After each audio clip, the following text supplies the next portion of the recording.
Hello, y'all. How's it going? It is June 29th, and it is time for more DK64 101%.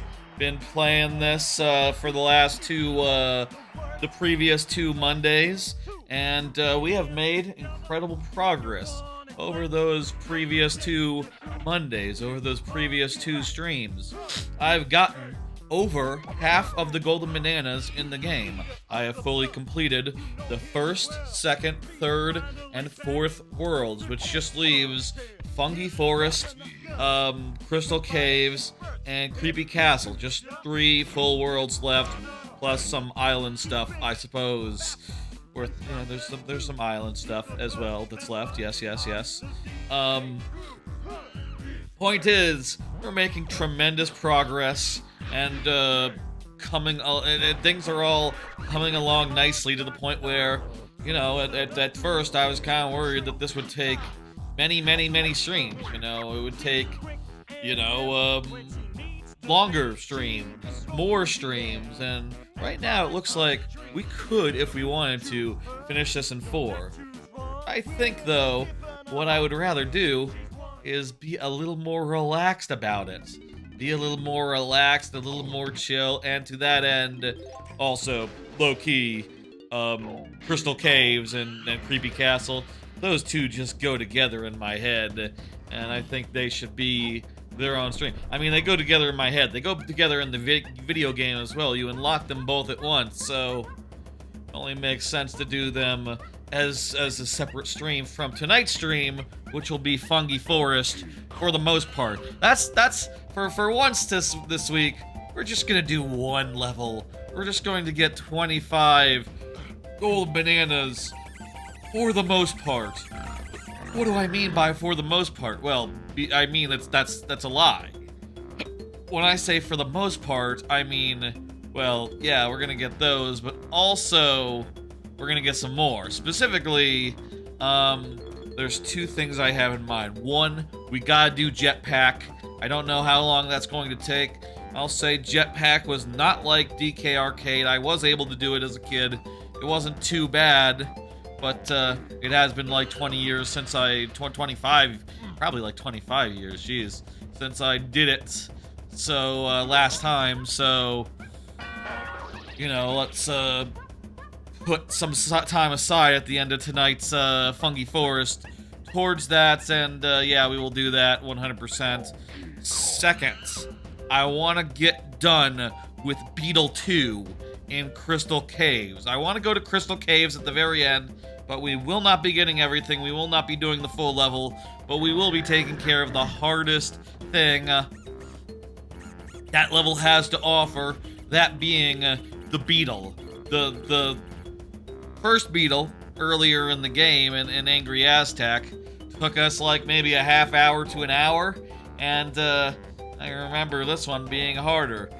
That said, it is worth noting that this is the Switch 2 N64 Classics Collection version, and it seems to have some lag adjustments where, because this version doesn't lag, certain enemies and races need to be slowed down a bit to compensate, and previous versions, such as the Wii U version, did not. So if I'm basing my trepidation off like playing it once or twice in the Wii U version going, oh, this is impossible, there might be a reason for that. There might have been a reason for that all along. It might have been very tight and very hard without the lag that an actual N64 would have. And, yeah. So, that's the plan for tonight. I'm hoping I'm hoping this will be a short one, on account of we won't be doing 2 full worlds tonight, but just 1 and some change, but that change, low-key, might be the most tough things left in the game. So we'll see what happens, and next week we'll do the last 2 worlds, I think, and then the week after that we'll hit up the finale and maybe do DK Isle cleanup as well. We'll see. See what happens in the next 2 weeks. that is my current estimate. I have now made a schedule for next month with that in mind. Look at that, 2 more streams of DK64, 101%. Did I put the? I don't think I. 3 more streams of I think I actually did. It's fine. Okay, whatever. 3 more streams of DK64, 101%. Wow. There will also be Rhythm Heaven. There will also be a July 4th stream, as there has been for the last 4 years. I have put a random revisit to Rugrats Scavenger Hunt on there, which is an old N64 game that I've been very curious to go back to and see if, like, I enjoy it as a adult. I had it as a kid. I low-key didn't hate it. I thought it was nice. Got a lot of things planned for, got a moderate amount of things planned for this month, for next month. Could plan more. Let me think about it and see if I want to book like a rando or something. I have been thinking about Twilight Princess rando and doing that again, but no current, it's not on the calendar yet. Not on the calendar yet. No, no, no. Let's do it. Let's start. Let's get into this. Here we go. Now, this is going to be a pretty straightforward first bit here. I believe we already did open the world last time. Yes, it appears to be open. So yeah, we're heading right into Fungi Forest, and well, this is going to be like the majority of the stream is me in Fungi Forest having a good time and doing everything that there is to do there. All 25 golden bananas, all 20 golden bananas, all 5 blueprints, the battle crown, 5 banana medallions. We do not have to get it is worth noting, we do not have to get we can do something there. Well, why don't we get that right now while we're entering? This is fine. Everything we gotta get in there, except for we don't have to get every we technically don't have to get every colored banana. We only have to get some of them, and a banana fairy, very nice. We only have to get 75 for each Kong, so take note of that if you care to. We will be doing that, and it will be no big deal. We will not have to round up. We'll do it as we're collecting stuff, normal style. It'll be nice and chill and pretty relaxed. I'll say, as far as like the toughest things in this world go, I believe the 2 things that come to mind for me are there's the bunny race. There's the race with the bunny, the rabbit. There's a rabbit that you race in this game. It's a pretty God damn, it's hard to line up a picture with the left stick. Hang on, I can't just hold it like this. Hey, AO6i, how you doing? I can't hold it like this, but the fact that it's inverted still makes it difficult. Also, then I have to press the button with my other hand, the capture button. Come on, where are you? You got your PC parts delivered? Oh wow, you're building a PC in this unfortunate timing, I'm sure. I hope your parts were reasonably affordable. I saw a video the other day about a new company looking to get into, like, a relatively new company looking to challenge, like, NVIDIA and all that. And, got it!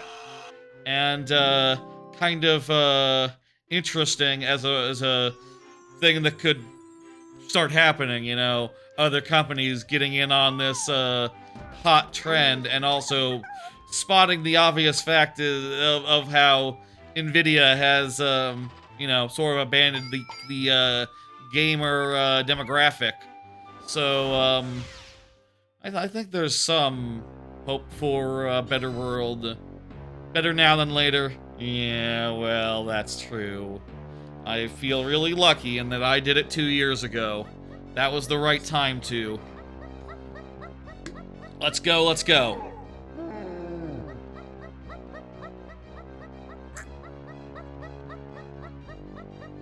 Alright. Here we go. We're getting into Fungi Forest, the first world of tonight. Let's go. Like I've been saying, in between trying to take a photo of a fairy and quick NVIDIA PC parts tangent is, as far as the hardest things in this world go, I think the things that come to mind are the rabbits. We gotta race our rabbits as Lanky Kong. Do we have to backtrack for? Do we have to go to the next world to get that? I forget if we get the ability to orangutan sprint in here, in this right now. We might. I don't remember. And the other one is an owl, who I remember being a real son of a bitch. I remember the owl being a real fucker, but I think the one of the two of them that's really notorious is the bunny. So let's you know, get into things and do things in whatever order makes sense. If you're wondering, no, I don't have any sort of like big memory of like where all these doors lead or which section has like the big mushroom. It's actually a good place to go first though, because this is where Cranky is, and I think it would be best to pay a visit Cranky right now so we can go get a bunch of our moves. Those cutscenes are a bit of fun. It's true. Does everyone have new moves this time, or do we just have the ground pound? We can also do the thing.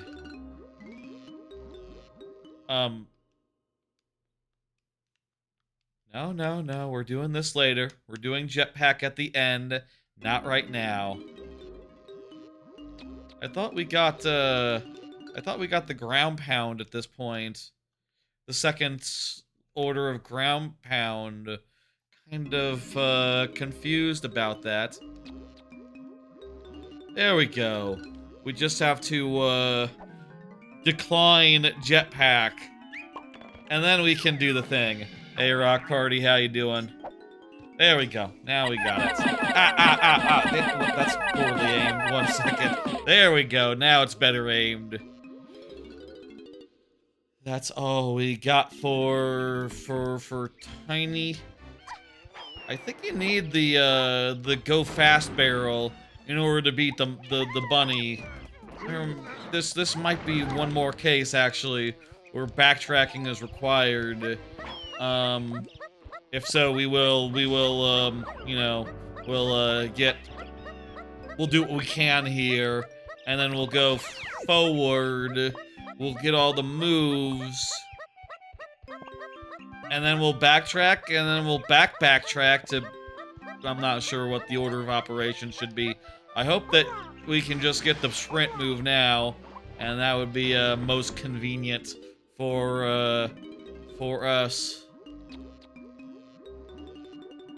No of that. Not until another world. Okay. You know what? Maybe like you can beat the race before you go to the next world and get it, but it's like hard or something. Might be a thing where you really should come back later, but you don't have to. I'm not clear on that. Kind of messes with my plans a bit of completing this world 100%, then doing Beetle race, and then doing Jetpac. Maybe we'll maybe we'll beat the boss in the middle of the level this time, then go forward and get some moves, then come back. Should we do Beetle in the middle of that trip? Honestly, wouldn't be a bad idea. Let's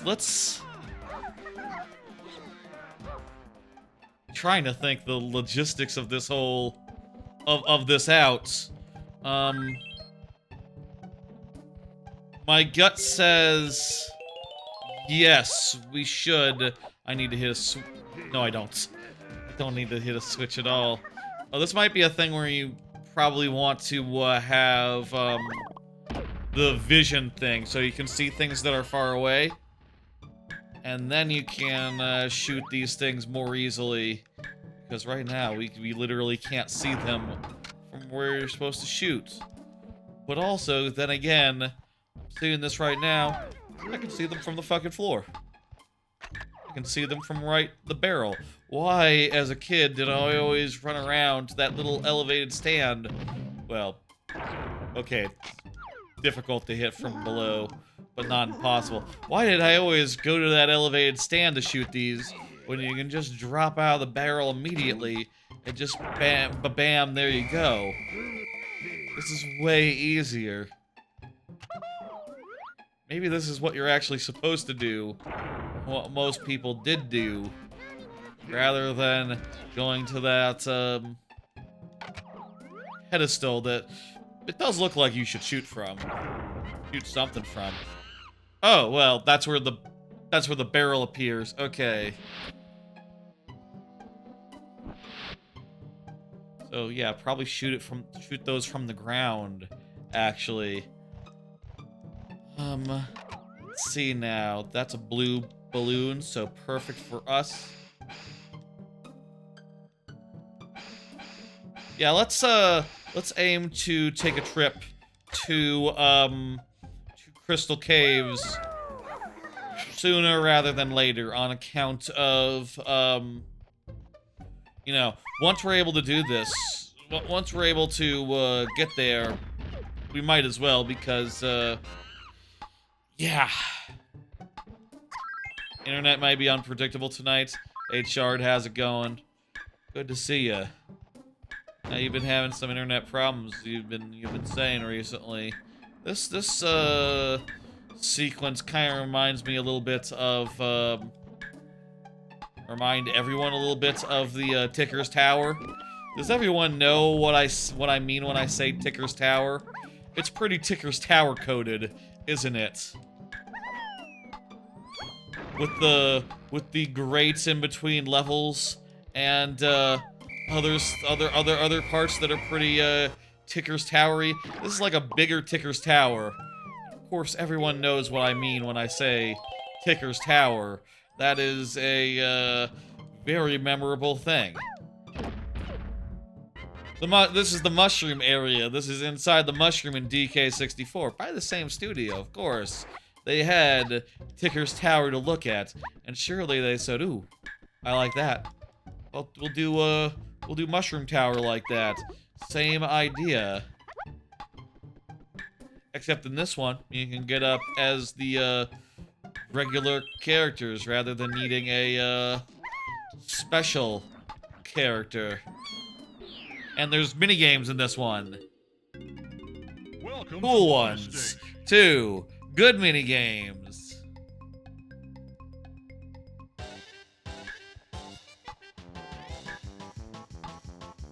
Alright. How's y'all's weekend? Hope y'all had a good weekend. Mine was pretty chill. Hung out with my family for a bit. Saw my nephew. We went to the community pool with nephew in tow. He's like 2.5, little boy. My parents were babysitting for my sister, you know. And we went to the pool, and he sort of waited in the shallow end for a while. I guess you need to get a little older before you're brave enough to go in water that's deeper than you are. And there's not even water that's deeper than I am in the community pool that my parents have at near their place. So yeah, I would like to swim more. Swimming is fun. I wish that like last month I went to water park for a day. Wish that I had an opportunity to swim a little bit more during that day. We got rained out, so there was no swimming after, like, while thunder was nearby or something. Unfortunate. Wasn't able to go into the the pool that the lazy river. Wasn't able to go into the lazy river. I like a lazy river. It's very humid outside, so you didn't do much. Today is your weekend, so yeah, whatever. Yeah, well, my weekend versus not weekend doesn't really mean that much to me right now, but weekend is still a time for family stuff and things of that nature, and that's nice. And also, just still, I'm letting myself sleep in on Sunday, just way too much. I should really take one of these. I should really get up in the morning on Sunday, but instead, I'll stick to doing that on like Tuesday or Wednesday.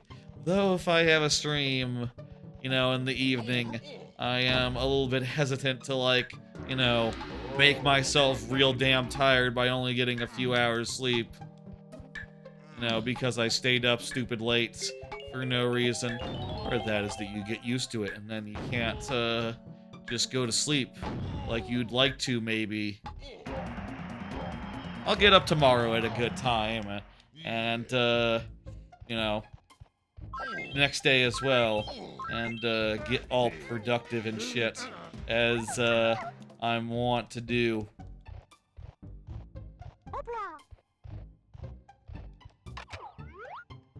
Mushroom's a good part of this level. There's a bunch to do here, and we'll go up and down, which is quite different from Ticker's Tower. Ticker's Tower, you only go up, and then you're done. And then, you just leave the area. Don't come back. Ever. This is, quite different.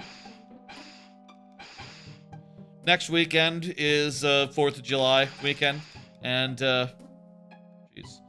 I have my normal, at this point, annual 4th of July stream planned, and I'm really looking forward to that. Let me plug the 4th of July stream. There's gonna be a big all-day stream on 4th of July, as there has been for the last couple years now. And the gimmick, the plan will be to do as many. The plan has been for the last few years to do as many 2D Marios as I can in one session. And, right now, there's just one of them left. One real major, considerable one, which is the one that's my main game, which is Mario Maker, 3, or what am I saying? Mario Maker 2. So, we'll be doing Mario Maker 2 on, Sunday for the most part. And considering that how long to beat says that game takes about 8 hours to beat, 7.5 maybe, really. I think it's going to be mostly Mario Maker 2. And I think if we have time, we'll do the 3DS version of Mario Maker. We'll throw that on we'll throw that in there. And if we have even more time, we'll go through the sample courses of Mario Maker 1 original Wii U version. I've tested all 3 of these options. They all seem to be working. Got them all nice and set up, ready to go. Obviously Mario Maker 2 we do every week, so that's free, but the other 2, I've gone and I've set crap up. What else can I say? It's gonna be good. I'm hoping, part of me hopes that we can get through all 3, like in one quick stream, one, well, all-day stream, but, you know, actually finish the whole, everything possibly that could be on. And I'll say, like, previous years, we've done a bunch of stuff. We've done a bunch of, previous years, we've done a bunch of games and a bunch of all the other 2D Marios, so really, it's just down to these two, and, we'll see what happens. We'll see what happens on, we'll see what happens on,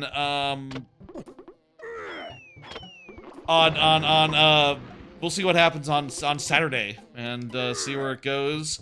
I will note, I did check, I checked how long to beat, and I saw, like, okay, 7.5 is about what how long to beat says for Mario Maker 2. And, the other thing that it said on how long to beat is that, or not how, I checked another website, which was speedruns.com, and apparently if we did it in, like, 5 hours, that would put us in the top 10 of, like, you know, runs of Mario Maker 2 story mode, so, yeah, maybe don't expect it to be, like, a 5-hour playthrough, because apparently that's top 10 material. I don't know, I could just, go in there and wing it and get top 10. There's probably just a lot of levels that should give us a good estimate of, like, maybe 7 hours if we're, if we do a real good job. And, I looked at a playthrough of the 3DS one, which apparently has 19 worlds, and apparently that playthrough was, like, 3 hours long, so, you know, if all goes to plan, maybe we could do 10 hours worth of those two games. I'm low-key trying to figure out the, how that all comes together, logistically, etc. And, do not yet know how that's all going to, be managed. Should we go through as all the other... Seems like there's not that much for each Kong to do. At the very least, Diddy has a, blueprint here, so we'll do that. Anyway, that's Saturday. There will also be Rhythm Heaven on Thursday. I will be doing a live stream of that. I do not have... not terribly, good with rhythm games, but, we'll see how that goes. And, you know, if I have a good time, maybe you can take that as indication that you don't need to be some sort of, Rhythm Heaven god to be interested in the new one. Probably this, knowing Nintendo, I feel like the odds are this thing's going to be terribly accessible. Right?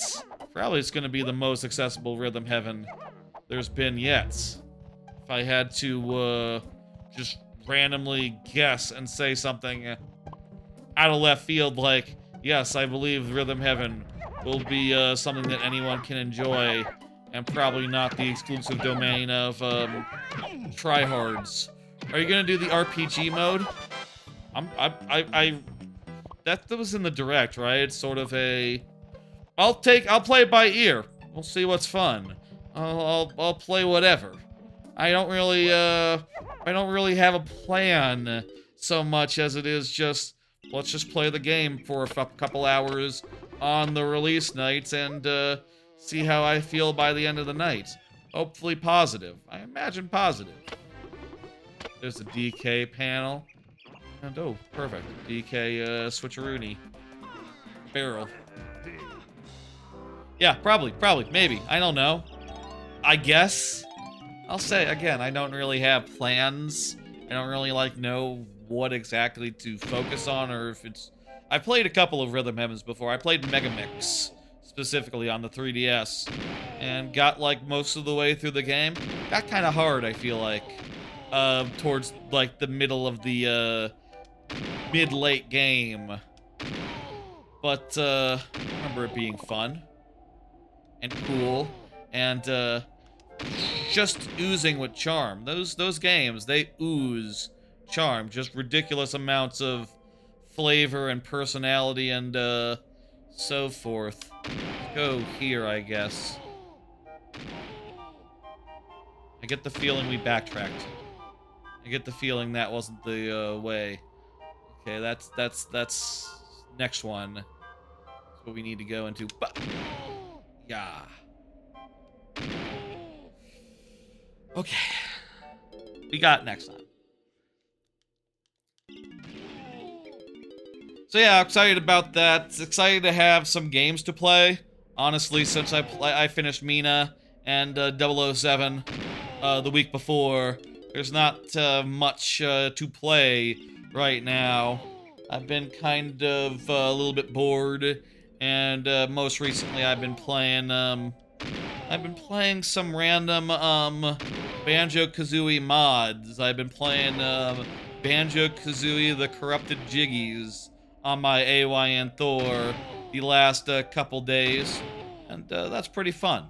I've been having a good time with that, with Corrupted Jiggies. It's a fun Banjo-Kazooie light. I'll say the worlds are fairly big compared to your typical Banjo-Kazooie, so the Jiggies are farther apart, but they're all pretty simple to get, so for the most part, so it's not it's just kind of nice to run around and collect crap in reasonably in Banjo-Kazooie with the Banjo-Kazooie engine and with Banjo-Kazooie moves and all that. Fun shit. Guess I've been on a 3D platformer kick between that and this. If you consider on-stream stuff to be part of the kick, sure, why not? Yes, doing a bunch of 3D platforming lately.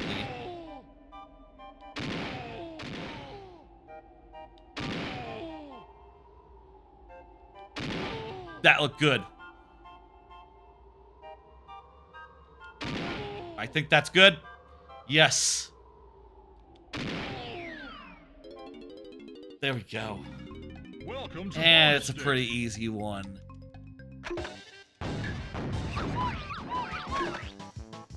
Going to... Damn it. Shouldn't have been so brave. Knock him out when we can.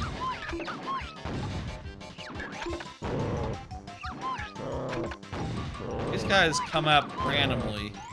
Makes it so that you're not just sweeping from left to right to put them back down every time they come up. Which is a pretty smart design, honestly.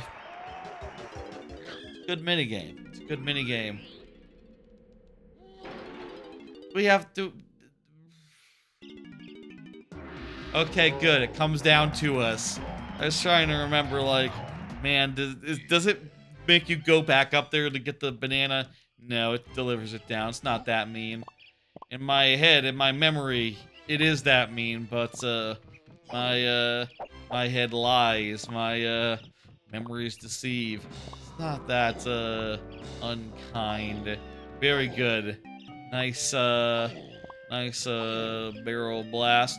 We need to come back around with Tiny to get that splat taken care of, and I think after that we're good to just go up top and do the stuff on the top of the mushroom. This is a nice this area is all pretty nice and self-contained.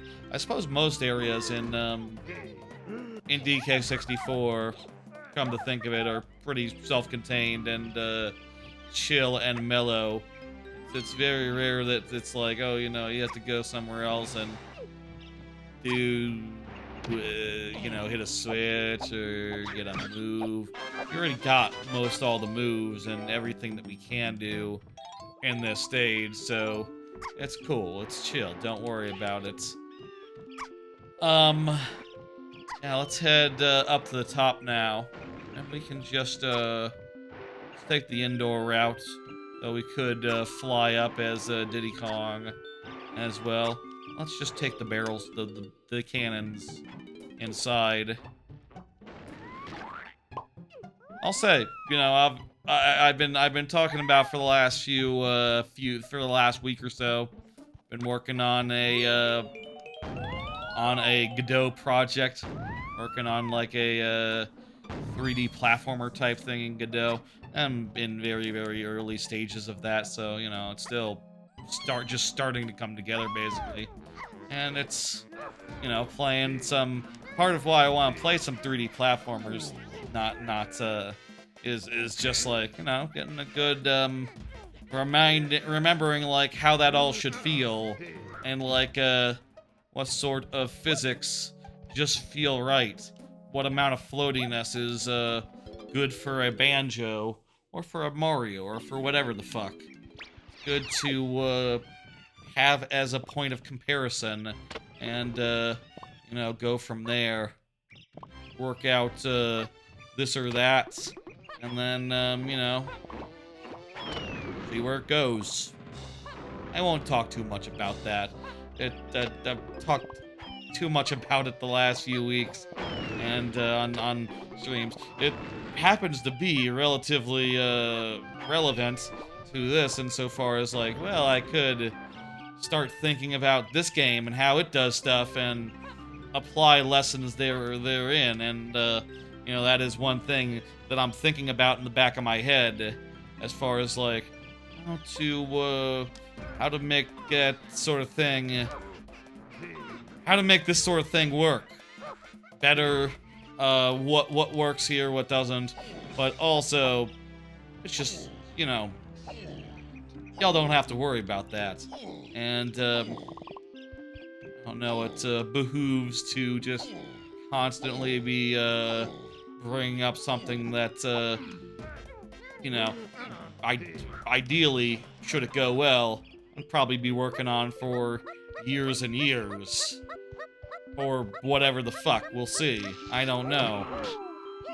God, you know, I just, you know, I don't know how I would manage years and years, to be fair, but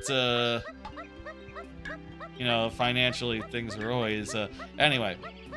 Fuck, wrong side. How do I know which side to go down on?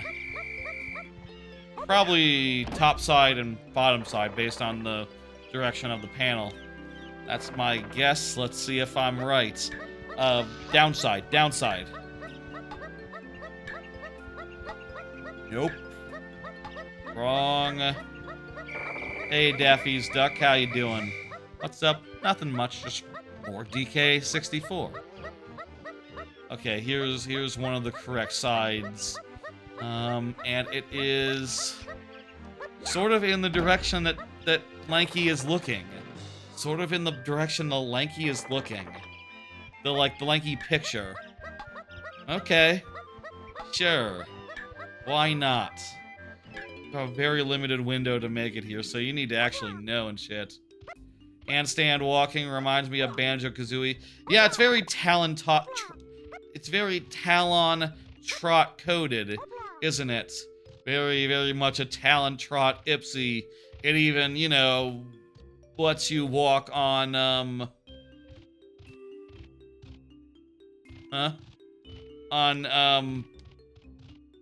wait, I need Donkey Kong here. And Lanky is the last one. Is there a DK barrel here? What are we doing? How am I supposed to... There's no... Wait, is it just... Is that just open? Do we have time to, like, go to the thing and switch out dudes and... What? That doesn't... Let's try it. Okay. Okay, let's take note. Which way is this one? This way is like, if... Actually, you know, this way is the way that Lanky is looking. He's kind of looking a little bit down, actually. Maybe it's one of those illusions where it always looks like Lanky is looking at you. Okay, not off to a good start.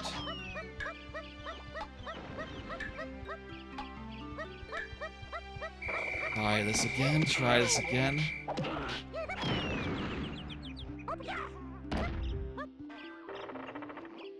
Yes, he does have the patch in his butt and his overall pants. Yeah, it's cool. He's a little bit like a Mr. Patch. You have to menu while the timer keeps going. No, this can't be right. No, this we gotta be able to get in.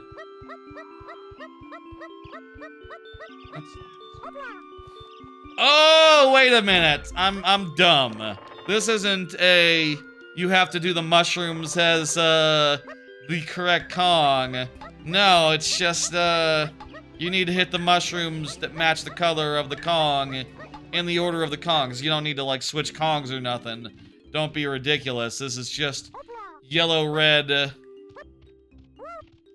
purple, green, blue. That's what it's trying to say. I thought it meant I needed to switch Kongs because I did not think it through. Okay, this is not as, I was very confused. No Kong barrel. But, that's because this is just a Lanky situation. I understood the color coding. I just thought that colors also meant the specific Kongs were required. Welcome to bonus stage. In fairness, this game has so many things where when you see a certain color, you need a certain Kong, full stop. And that's not negotiable. That's just not negotiable a lot of the time. And this time it happened to be. This goes pretty fast, but got this.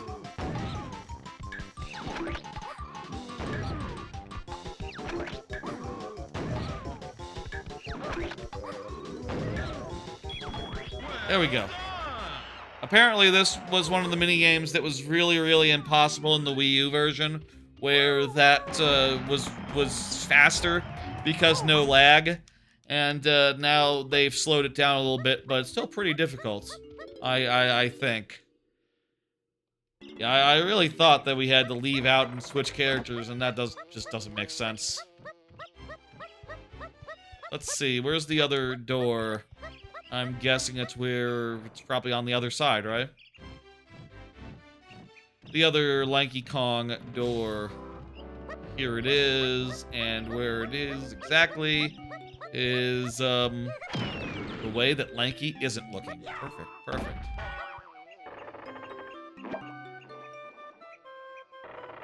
You have to watch this cutscene every time, or else we'll never learn.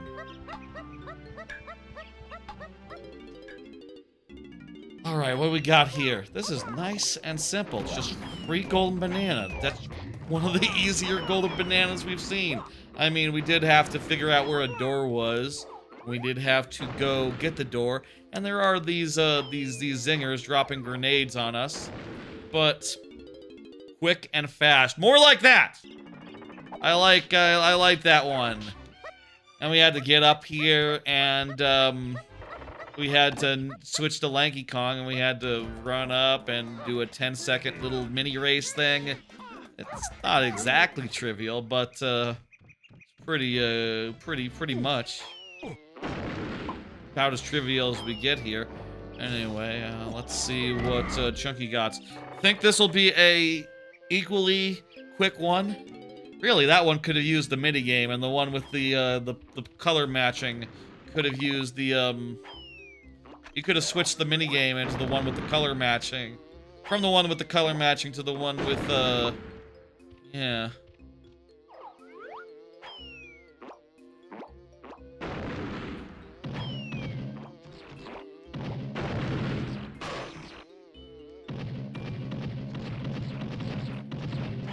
Now, this one's more of a to-do.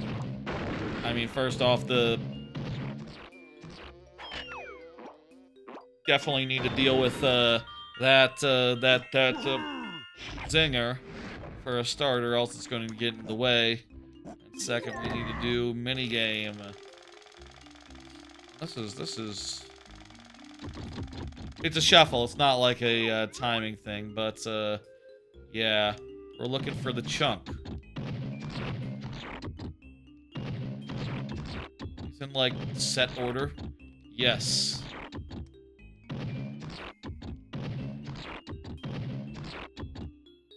Okay. Tiny goes to Lanky, goes to Donkey, goes to Dude. Oh shit, one around.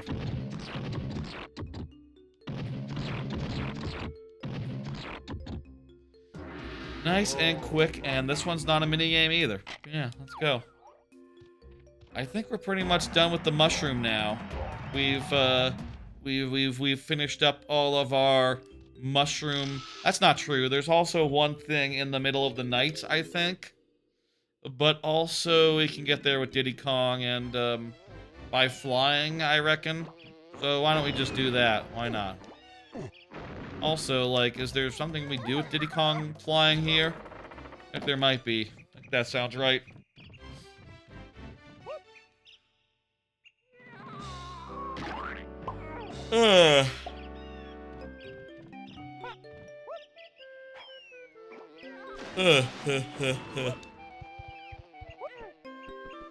Right, so let's climb up here and do...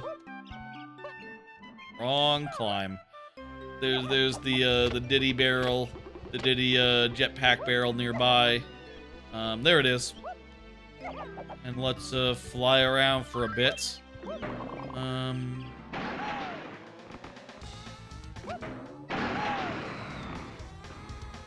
How we doing on camera? We're pretty high camera. Okay, that's cool. There like something above all this? Yes, there's a minigame. Welcome to bonus stage. Now here, my strategy is pretty straightforward. I just sweep and just routinely give each of them a food. I just fed them. Okay, these guys are random, so just having a watermelon route is not exactly super gonna work. Again, doing mostly fine.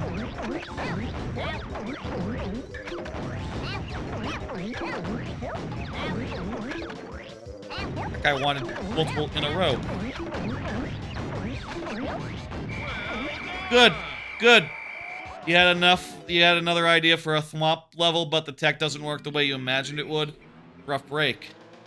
That sort of thing happens, you know, when you in Mario Maker you try something and it just you know, it doesn't always work out the way you expect. It's not as fun or it doesn't flow as well. That's that happens. Sorry to hear that. Okay, so for this one we actually do need it to be nighttime.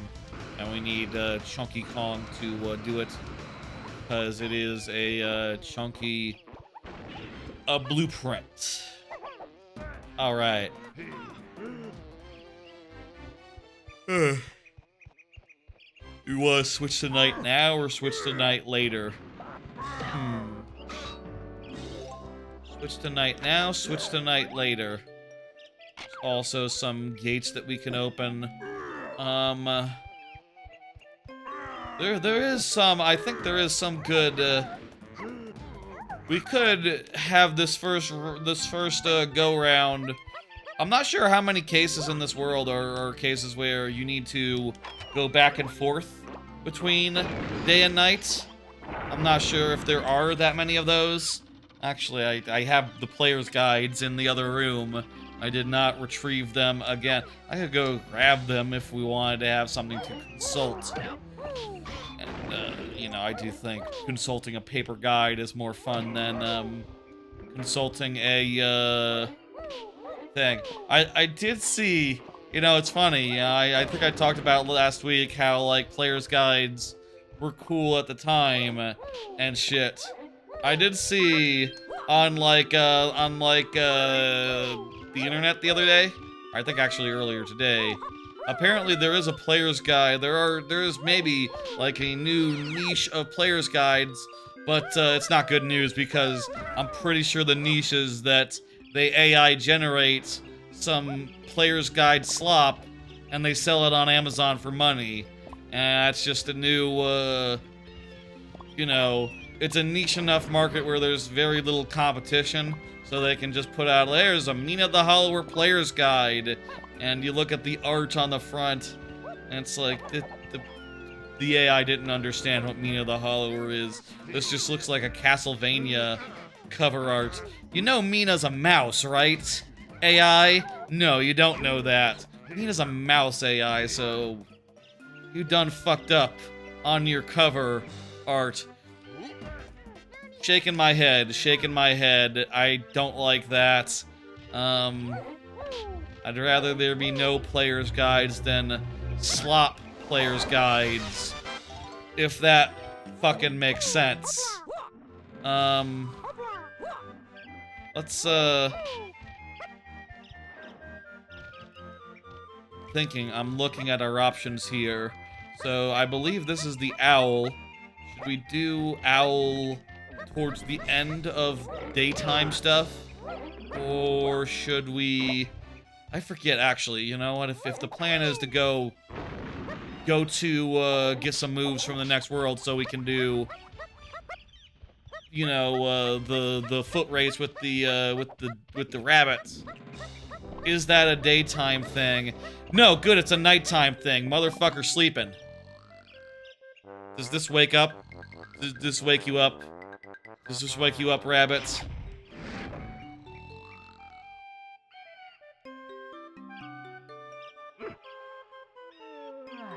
Okay, it does wake up the rabbits. Let's try this once, but I think we wait, is there the boosty barrel? Maybe this has always been a regular Lanky race, not a go fast barrel. Okay, you know what? If that's the case, we don't need to backtrack actually to get this one. I thought this was a Lanky speed barrel race, but maybe I was mistaken.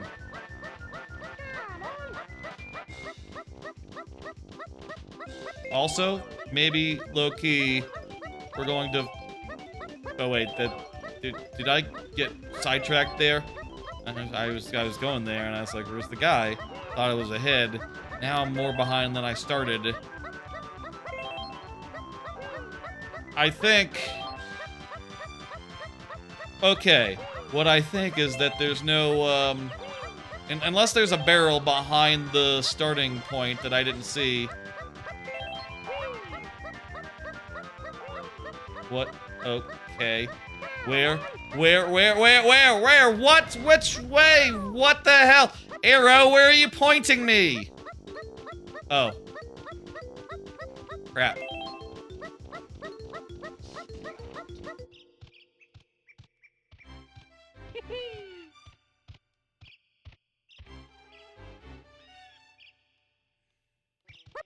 Is there a Lanky boosty barrel for that? You know what, let me go grab the guide. Google search AI is much worse, more so it doesn't use as much money. You mean it search AI is much worse, a much worse model, so it doesn't use as much money than like compared to other models? Gotcha, so they're trying to save a little bit, and you know, obviously it well, at the very least it's not, you know, a lot of people do Google searches. A lot of people do Google searches. You can't, you know, burn that much water, power, etc. on that. Let me go grab the guides and let me have a look and see what it says about this. We absolutely... My instinct is to save this for later, for like the last thing that we do here, because I feel like this is the devil. I feel like this is the hardest possible thing. Maybe this whole corner of the level is all toughies. I'm not sure what the Tiny Kong is. The Tiny Kong stump has in it. But yeah, let me go get player's guides. Might as well get your money out of the guides. Oh yeah, I did. I mean, look, I used it a ton as a kid. It doesn't even have the cover anymore. on account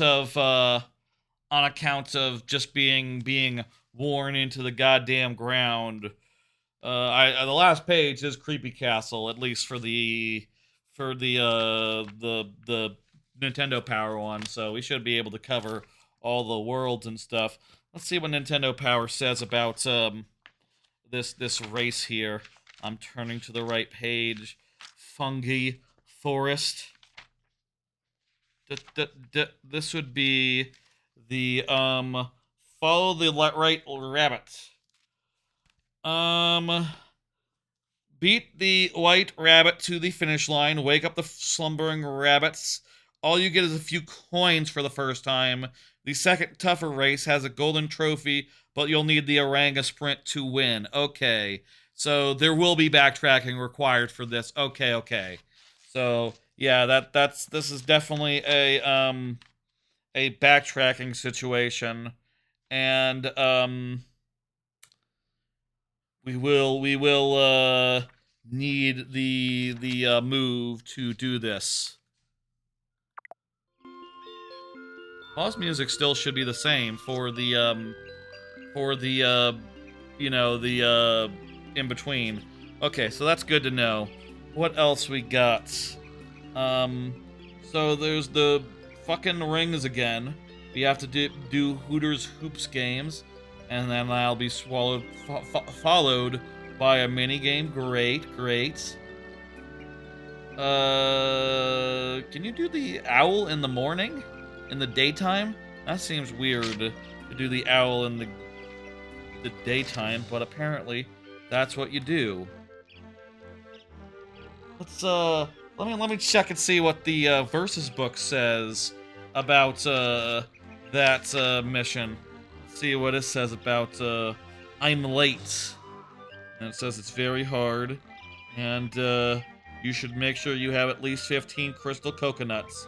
Wow, that's kind of a lot, because what the fuck happens when we don't when we lose? That kind of a big concern. Let the rabbit take the lead for a little bit. Ah crap. Right, yes. It would have rubber banding. Okay. I'm putting these guides down for now.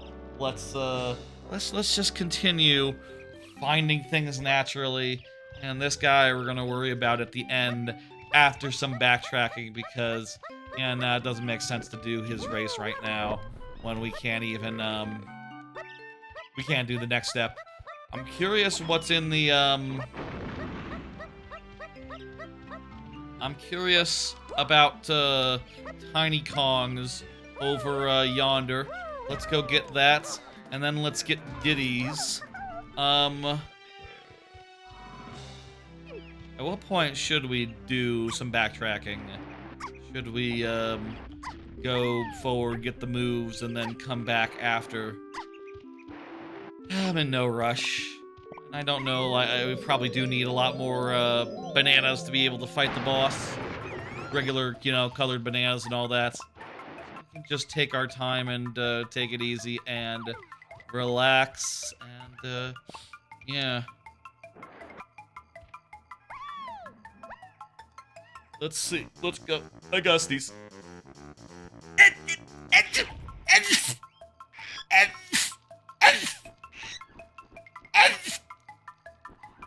All right, what we got in here? Very least we get a nice bundle of bananas. Nice 5 banana. And oh, this isn't even like a challenge thing. This isn't even like a weird mini game. This is just run over here and kill some guys with grenades. This might be the most serious grenade usage in the game. Also, can I just play the music? Can I just play music once? And yes, that solves it. Just as well. Also, we got a bean. We got a bean? What's the bean for? This is the bean for the beanstalk. There's a beanstalk in another part of the world. We'll plant this bean somewhere. Okay. I feel like with how the first... one of the first ones of those that you would get to do is Beetle 1 in Angry Aztec. I feel like all of those shrink down and be dropped down by squawks just have a bad taste in my mouth. But it was chill. It wasn't a big deal. Good as hell. Let's do the flying minigame, I think. It's funny how a bunch of the flying stuff and these like these flying minigames, they give you infinite crystal coconuts. Apparently they don't for the race. This is something that Nintendo Power doesn't mention. It needs to be nighttime for the owl. Duh. Do you know how owls work? Man, I kind of wonder if Nintendo Power didn't mention that. Do you think they played through this game like once? And we're like, okay, we went there, we played the thing, write that down. We played the music and the owl came and they never realized like, oh, the owl's only at night. The thing does also, I believe, didn't mention whether that dude, the bunny is night or day as well. Let's stick to, I think right now let's stick to day, and then we'll do nighttime after we backtrack, and then maybe end on bunny. Maybe end on bunny. Is that a way that I can structure this? Can I literally put all the daytime stuff up front, and or will that not work for plenty good reasons? Like, possible that won't work for logistical reasons, like, oh, you need to do this thing during the day, and then switch to night, and then do that, and then there could be some A to B to C there. I forget. But for now, let's just try to make this work during the daytime. Excited about Rhythm Heaven. I say I'm excited about Rhythm Heaven. I'm interested, and it's going to be nice to have a new game to play. Really, next month in general, I'm not terribly excited for much. There's just Splatoon Raiders is the only game that I see on my radar that really catches my interest. But I don't know. It's that's Splatoon Raiders is the one is the one game that I'm really looking forward to next month. There's also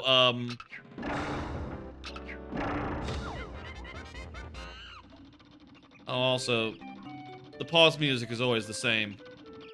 See the game you put in Discord? I might have done, I forget. Posted a trailer or something. I don't know, yeah, what's coming up? Honestly, I am curious. You're posting about like a weird streamer bait game. Yeah, I saw that one. I'm more thinking right now just in terms of like, you know, big proper releases or hot indie games that speak to me. You know, was this this thing? Some indie game YouTube short about throwing a sandal? Yeah, that does sound weird. I don't know. Not necessarily something that like jumps out at me. I'll say as far as weird ones, I have put on the schedule. I want to play that that Truck-kun is supporting me from another world. I'll be honest, that's the only game from next month that I really look at and go, okay, yeah, that sounds like it could be fun and original and new. You know, obviously Rhythm Heaven is a known quantity. So is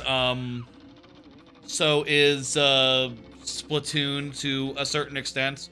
There is a direct for that tomorrow, I'll say, so I guess we'll be learning more about it pretty soon.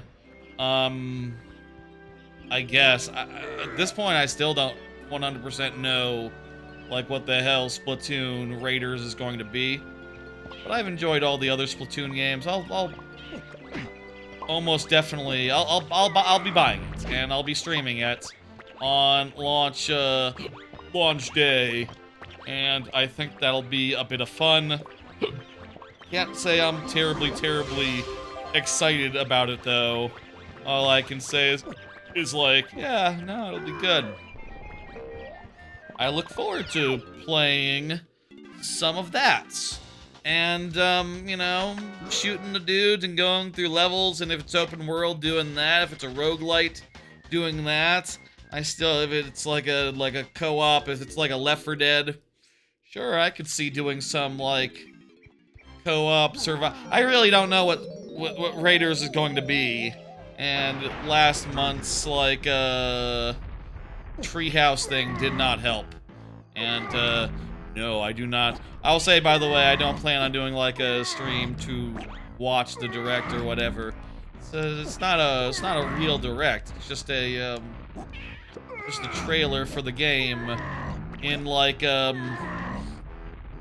it's just a trailer for the game that will take 15 minutes and explain a bunch of stuff, you know? It's not terribly interesting. It won't reveal anything in so many words. It'll be cool, and I'll definitely watch it later. Probably won't get up or nothing for it. I should get up for it. You know what? That's a good thing that I can do to just start adjusting my sleep schedule, which I have just let drift terribly. Yeah, I should get up tomorrow morning and watch the direct. What time is that? That's like what time is the Nintendo Direct tomorrow? Honestly, the not gonna do it on stream, I'll say, but I'll definitely watch it. Splatoon Direct. Talking to my phone. Over here, we have the bean. So beanstalk is the next thing to do here.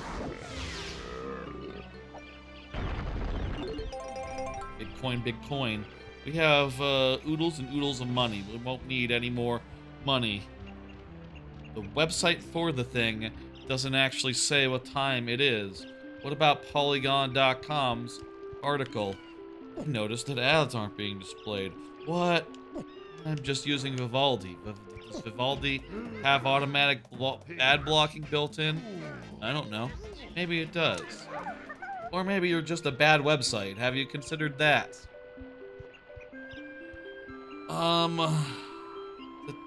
The 7 a.m. PDT, 10 a.m. EDT. So that would be around 9 o'clock. Wow, that's early. You know what? Fuck it. Let's put a schedule. Whenever they open that new roller coaster at Six Flags, I'm probably gonna want to get up around 9 anyway to go to the go to the theme park. You know, rope drop and all that. So I might as well you know, have an early morning. Honestly, odds are good I will watch it in bed, and I'll roll over for after it's done and go back to bed after, and that'll be fine.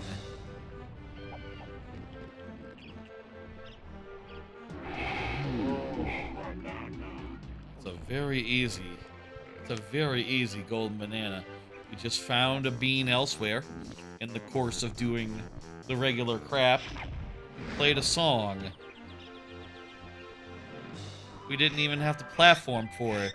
We just had to know that we could go here. Yeah, bring it down to me. Come on.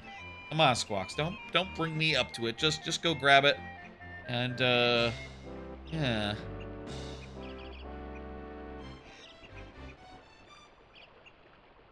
You don't have it, Squawks. What are you doing? Oh, I need to be smaller. I see. I need to be, like, tiny mode. Okay, so there is a little bit of additional gameplay here, insofar as I need to become small, and then run over to the thing to be brought up to it. Why don't you just bring it down to me? Right there, Squawks.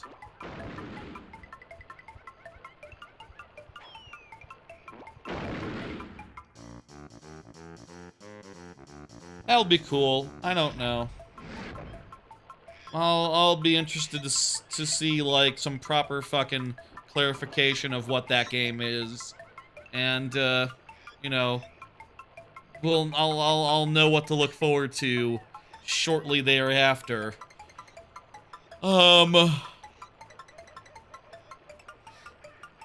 than that, I guess I'm just hoping that like some of the later games coming out this year start getting dates.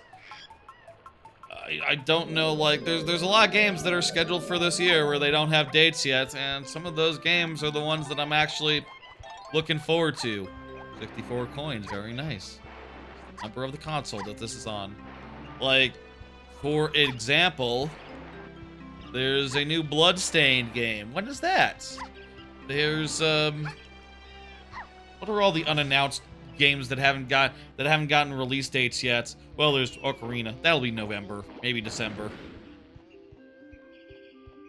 Games out. Games release schedule. I think now we're going to the mill area. Yeah, let's go to the there's a site called releases.com. Is that better than estimated June? Estimated Q2? Weird. I don't know what that site is or why it's on top of the search results for games release schedule. I've heard that there's a new type of like optimization, search engine optimization, where people deploy legions of bots to just mention their website name or whatever. Just go onto Reddit, whatever, and just say the name of their product or website or etc. And if they say it enough times, AIs will start to recommend it passively, just by the amount it sees it mentioned out there. And that is just something you can do to fool AIs into being your spokesman. Kind of one more instance of just how fucked up and weird this world is right now, and how deeply, deeply broken everything is. It also could be a case of a very good URL, releases.com.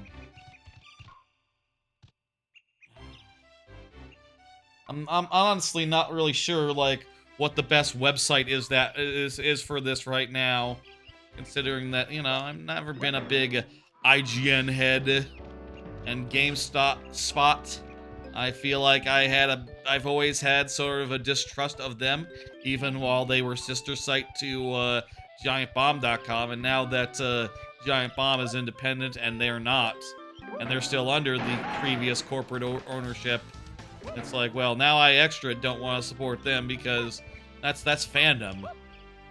What about Game Informer? Game Informer's good. Game Informer's independent. Why don't I look at the Game Informer list more often? Yes, I should do that. That's the correct answer to the question I just posed. Game Informer. They're independent and, you know, not corporately owned, and, if you're gonna look somewhere, why not look there? In fact, let me fucking see if they have anything that the others don't have. Let's do the minecart bit next. So that'll be chunky. Is this the entrance or the exit to the minecart? I forget.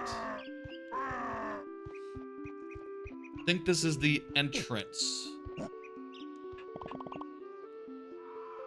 Let me see, what's coming up next month according to Game Informer? Rhythm Heaven, yep. Looking for things that I care about, of which there aren't that many things. Scrolling. Yeah, no, it's Splatoon Raiders, and then, Truck-kun, I guess. August has, Big Walk is like Friend Slop. I'm not really a big Friend Slop person, but that is something. The Witch's Bakery, that's some cozy crap, right? That didn't... I think that's looked good every time I've seen it, but I don't know. I've not gotten into games that are very similar to that like on Game Pass, so it's not necessarily something I'm that really gets to me. There is the Metal Gear Solid Master Collection Volume 2. That'd be nice to play fourth Metal Gear. No, previously that was really hard to do. What was the game with new Prop Hunt game with the painting? I'm not familiar with that. I know of Prop Hunt because of TF2, but not familiar with the whole game of it. There's a Marsupilami 2. Wow, I thought that Marsupilami was kind of a mid DKC light, and didn't really like it that much. I'm shocked that that did well enough to justify a Marsupilami 2. Wow. It was a little bit slow. It just didn't have the juice. The game didn't feel like it. It kind of felt like baby's first DKC. I've heard of Mecha Chameleon. People have been talking about Mecha Chameleon. I don't think I've seen anything of it though. It's like a prop hunt game. That's interesting. I guess I understand it's sort of a multiplayer. It's probably just like the most new multiplayer thing to play with friends that has come out in a minute since like Peak. I guess that's the appeal of it. Multiplayer, huh? That Orbitals game comes out in September. I don't care about that. There's a My Hero Academia game, okay, in September as well. Marvel's Wolverine. I think I'm going to pass on that and instead get Fire Emblem that month. Looking. Control Resonant, definitely gonna get that. I think because Control Resonant and Hot Wheels Infinite Rush came out on the same day, I'm not gonna get Hot Wheels Infinite Rush, I think. Nor Silent Hill, nor Onimusha. Those are easy ones since I didn't play the previous Onimusha or Silent Hills, but people are excited for that, I think. October, that ridiculous Rayman Legends game is coming out in October. It's more of an action game. Control is more of an action game than a Metroidvania, I would say. It's more of just like a third-person shooter than like, strictly speaking, a Metroidvania of any sort. There is some ability stuff that you get, but it's all very more level-based than it is like exploration. I wouldn't slot it into the Metroidvania category myself. I guess there's maybe comparisons to be made, but it's very level-based in a way that I think disqualifies it from being a Metroidvania, even if there is items that you get that give you more abilities and let you go more places, and maybe you can backtrack and go get some more crap. That Toy Story Retro Roundup is in October. That's cool. Let's delay doing Toy Story 2 as a full playthrough until that's out. That seems like a good idea. There's Castlevania is in October. Definitely want that. Galactic Racer also in October. Those are the two I'm getting in October. And then November is very, very nothing is coming out. Just GTA 6 and probably Ocarina. And then, wait, December 3rd, Xenoblade Chronicles 3? I don't care about Xenoblade Chronicles, but I didn't know that they announced a date for that. Minecraft Dungeons was way better in co-op than single player. I mean, yeah, that's how it works. And most games are more fun when they're co-op rather than single player. You know, there's a lot of games that just haven't had dates announced, though maybe this article is a little outdated. I am seeing that it says 007 First Light. Oh, that says the Switch 2 version. Okay, I was about to say, like, that's out. But the Switch 2 version is not. True. Bloodstained, the Scarlet Engagement. That needs a date. I bet a lot of these are just gonna get delayed to next year. Bet a lot of these just get delayed to next year. I mean, at this point, you're either going to go to battle with GTA 6, or you're going to be out in December, which is also not a good enough month to come out in. there's that Jujutsu Kaisen Hell Survivors, Vampire Survivors game. Sure, that's out this year. Minecraft on Switch too. Oh yeah, need Minecraft on Switch too. That could come out whenever. Put that out against GTA 6. Who gives a shit? That's that'll sell whenever. Yeah, that's probably what Microsoft should put out against GTA 6. Just yeah, it's Minecraft. Everyone needs a Minecraft. Yeah, that's will we have to pay for the Switch 2 version? Probably. I feel like the answer is probably. Anything else good that hasn't been announced? No date yet. Stellar Blade. Wait, no, that's the. Is that the game that they announced at Xbox that is probably canceled because they're looking to sell that studio? I don't know. Ocarina of Time, Wolf Among Us.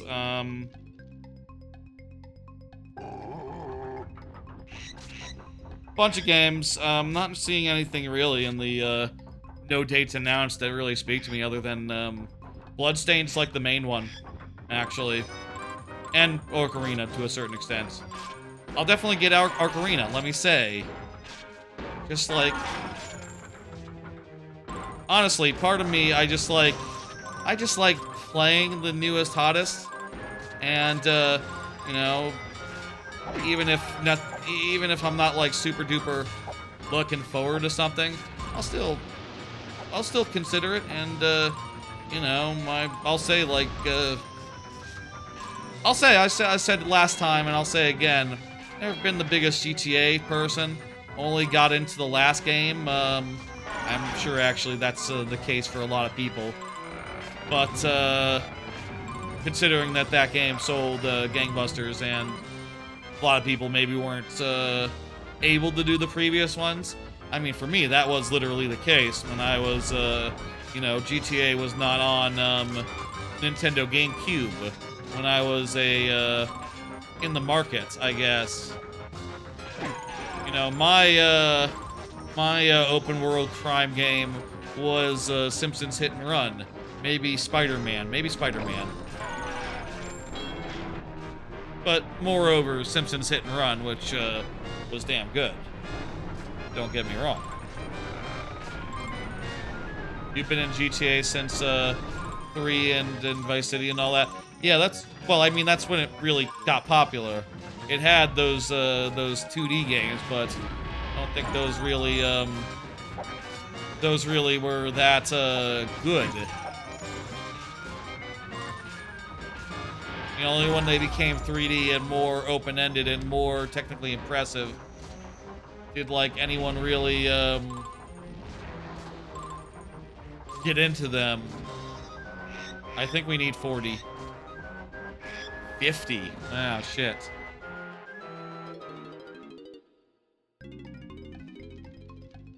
I don't know. I think this year has had some great games, some fantastic games. I do think overall, if GTA has the effect that it looks like it's having, it does look like it'll be a pretty weak year for games. I mean, a lot of games are just going to try to skip this year, try to avoid it, and as well restart. Better than no game at all, but not your favorite. You played the 2D original GTA when you were like 10. Gotcha. I mean, I will say I did... And actually, you know what? Now that I'm thinking about it, we do have to, one thing I've been wanting to stream for a while is a full stream of, God damn it. Let me start that over again. If we're not doing these first couple perfectly, what's the point?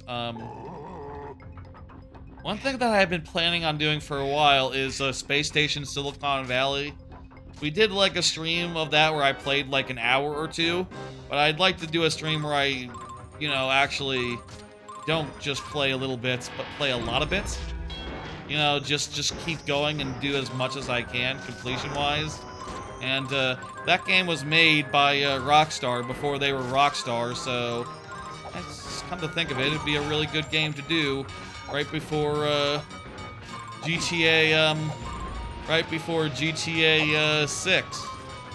That said, there's also the Stream Anniversary around that time, and also Extra Life also around that time, both of which already have well-established plans already. I was maybe more realistically fit that in like October-wise, but that's definitely something on my list, to do a stream where I unlock all the levels.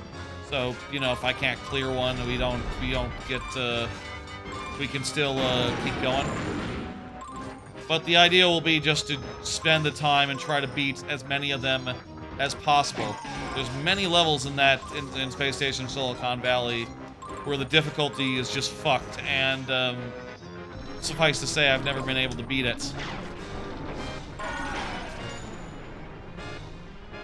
It'd be cool to do it with... My plan is just to do it with one cheat code and that's it, but I could also do some sort of like... It'd be cool... It'd be cool if it was like, you know, if I could rewind a little bit and do it that way. I don't know if, you think it'd be easier to do rewinding, but as far as I know, all the emulators... I don't really know an N64 emulator that really has exactly that. We're really near the end, and we cannot... We're not 15... We need 15 more coins. Best restart right now.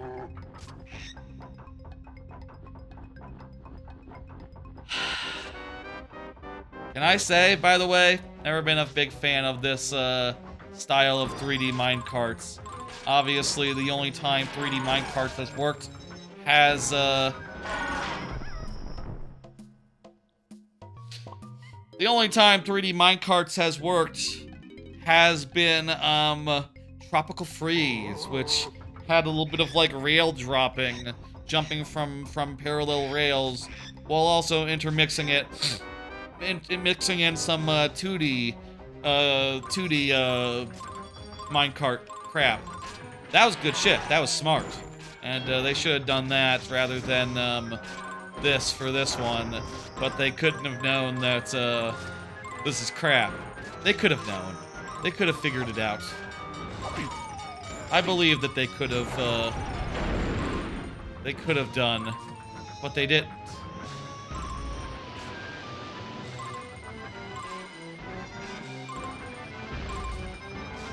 Oh, Resident Evil 4 has some pretty good minecart crap. Resident Evil 4 is this done right. At least I played the remake. I don't know if the original, it was quite as, as far as I know, maybe that was a weak point of the original game, the minecart sequence. Maybe it wasn't even in there. Who fucking knows? I don't know. I'm not an expert. Guy about to come. Oh, come on, I was in the air. How the fuck are you supposed to dodge that? Yeah.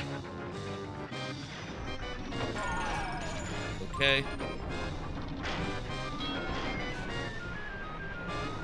Was for the stream you did a few months back? Yeah, that's the game I played. That was Resident Evil 4, and it had a section that was like this but better. You shot guys. You had a gun. It was pretty cool. I was very impressed. Wasn't worth that coin. Getting that to okay, we need 10. I went the wrong way. This is maybe 1, 2, 3, 4. Yeah, no, that's not great. New high score, but still lacking. This shit's hard. I just don't like the way that it's coin-based. I feel like... I don't know. Kirby, here's the thing that's messed up about this. Here's the thing that's probably the most messed up thing about it. Kirby 64, also on the 64, has a better minecart minigame. And it's not a great, it's not the best minecarting that there's ever been. but it's like serviceable and fast-paced, and you know, it's 2D. It's entirely 2D, and it's fun. They should have just done that and made it feel a little bit like the originals. I'll say also ukulele. I'll say ukulele's minecarts aren't great either. The Bonanzas are okay. Bonanza has okay 3D minecarts. I would put Bonanzas over this. I would put under Resident Evil 4. That's how I would rank. That's how I would rank this all. Come on. I don't know how you're supposed to get by that guy.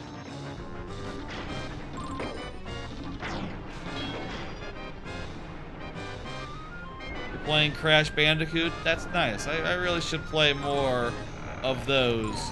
You know, like, I got them on my AYN Thor. I could play them at any time.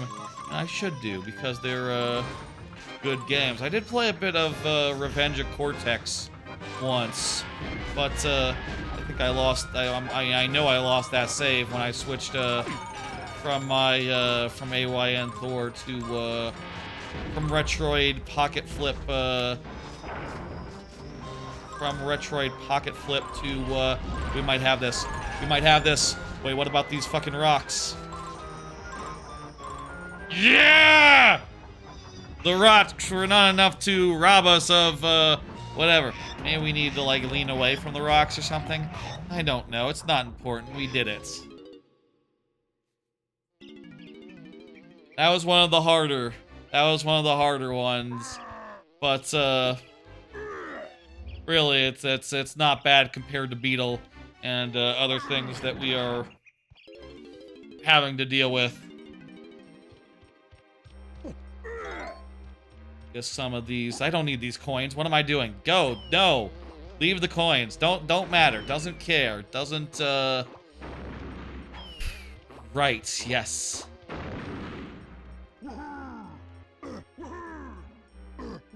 For this, I just, like, I think I need to ground pound on this, no?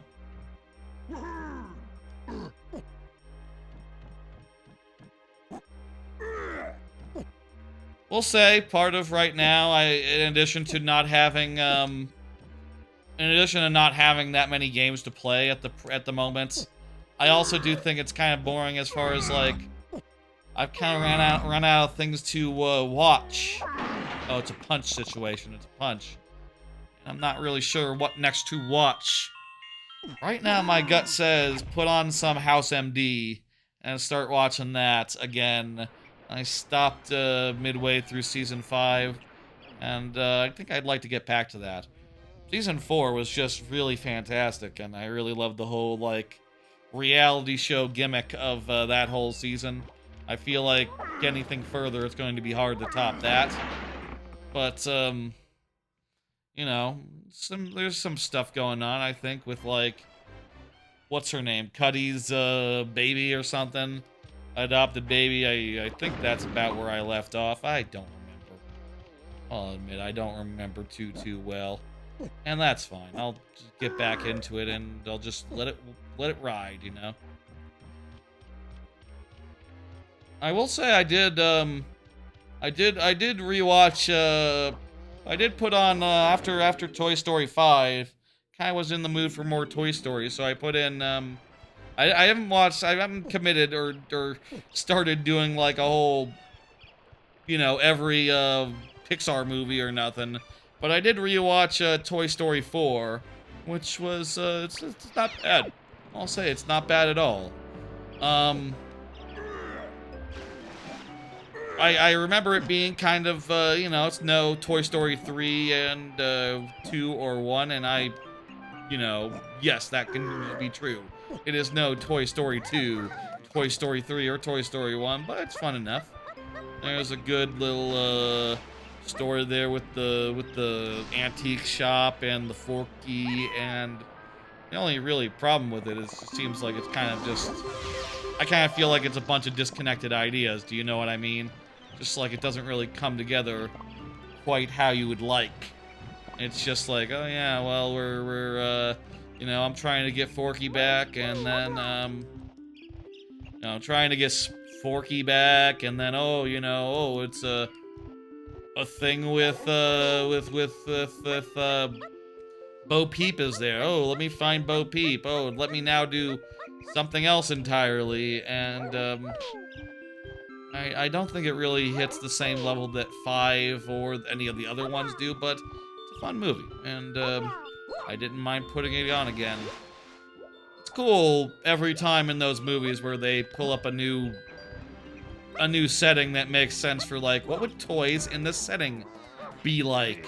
You know, whether that's like in 2, like, oh, a museum collection, an antique collection bound for a museum. A private collection, and in 3 you got the kindergarten, the preschool. Like, yeah, that is a thing that you would want to see. Like, what is it like being the non-exclusive toys of like dozens of preschoolers and such and so forth. And then in 4 you have the antique shop, which is, you know, as a result, you get some weirder, older toys who are, you know, out of circulation. And then in 5,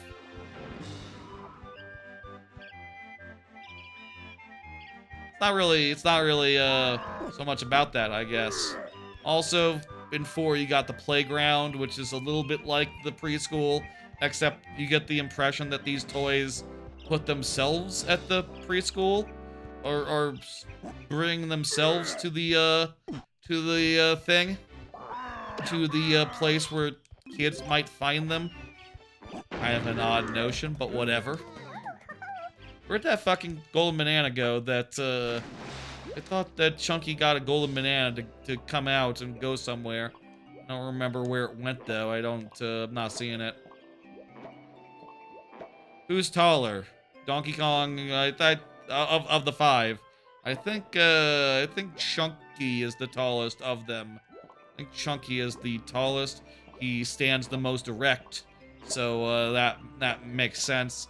I think if like Donkey Kong were to stand up straight, it'd be a toss-up between the two of them. But well, actually, what if DK is nearly Chunky's height already? Then yeah, no, if he stood up straight, he'd probably have it. But I do believe it is Chunky. Yes, that's the answer. Oh, we could go in there and do a thing. I think we need it to be nighttime before we really do a thing in there, but let's just grab what we can in here, and then we'll come back later, I guess. We can use this to get to the other side, where there's Donkey Kong has a thing to do in there. We can check the guide later. I'll check the guide now, actually. Just as soon as I can grab with one hand, and I can open it, and I can turn it. We're looking for Chunky Factory. Where's the hole? Where's the hole? There's the hole. Let's see. That was Messy Machine. Was it Messy Machine?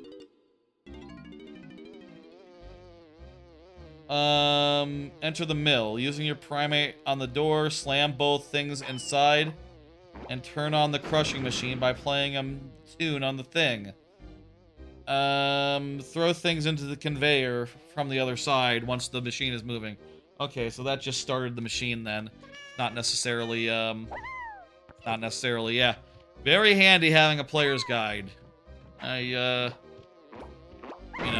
think I could figure this out eventually if I, did just do stuff and see, like, oh, I don't have, But, it's helpful in cases where I don't remember how to do something, but think I might have partially done it, but didn't get rewarded for it yet.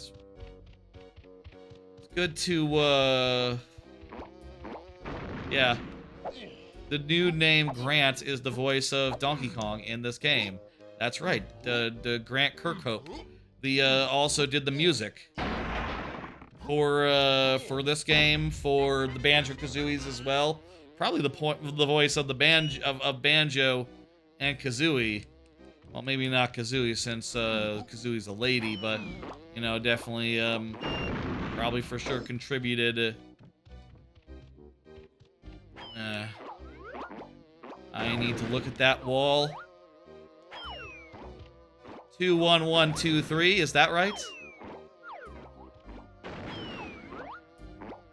No, it's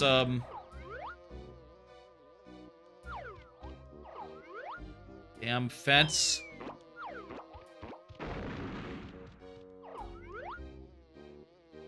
Uh, 21132. I think it's 21132.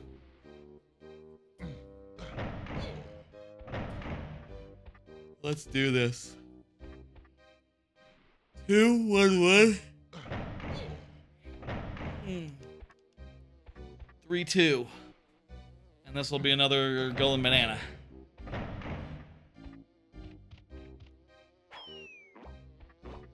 Three and two. I'll say so far there's been a couple of new anime this season. Starting, you know, the month has not started yet, the month has not ended yet, but there's still some new ones coming on and all that. But just a few so far. There'll be more. You know, there's more coming up. I think tomorrow there's none, and then I think like Wednesday. There's like, I think Wednesday is when it really starts. Well, that makes sense. Wednesday's the first of the month, so, and it's really the official time when everything should be starting. But you've already started. You seem all right. Nothing super duper, you know, top tier yet. Though I will say, I thought today's show, The World is Dancing, seems pretty damn good. I thought the World is Dancing seems like a winner of a show, and kind of reminded me a little bit of Elusive Samurai, except about dance instead of murder. Similar looking protagonist, similar time period, etc., etc.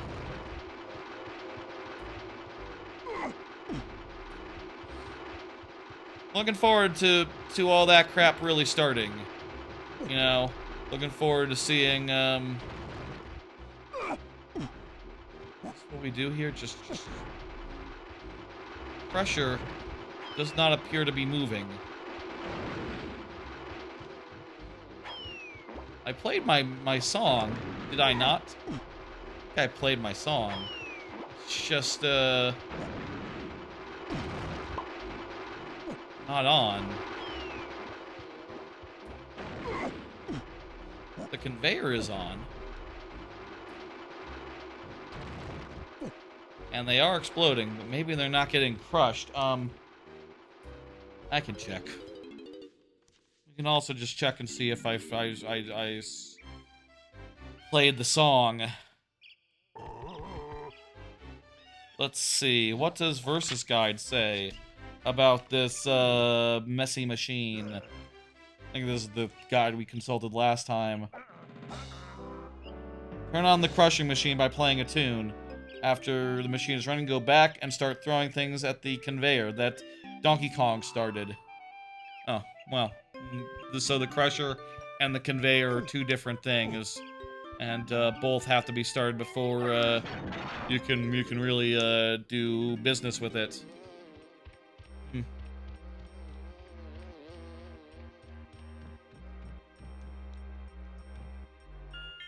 Do that again.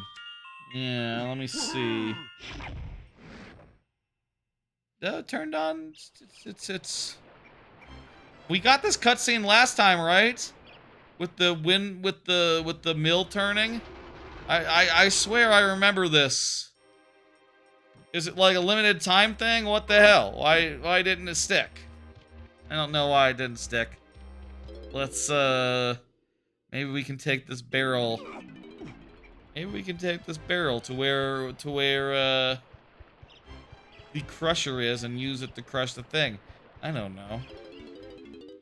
Do we need specific barrels or just any barrel will do? Looks like they got exploded perfectly fine last time. But now... Okay, now it's actually doing stuff, so yeah, that's what we need to do. If it's not crushing, it's not crushing, even though... Maybe what we did is we turned on the machine that checks to see if the crusher's taking damage.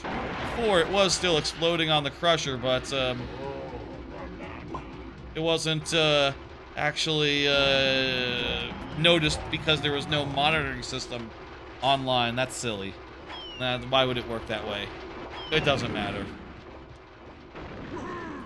I swear I remember seeing that cutscene, but I don't know. I don't know. Let's go somewhere else. I think we're pretty much done here. Short of nighttime. Are we done pretty much with this whole area as far as daytime goes? Let me see. Let's look. I'm consulting the guide right now. So there's the barrel blast. Peril Path Panic. But yeah, that's the one where you feed the guys. Yeah, we did that one. There's the cannon shortcut that takes you to the top. There's levers to pull. There's a nighttime one, and then there's a crusher. Thorn Brush Barn. That's a nighttime as well. So Donkey Kong is done as far as daytime goes. We did the fly gun. We did let's pull up the quick status here. We did the blueprint for Diddy Kong.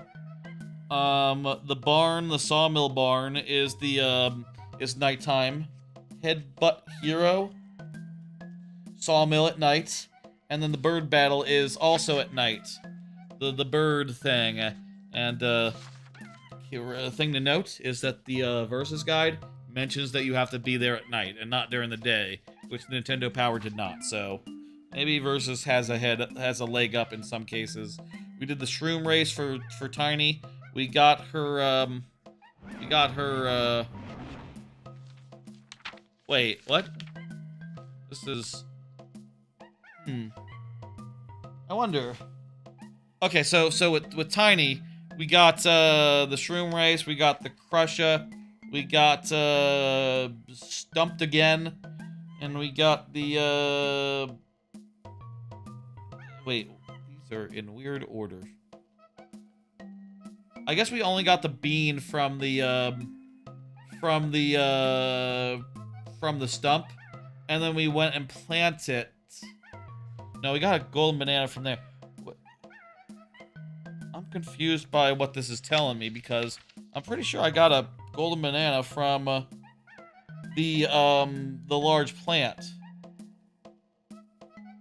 Oh, it's just the picture is just at nighttime. I was confused because the picture was at nighttime on the player's guide here. And then the spider boss is a nighttime thing. So Tiny is done as far as daytime stuff goes. What about Lanky? Lanky has done Crazy Kush. He has done his blueprint. Big Bounce. That was yeah, where we bounced and we got a thing in the mushroom. We also did the other thing in the mushroom. That's Batty is a nighttime one. And then, the other one requires you to, is the rabbit race, which requires you to have the upgrade. So we're done with Lanky for now. We did the minecarts with Chunky.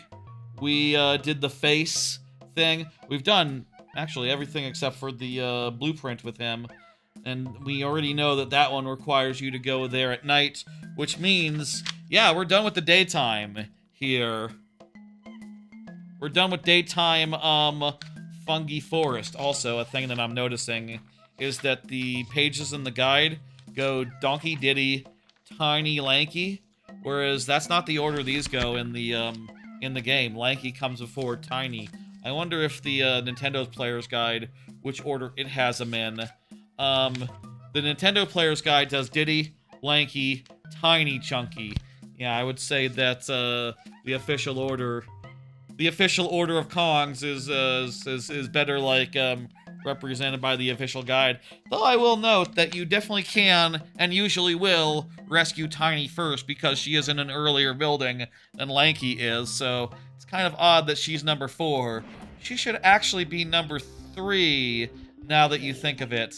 Now that I think about it, so, like, Prima versus Guides, I think, has the right idea, and the game itself has the wrong idea. Yeah, see, in the barrel as well, it goes Lanky, Tiny, Chunky. It should be Donkey Diddy, Tiny, Lanky, Chunky, I think.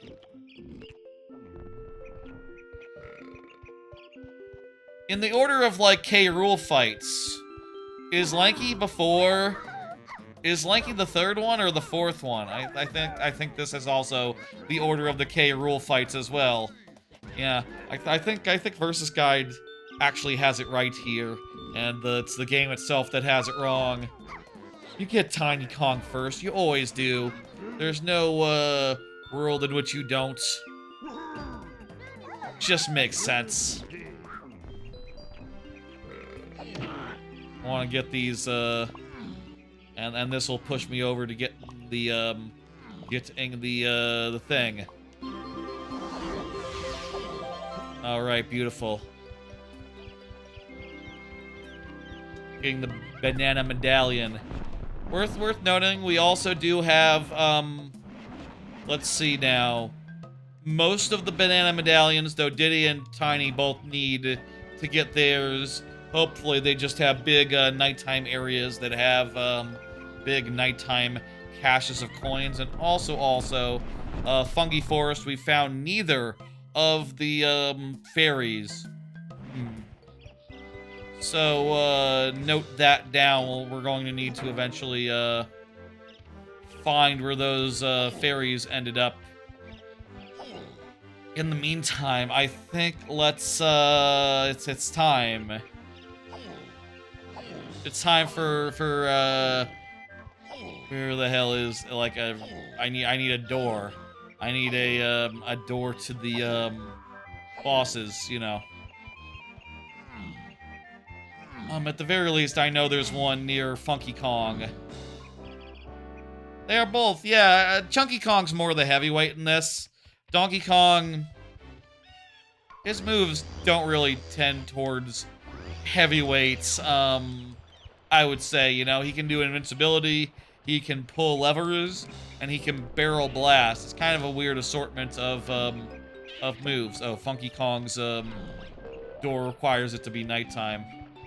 Well, you know what? We can make it nighttime now. We're done with the day, so we might as well. Sure, let's do that. Folks, we have finished off this world, during the day at least, and it's time to switch to night. But since one of the powers, one of the golden bananas that we need will require backtracking, we're going to actually beat the boss, go to the next world, and then come back to actually finish off everything at night. So what we're doing right now is nothing to do with that there with nighttime, other than the fact that we actually need it to be night to get into this this particular boss door. But we're gonna go in here and we're going to beat the hell out of the Dongo, and then let's send Chunky off blast, because he's the one who will have to fight him. We'll do Dodongo too, and then we'll head to do I have enough? I think I have enough. I probably have enough. I've collected a lot of bananas. If I don't have enough bananas, an audible will be called. I have at least 3 banana medals, so that's most of the way. to the goal in themselves, not to mention everyone else's, as well as the amount over the banana medal I am. I'm gonna have to be more serious about bananas, maybe, going forward. Maybe this is the end of just always having surplus. I mean, this is the only case where we're going to be doing this boss in the middle of a level versus at the end, because we really do need the move. We really do need the sprint move to beat the rabbits earlier in this level. They should have just made it so that this move was available in this level. I don't know why they didn't. It would have made sense.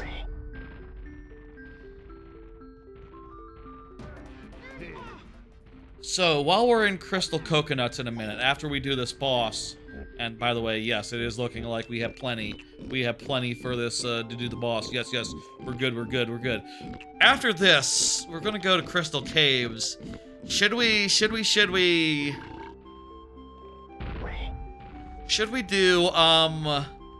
the dude? Should we do the Beetle now? Or should we do Beetle later? I'm not sure. I'm on the fence there. It could take a while. It could be the kind of thing where this goes long, this goes late. Could take an hour plus. How long have we been going? Going about, we started about 7:30, it's about 9:30. So we've been going about 2 hours. Dang. I guess these worlds are getting longer. That's, also a potential thing that'll make, you know, next week if we do caves and castle, we'll still make for a pretty long stream. Right. We're really the guy that we need to be, so let's get in there and do it. Logistically, I have questions, but let's play it by ear. You know, we're going to forward track for a bit, and then we'll work it out.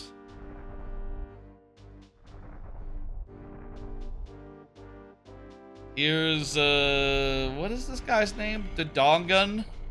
The Doggun? Like the dragon dog fly. It's like a dragonfly dragon. It also has some dog-like features.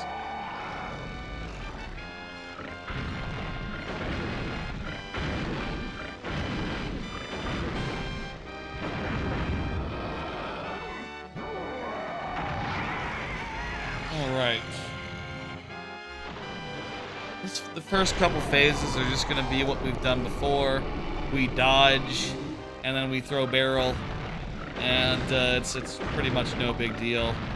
We will have to dodge more times, and pretty soon we'll be on the clock. But this should be fine. This should be good. Not the hardest boss in the world. Maybe we should, if we can just grab the barrel and throw it. We can just do that, and if it misses and then we have to jump over a thing, we can do that. That's fine. Shouldn't worry about it. Just let it happen. Just do whatever makes sense. 1, 2, 3, 4, 5.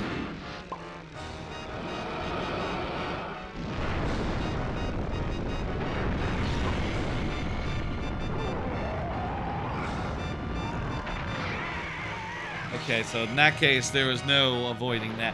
Or if you did, you'd have to wait a while for the fire wave to, like, dissipate. No jumping over it, though. Okay, so now he starts, like, dropping the shit. Dropping the platform.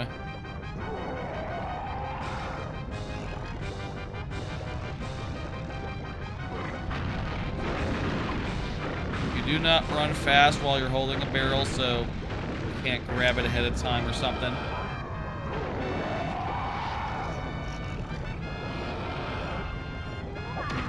I don't know what the strategy is for Donga Donga, if you're supposed to, like, big punch him, or just, like, a bunch of little punches. I wonder what the guides say.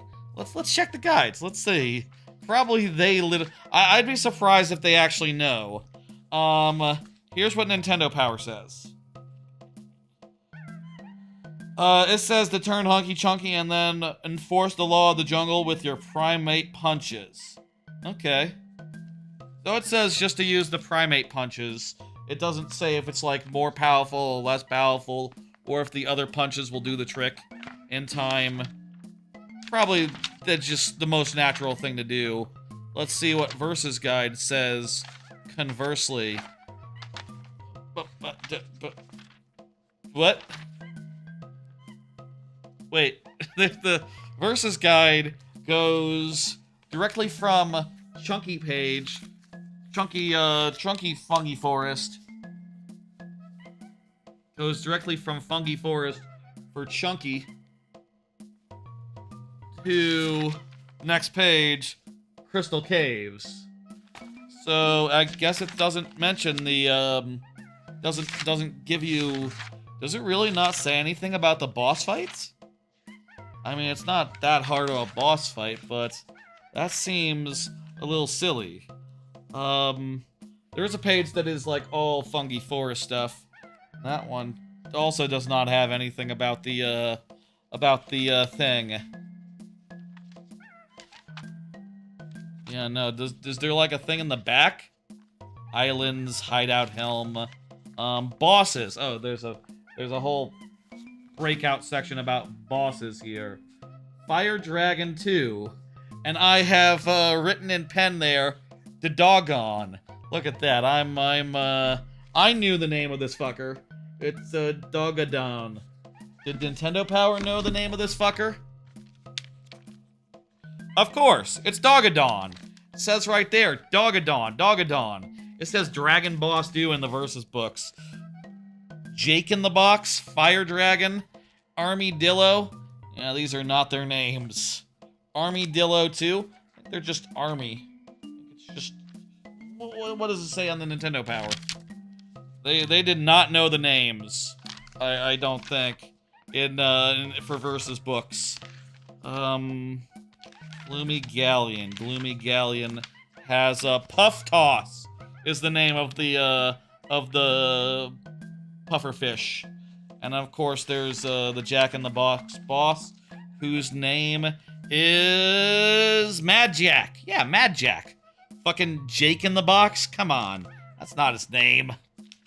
I don't know where you find these things out. Maybe it's like a boss. Maybe there's like an option to like refight the boss. I think there's an option to refight the bosses. And I bet in that menu it tells you their names. Versus Games did not check that. Oh my god, look at that.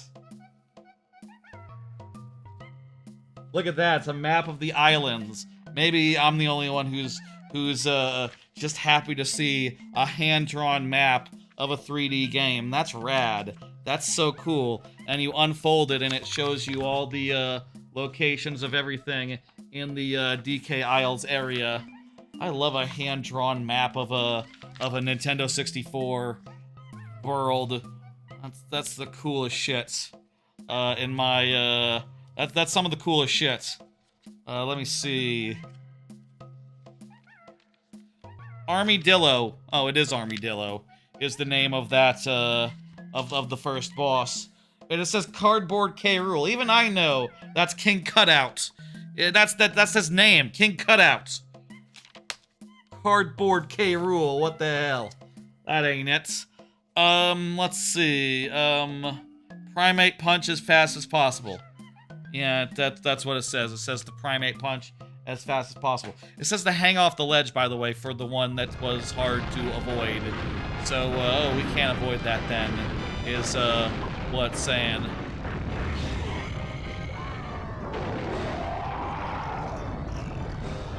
Oh, fuck you.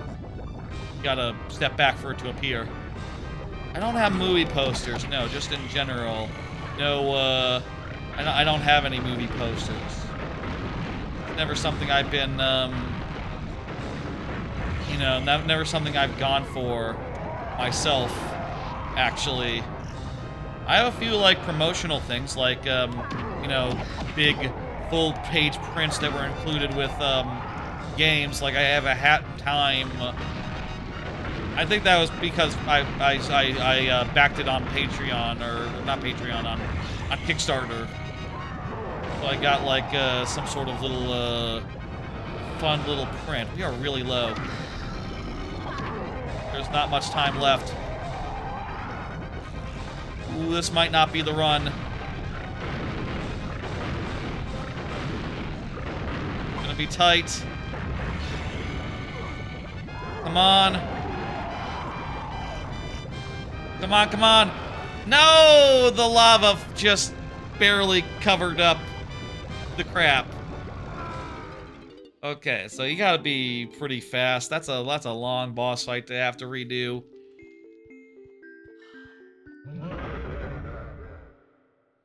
You know what? Versus Books brands its guide as a perfect guide. That's not true. That's not true at all. It doesn't even know the names of the bosses. How perfect a guide can it be? It comes with a free poster, according to the thing. What does that mean?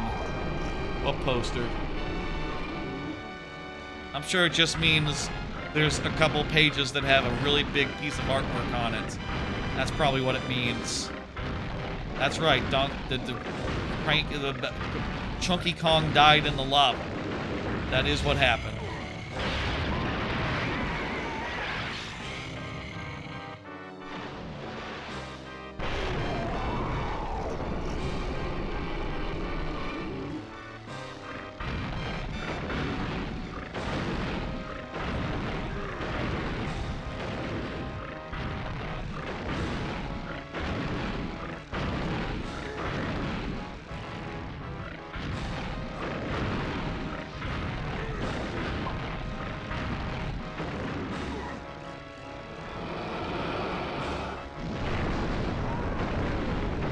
Okay, so I can't throw it before...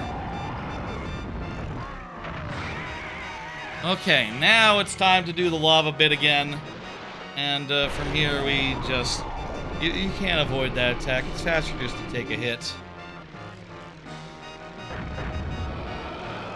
He's gonna start the thing falling. I always liked how wall textures were just full of random cracks and stuff on the N64, you know, and weird patterns and other crap. I always thought it looked really cool, and I wondered, like, you know, if there were, like, hidden shapes in there, you know, like Gruntilda or something, hidden in the patterns of, like, all the cracks. There might have been. Or that might just be, like, looking at clouds, you know? You look at clouds and go, like, oh, that's Grunty. That's Grunty in the rocks. Okay, I think we basically have like 3 phases to do this. 3 big boy times.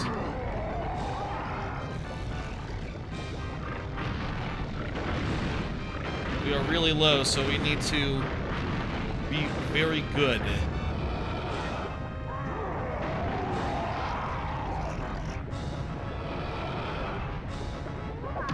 We can do one more after this. Dang it.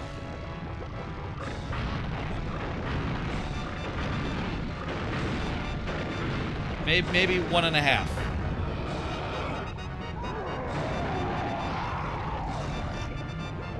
Okay. Come on. Any of these hits? Yeah! Perfect. That was as good as it comes. Okay. Nice. We've gotten like 3 punches on the previous phases, so getting that 4th punch before having to go another round feels real good. Yes, you are burning to death. I'm sorry. You are dead. Is that referencing is that an intentional the Terminator reference there with the sinking into lava? It must have been. Of course it was. What else would it be other than a perfectly good coincidence? You're gonna sink into lava. There's only so many ways to do it. Chunky didn't do a Terminator thing when he was sinking into lava.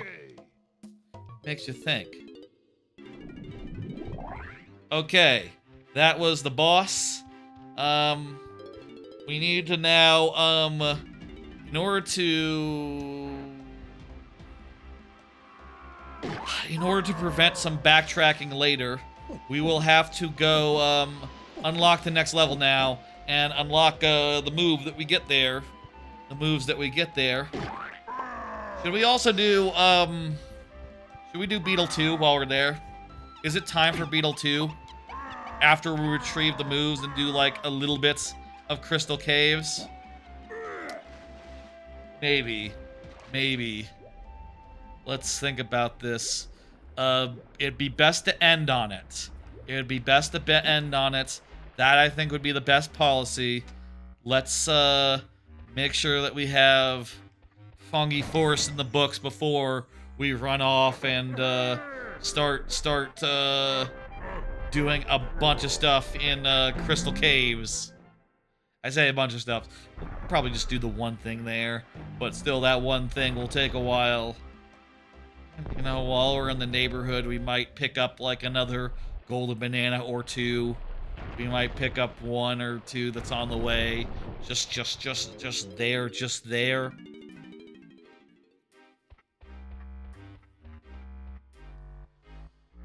But yeah, all the levels are open now, so that's nice.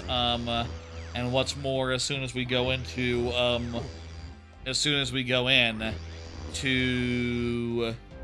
We need to go into castle, or is just either of them perfectly good for this? I'm not sure. Also, we can play, I think, a song right here, and that'll give us a quick GB. GB. Golden banana, you know. We should consult the guide. We should consult the guide and see what it says about,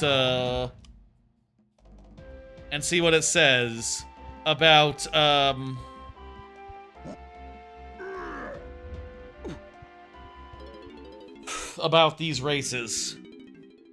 I remember these things being difficult as hell and, you know, impossible. But maybe on this version, with the lag changes, it's a lot more doable than it was on Wii U. And as a result, maybe it'll be a lot more doable than it was on Wii U. Yeah, Donkey Kong. That's right. Those stubborn apes don't know when they're beat, but even they will have to admit defeat. When they've tangled at my fiery little pet. Oh, they're talking about the Dongon. Wait, nothing can stop me now. Their island is doomed. Is he going to address him as the Dogon? See, versus guides, you really should have known.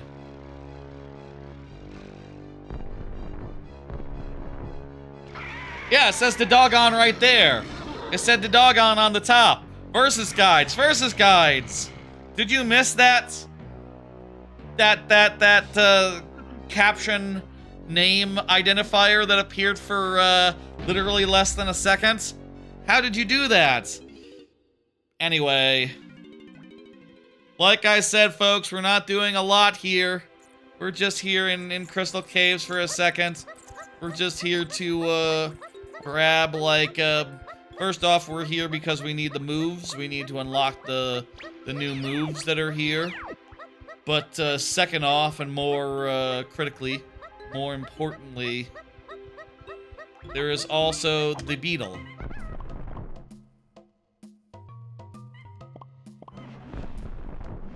Do we want a Beetle now? You know, I can just leave and we go back to do, this is just in a quick little aside. I can grab, here's the, I was about to say we can go back to, the other world and do it there. And buy the stuff there, but you know what? We can buy it here. Let's buy it here, and then we'll, yeah. Buy it here, and then we'll be, There we go. That's the move that we needed, basically. And we can buy everything else, everyone else's, other stuff here as well.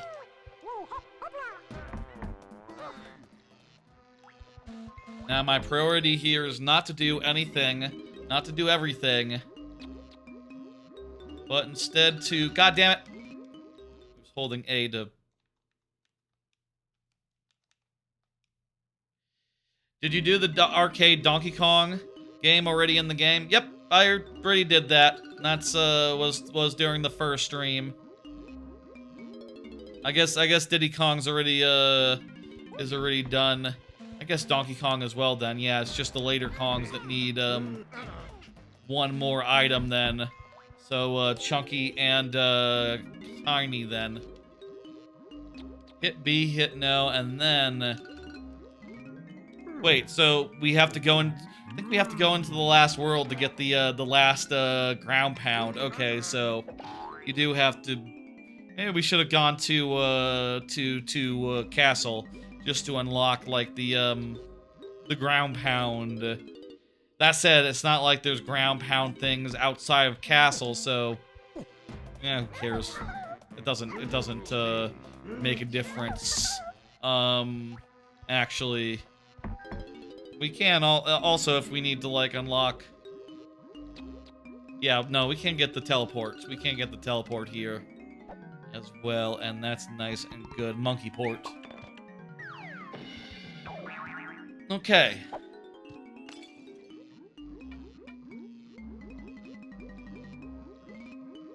It's like 2:45, going around 2 hours. I'm going to go back to the other, I'm going back to the other world. I wanna focus on Fungi Forest first. We're gonna knock that out, and then we'll worry about we'll worry about caves and Beetle 2 and such. Yeah, let's that was just a quick excursion. We didn't do any collecting. We're leaving that for next time. And we didn't do Beetle 2 yet. Let's do that at the end of the stream. And let's do that after Jetpac, because that's the hard one. Beetle 2 will be the hard one. Jetpac, I think it'll be fine. You know, like I said, I never had trouble with Jetpac as a kid. I say I never had trouble with it. I definitely beat it as a kid. How much trouble I had along the way of doing that, I don't remember. Who knows? But I don't think it's quite as going to be quite as bad as Thing. All right, we're back in Fungi Forest, and it's nighttime now. It is time to do all the nighttime crap, which there's a bunch. Also, we have the move that that allows us to orangutan sprint, so we'll be able to do everything here. We'll be able to do the race. We'll be able to do the owl. Let me just say, my priority will be on. I think the race will be the last thing we do because I remember it sucking. Maybe sucking is too strong. I remember it being a pain in the ass, and I want to put it off as much as we possibly can. Does that make sense? Yes. Absolutely, it makes so much sense. It is such a sensible thing to do. It's hard to see the hole in this building when it's nighttime. Let's do it. I think we basically have a little bit under half the, I can't music in here.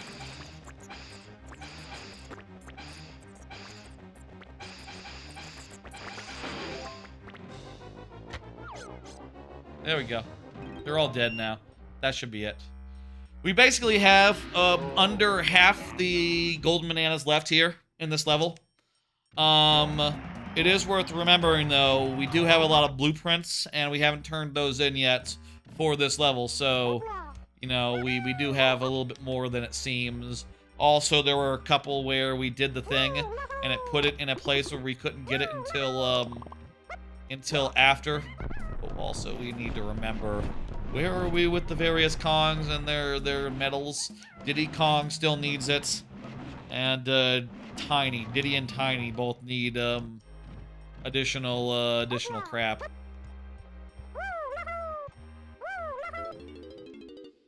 Let's do it. Okay. So as far as other Kongs, their bananas go, we don't need to worry about them so much. But Diddy and Tiny, yeah.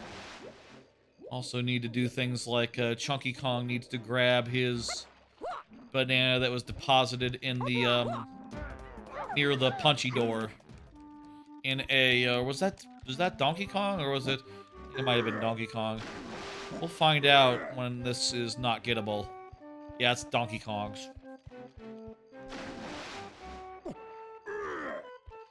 You know, 64 games really could have used the D-pad for like utility debug type things. It's kind of a inconvenience to run over and like hit it, but like a lot of more recent quality of life type stuff, like like DK64 Randomizer, which has like Swap Anywhere, which is featured in DK64 Randomizer, puts changing Kongs on the D-pad. Also, the masks are put on there in Majora's Mask Randomizer or Ocarina of Time Randomizer. It's a good place to put stuff. Admittedly, it wasn't at the time because you sort of had to like move your thumb over here or something.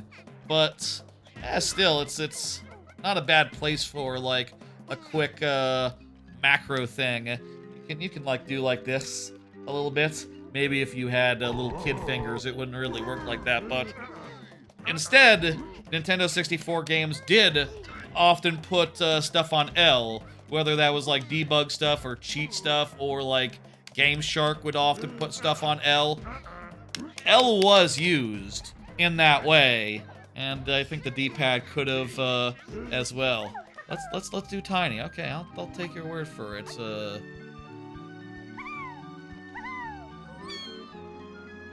I'll say also, you know, I didn't look, and when we were going over what's left in this level, I didn't check where the fairies are. Let me see. Fungi Forest. Where's the fairies? I'm looking for the fairies. Fairy.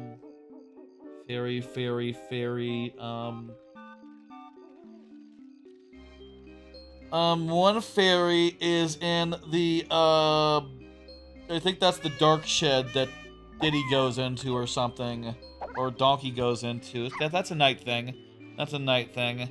And the other fairy is I see one fucking fairy on this thing. Oh, I think they're both in dark areas related to this. Yeah, I think these are both dark areas, so yeah, we didn't miss them when it was day. They're dark side stuff. Meanwhile, let's go and do let's go and do Tiny's little boss fight in the thing over here. Got a little boss fight to do, and we'll get that done, and then what next? There's some more stuff to do in this particular area, and we'll do stuff in this particular area, and then we'll bounce out of here and go to one of the other particular areas. Mushroom would be a good place to go. Just let me see let me look at this very convenient map that I have on hand before I engage with this fight. So yeah, there's in Fungi Forest. I got a map here. Wow, players' guides are convenient when they're not AI slop. So there's the main area. There's the mushroom. There's the side area with the tree with the races in it. There's the Funkies area over here, and there's Barn Town. So yeah, I think this is like the overall, and then it splits it up into other places, and here you can see inside of the thing. So I think what we want to do now is finish off Barn Town. I think that place doesn't have anything at night. Then go Mushroom. There's one thing to do there, and then the rest is in the little coven with the owl and the race, and that'll be where we end this area. And here, there's two more places to go in little side barns. Yum, yum.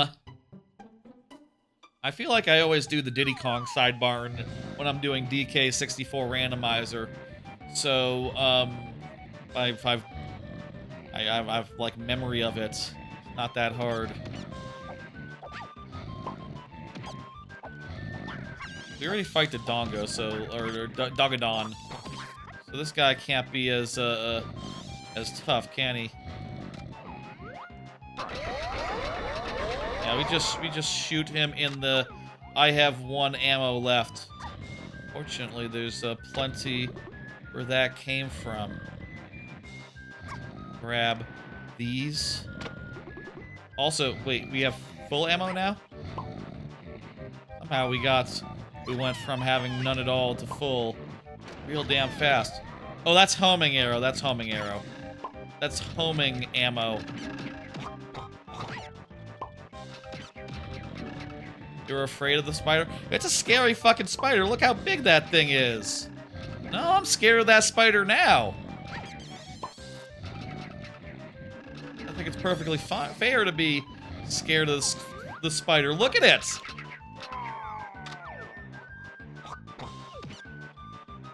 And these guys are giving me no health. No health things either.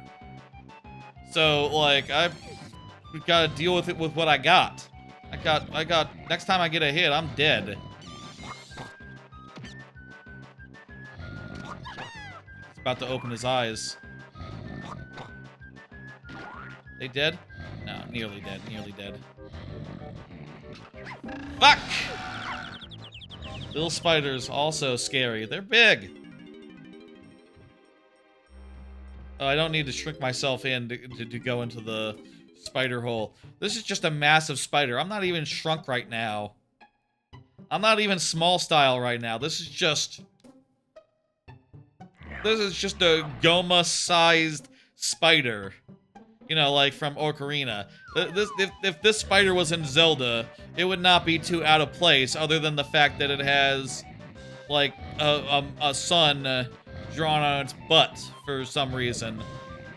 Why does it have a sun and a moon drawn on its butt? I guess that's like the Fungi Forest, like, aesthetic, considering that they have, like, a whole night-day system here. Which, I mean, I'll say most places do have a night and day system in real life. You know, enough time passes, night becomes day. That's normal.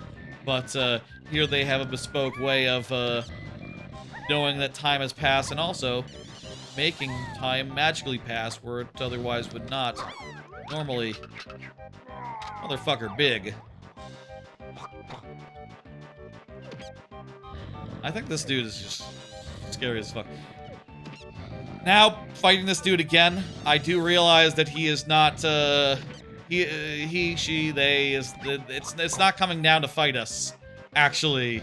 So it's only the babies that we have to fight, so really it's not that bad. Like, if it was, like, landing and attacking us like Puppet Ganon did. My controls are reversed for some...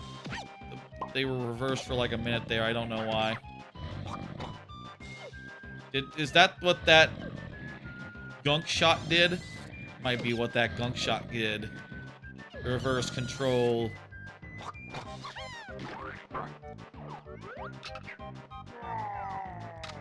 Really not that bad of a boss fight now that I realize that. Dude cannot fucking wake up. Just fucking, you know, it's lucky that this door only opens during the nighttime because this dude sleeps at night. If we were here while he was actually, like, awake, well, then I could just fire arrows into its eye, like, non-stop. You're leaving, right? You're not... Oh! Look at that! You become small! And weaker than its brood. It did come down and fight us, but it really wasn't that bad. You know what, in retrospect, yeah, that fight isn't so scary. I feel like I as well have conquered my my fears today. And my reticence as far as this boss fight goes. That was perfectly easy. It was easier than like your average Banjo-Tooie boss fight. That's like easier Terry from Terry-Dactyland. Terry is a harder boss fight than that, and I've fought Terry I don't know how many times in my life. I've never feared Terry, and now I will never fear that big spider again. I might fear that big spider again. There's good odds I will forget that the big spider is nothing to fear. Oh, did you mean that you were afraid of spiders in general? Spiders are scary. I don't blame you for that. But those ones in particular are huge, man. They are just genuinely scary in their own terms. I believe this is Donkey Kong's barn. I can tell based on the yellow bananas. Worth remembering, we still need... Tiny Kong needs 10, and Diddy Kong needs more than that. So we need to, you know, keep that in mind. I have no memory of what goes on inside this barn.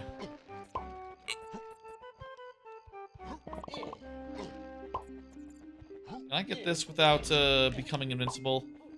Or is this a fool's errand? Yes, I can. The invincibility barrel was on the other side. I was supposed to use the invincibility barrel to handle that. What is this one? Oh, there's like a guy. I think...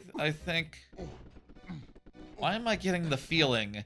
Is this where Beaver Bother is? I'm getting a strong feeling. A feeling I haven't felt in a bit. Of, approaching doom. I seem to remember one time I was doing, the randomizer. I think I went in here and went for this bonus. And was it Beaver Bother? Well, if it was the randomizer, it's randomized, so it won't be that. It might be something better. Or something just as bad. I get a strong feeling, though. Something about this room is, making me think Beaver Bother. I don't know, is that my imagination? Let's find out! No, it's the Minecart Mayhem, which is another bonus game that I also really don't like, actually. Okay. Maybe that's why I was feeling anxious about this, because I remembered... I hate this one. I hate having to, Okay, I need to go out from here. This takes so long. You have to hold out for ages and ages, and also you really need to make sure you're not on the same track. Oh my god! Oh my god! Get through! No! Wrong way! I was holding down! You know what? The other one was probably about to get onto the track that I was on. I was probably doomed either way. I hate this one. I forgot that there's 2 carts eventually. That's even worse than 1 cart, because it's harder to be on the other track. Actually have to avoid.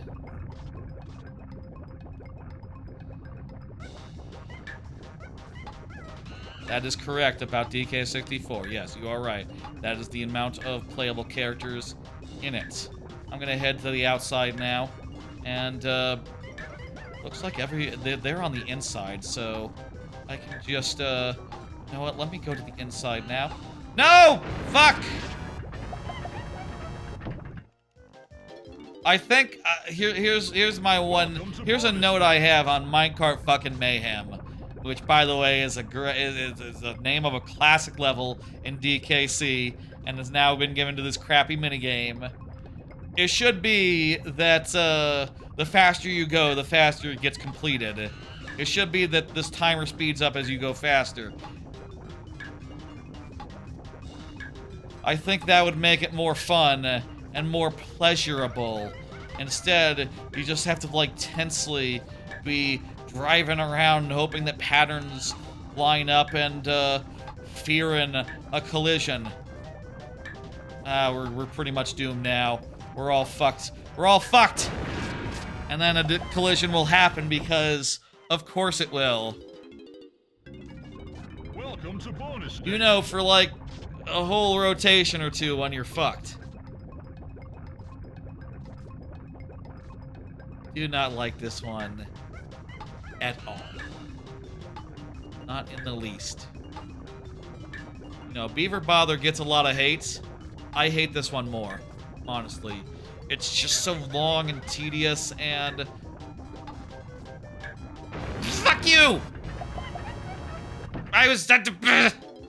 I should leave this on the other track. It's just so long and tedious and I don't like it. And I hope this is the last of them that's in the game. I mean, I'll say, like, it's not super duper hard. I don't think this is going to be like, I don't think this is going to be like other mini games where it's just like, oh, you know, we'll be, doing tries of this for the next hour. No, no, no, it's not that bad. Oh, damn it. Should have gone inward. I should have gone inward! I don't think this one will be, like, super duper long or nothing, but it just sucks. That's the thing about it. It just sucks, it's just stressful, and the timer, it just moves so slowly. Painful. That's right, that's what it is. Same collision! Same collision! Maybe I'll get lucky. Maybe these things don't make rational decisions. Maybe if I break and just see if they change tracks, that's an option. Let me break for a second and see what happens. I do need to get out of this, though. And now I need to go out from there. We could go really slowly.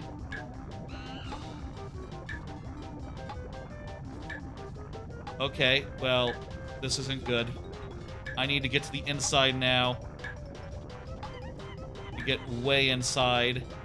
And then hope for the best. Hope for the best. These guys are still on the outside and they have to stay alive for 5 more seconds. Stay inside. Yeah! I'd rather Sonic 06 than that minigame. Me too, honestly. Yes, I don't like that minigame. I like Sonic 06 more than that minigame. I've only done a third of Sonic 06, so maybe I'll come to regret that, but at least Sonic 06 is like funny bad. At least it's like humorously bad. I think there's one more thing I need to do in there before we leave. There's another question mark thing.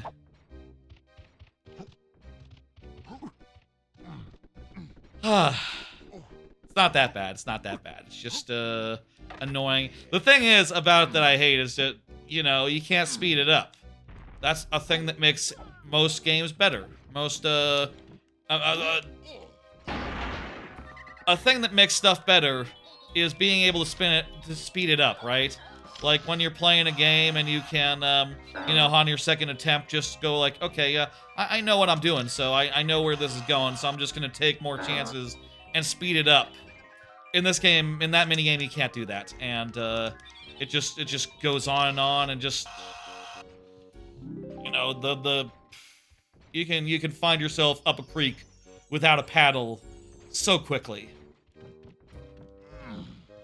And then, you know, to get to that creek, it took a couple minutes, so it took like 30 seconds, so you're not feeling good about that. You want to minimize your creek time. Paddle or no.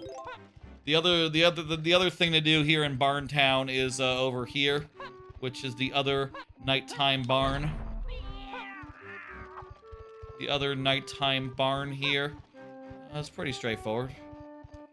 We'll note that we do not need DK bananas, so don't worry about that. But we still do need Diddy bananas. So if we see a Diddy balloon, we really actually need to collect it, or that we need to collect that.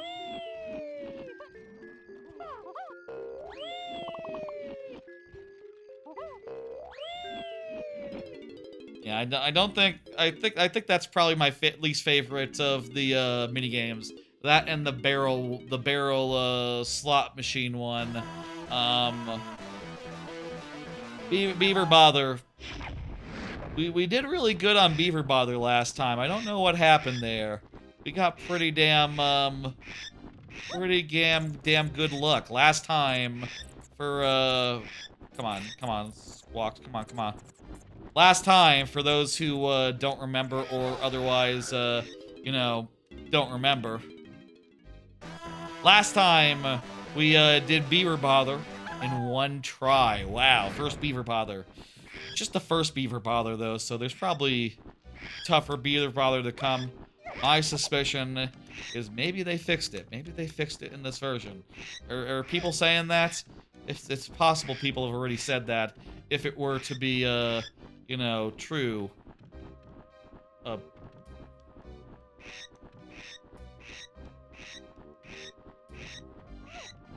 Please pull yourself up.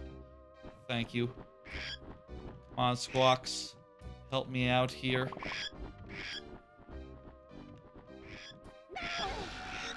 Okay, we got the bananas. That's a good start. I've done this a good amount of times in the last few years, but I will say, with DK64 randomizer, but I will say, with Switch Anywhere, you can do this as any Kong. You can do this as Donkey Kong, as like as Tiny Kong, as etc.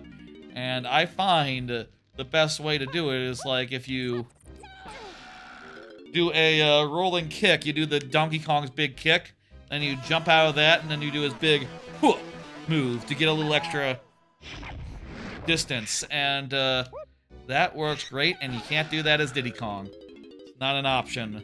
So I gotta do it the old-fashioned way. Or with Tiny Kong, you can do the helicopter twirl. So it's nice being able to deal with this room as such.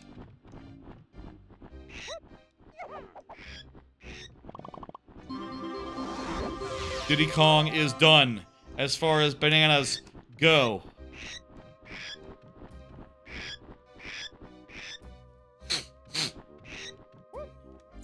My nose is super irritable right now. Fuck! It's right there. Don't know what's up with that, but don't worry about it. I'll be fine. I'm feeling generally fine right now. Little tired. Feel like I haven't been sleeping super duper well. Good night, Chard. You have a good one. It's getting pretty late. Let me see. It's like 10 o'clock. 10 o'clock Central Time. So I've been going around 2.5 hours. Is that right? 2.5, yeah. Started at 7:30. 10 mixed 2.5. I think I might have overestimated about an hour ago. I think I looked at the clock and was like 9, so we've been going around 2 hours. Or 8 or something. Be more like was more like an hour and a half at that point. I think yeah. A nice thing about this one compared to the last one is that you can absolutely start taking chances and speeding up the room by taking big, wild, crazy jumps. And that's fun. It feels rewarding to be able to take a big risk to get it done faster. Yeah!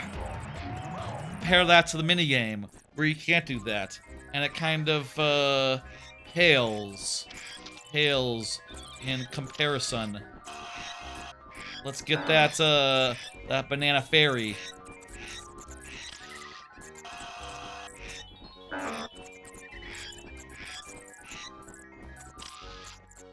We captured it. Hell yeah.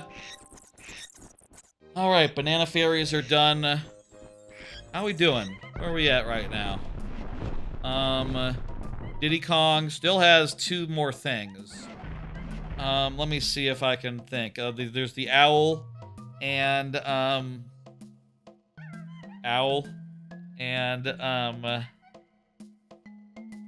God, what's his other thing? I can check the guide, but let me see if I can remember. I think we're oh, there's something on the top of the tower that I think is Diddy Kong specific. I think we climb the tower at night, and there's a thing up there for Diddy Kong. There's like a Diddy Kong, pressure plate. I've done DK64 randomizer a lot in recent years, so I remember... I have a lot of, like, memory of where all the loading zones are, I guess, specifically, where I can go find a quick loading zone and when, and with which Kongs and how. I don't think this stream I gave the old speech that I did the last 2 speeches insofar as, like, how my feelings on Donkey Kong 64 are and how they have evolved over the years. I said before last time that, when I was a kid, I got it and really, really loved it. When I was a teen, I sort of began to sour on it and all its, like, you know, repeated, objectives and, you know, there's like a handful of, like, sets of bananas that really, I think, give this game a bad name, you know? Like, when you think about, for instance, when you think about, we already have the thing. We don't actually need that one. So I should just relax. Leave it.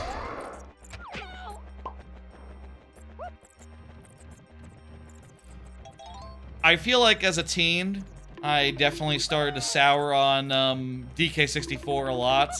And, you know, as a teen, I definitely was like, oh, it's actually really bad. Ugh, you know, that's sort of my take on it for the time. I just sort of just saw it as a very bloated game, overlong, repetitive, and also the backtracking, and also the this and the that. And there's a lot of things that objectively you can look at and say, that didn't age well.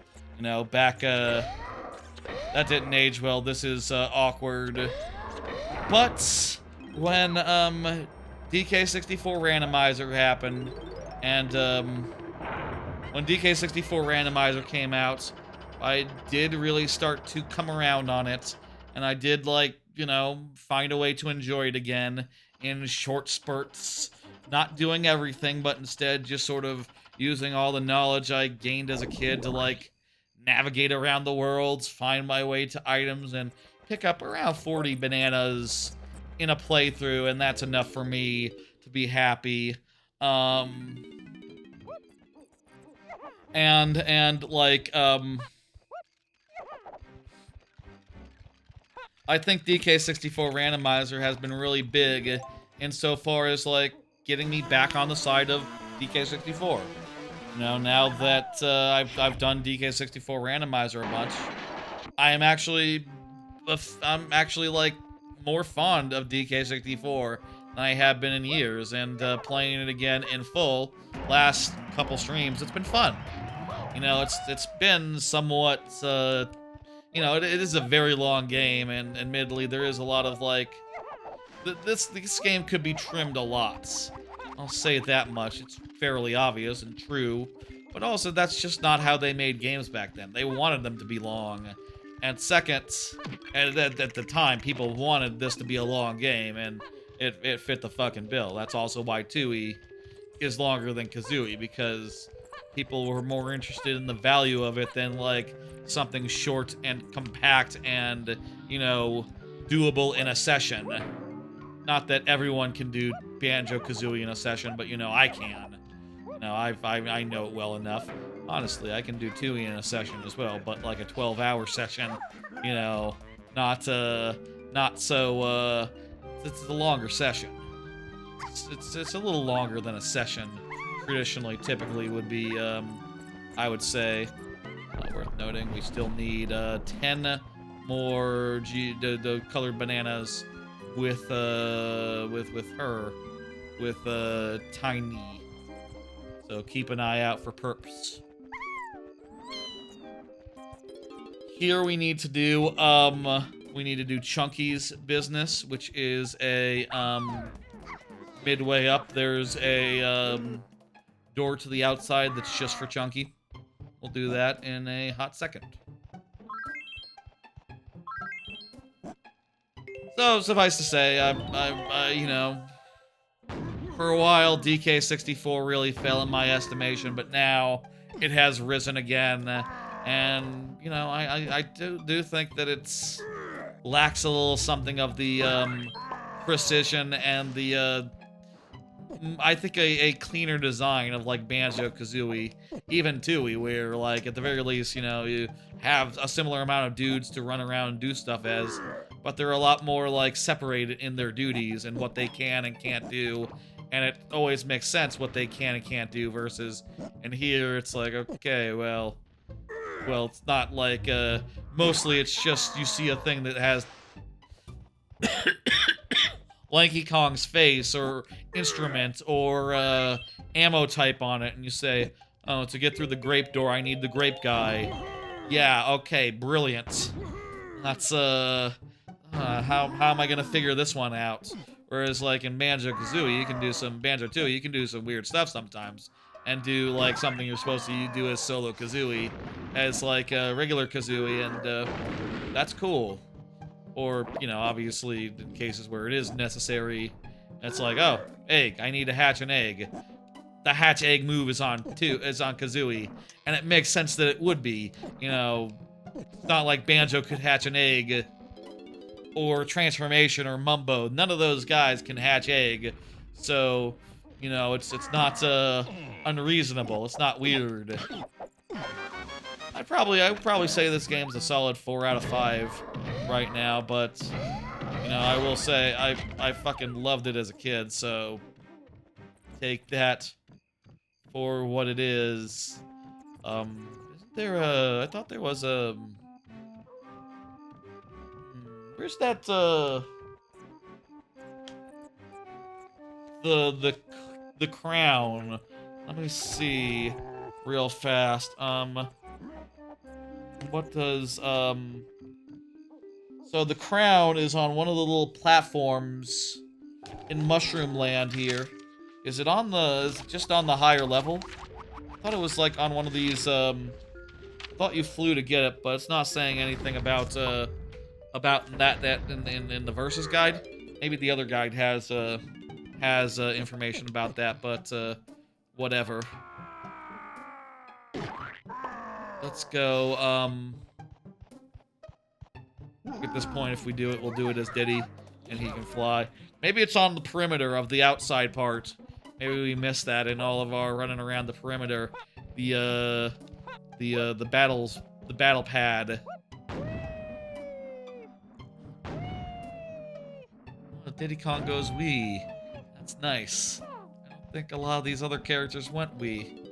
They didn't make noise like that. Walk around the perimeter, and if it's not here, we need to fly to get it. So yeah, I'm much more a fan of DK64 than I was years ago, and I'll say at this point, you know, I had some trepidation with the, oh, maybe this only opens up at night. Maybe it's a night panel as well. Okay, cool. I'll say, you know, I definitely had some trepidation going in. I still do, but at this point, we've already beaten, like, the most challenging things that I struggled with as a kid. You know, in DK64, in DK Arcade, and Beetle 1. And if we can get through Beetle 2 tonight, I feel like there's nothing I can't do, and I will beat it for the first time. Oh, I'll also say that even though I played tons and tons and tons of it as a kid, never did 100% it, never did do every golden banana, and most crucially, never did DK Arcade. Not for lack of trying, I'll say. What happened was on the main file where I got like You know, there was one file that I spent most of my childhood on, and that file got borked because I tried to use a Game Shark to get by that bit, and, well, I was just using the... Yeah, y'all remember using a Game Shark where it would be like, oh, use, where you could, like, pause it, right? And then you could check the memory and see what changed? I did something like that to try to figure out, like, what it was that changed when you beat Donkey Kong Arcade. And I think I advanced it to, like, the next place, where DK Arcade was, like, marked as beaten for a second time, but I still didn't have the coin. And also, I couldn't do the thing again. And, I borked it pretty completely. And, you know, by the time that I was... It wasn't too long after that that N64 broke, and then, you know, it was just, virtual console versions that I had for after that, and I never did go the distance on the virtual console version. Never did put down the, you know, admittedly, I'll say, like, we've been going around 5 hours of stream right now. At this rate, it's probably like going to be a 20-hour game. I never did put in the 20 hours it would take to beat it again in any amounts. But yeah. How are we coming? Let's just see. We still need some more as tiny. But Chunky's completed, Donkey's completed, Diddy has one, Lanky has one. Yeah, we're just down to the 2 that are in the next area, which I hope has... We need to find some tiny bananas. And 10 of them.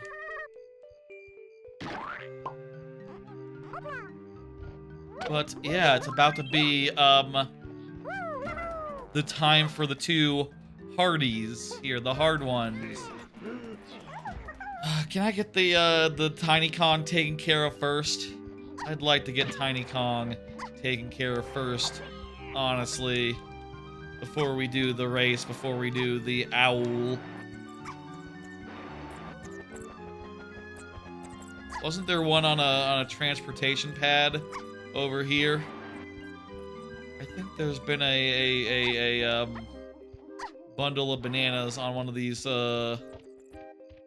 must have already gotten it. Okay.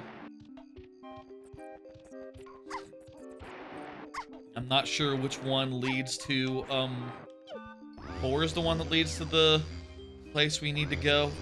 Yeah.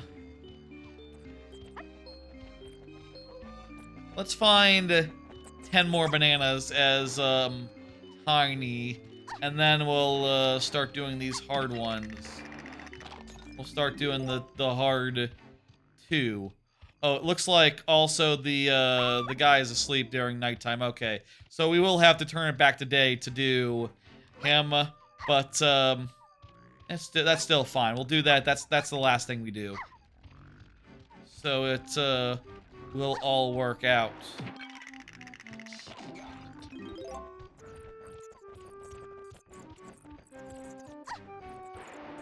I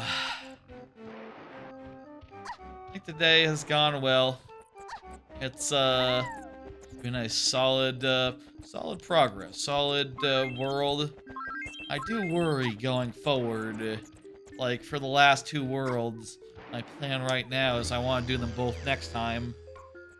Might be difficult. That said, babe, if we get the hardest one out of the way, it'll be less difficult, and that might help and shit. Who knows? Who can say? Anything on the top of these, maybe? What about if we swing over there? I don't know what the point of that is. There's some Lanky Kong coins, I guess. It's nothing. Okay, let's just try. Let's just go random places and see if there's any fucking... What else can I do? The guide's right there. It has marked clusters. Hey, let's check the guide!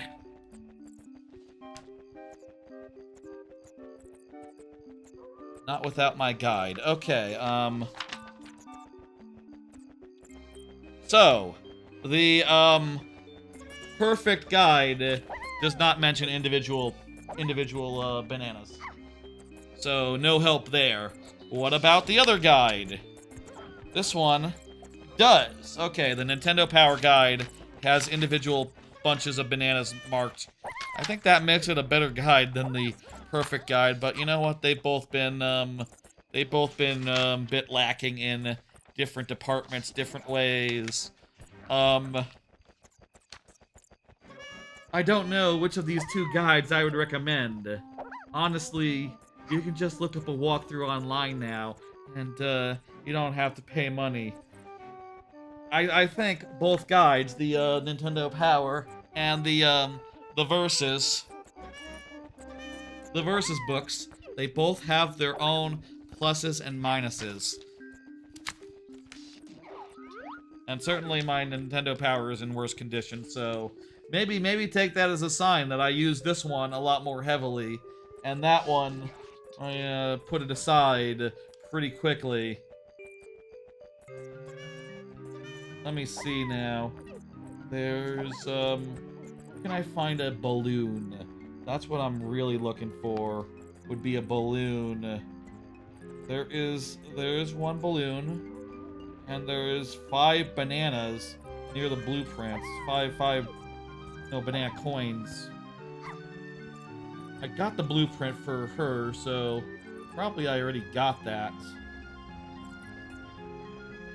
Big clusters of bananas are suspicious, though, because where else would all these bananas be hiding? There's 17 in the moat around the barn. Did we get those? The barn moat.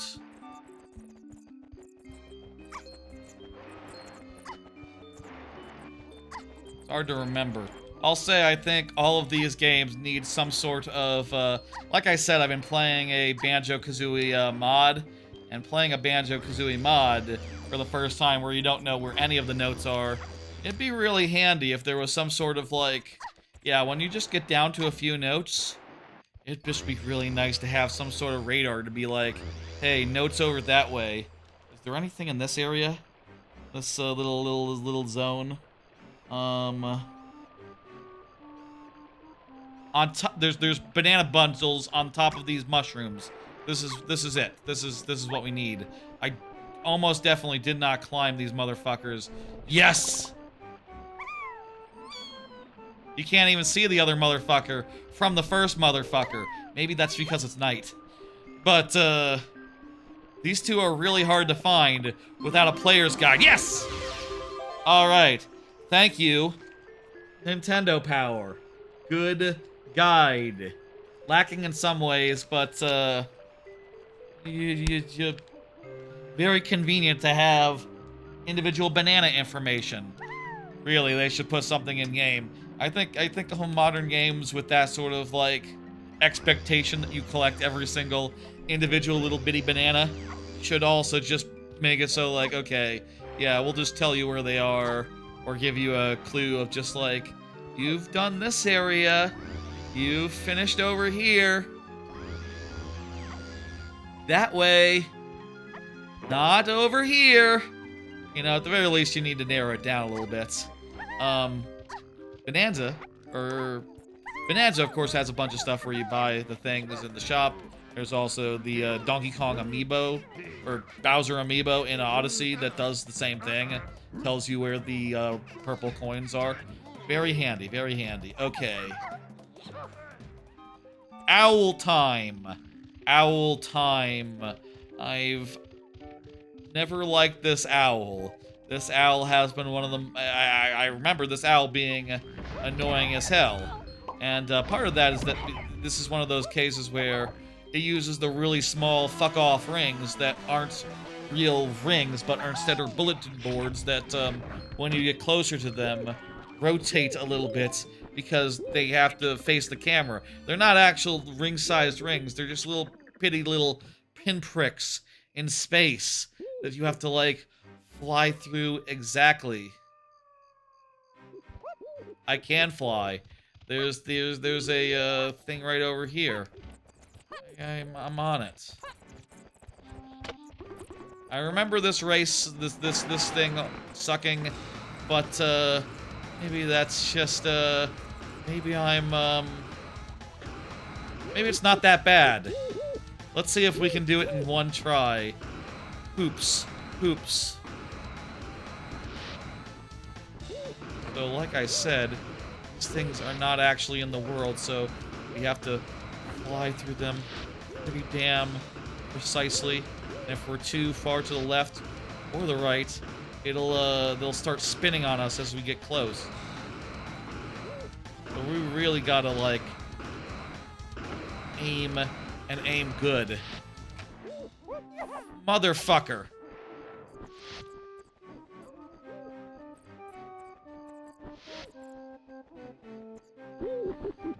You know what? This isn't going bad. This isn't going bad. It's just a little bit annoying as this stuff is crap. Also, it's worth noting, elsewhere in the game, there's rings that you drive a hovercraft through, and these rings... Oh, motherfucker! You went back to sleep? You fucking dick! Asshole. Fucking owl. It's worth noting that those rings are physically there, are physically in space, and you do drive through them. These rings are just weird and ephemeral and sprite-like. I'll say again, these are the worst rings in on the N64. And I'll say, I think these rings are even worse than Superman 64's rings. I checked, I think, last week after the stream. I looked what the 64 rings are. I think I did. I might have not. I don't remember 100%. But I think I did, and I think I saw that those ones are actually physical rings. They're not bulletin boards like this shit. So, they actually exist in space and won't rotate on you. Say that, I've been pretty good this time, so they've not had the chance to rotate on me. Oh shit, on camera. We're a little behind. That's not good. Making up for it though. Yeah, you see there where we have to basically be turning. If we're coming at it sideways, it's like we're coming at it forwards ways. The ring turns to meet us. Gotta be real damn bang on. Really blows. Oopsie daisy. Okay, okay, we got it. This could also be a case of this owl was slowed down a bit in this version without lag and has been slowed down to compensate for lag. Hell, it'd be cool also if they made it so that the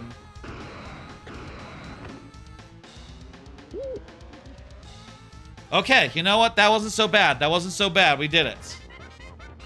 There is a minigame. Not over yet. It is basically over. But let's see what we got minigame-wise. Welcome to Busty Barrel Barrage. I will say, I think I saw this in the player's guide, in one of these player's guides real fast. It's just a shot of Busty Barrel Barrage.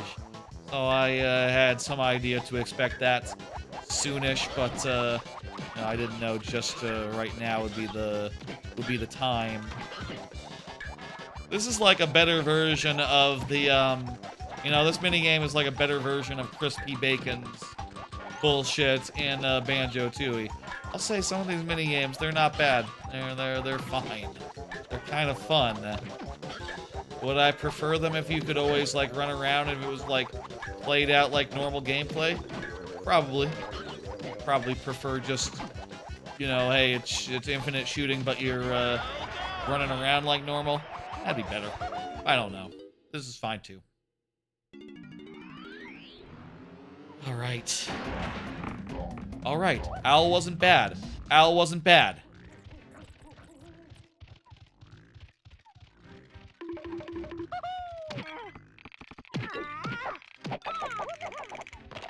Sick. Sick. All right, next up. Right, for the next one, we are going to have to, should we do turn in now? Do turn in now. Let's, I'm not planning on getting any more blueprints rest of the stream. We'll see. You know what, we might get some blueprints in DK Isle or something. Or on the way to, whatever. On the way to, the other places that we have to go. Alright. That's night. Night is done. We have just one more thing to do in this level, which is in the daytime again. And, we couldn't have done it earlier because we needed to get,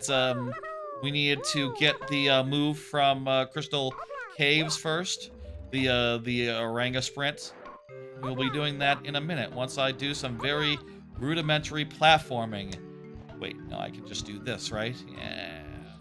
Why don't you just always do this if that's an option? You did that, you have to unlock that, or I don't know. So, daytime. Then, go wake up the rabbit. Then, we race. Then, we win the race. Then, there's a second race. It's like a walrus in Freeze Easy.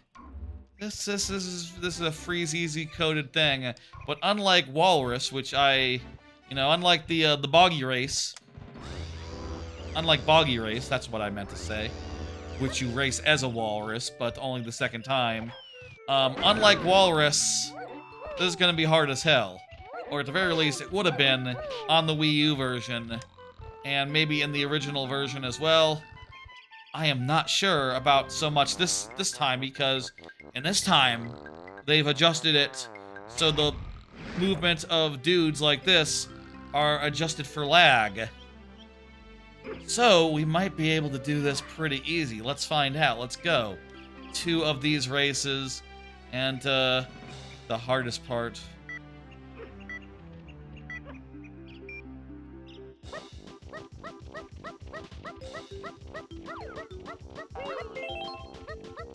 So, the first hardest part is going to be finding our way around. These, waypoints kind of suck, and you can't see the next thing until you've actually oh fuck. Why did I handstand there? I was trying to move the camera, but I didn't realize fuck you. Okay, if you land on the logs, you unhandstand. That sucks. Okay. That makes it difficult. It means you really have to jump right before. You will be losing time. You will be struggling. Okay, we can gain a little bit of advantage here.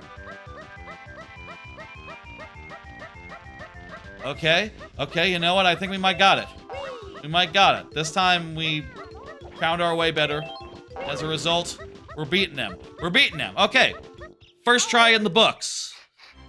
We actually did do a try earlier on this guy, first race, but you know, it didn't go that well because I got turned around at one point and lost what would otherwise have been a pretty decisive race. Second race. This maybe is the more serious one. This is maybe the more serious of the 2 races. Let's see how this goes. This time we're sprinting around, so every try will be faster. And we've now seen the whole course, so kind of know what to do. And also, if we're going faster,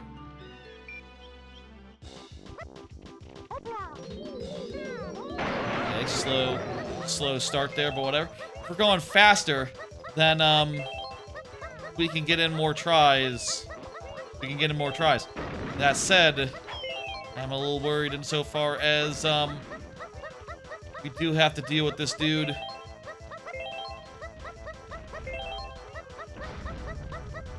Already, he seems to have taken a massive fuck-off lead. How did he do that? I can't even see him anymore. What the hell? Where is he?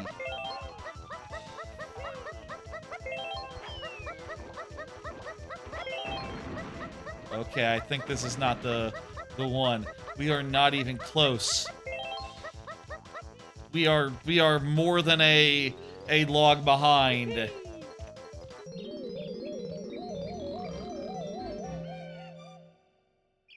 Also, the crystal coconuts that we spend remain spent. Beautiful.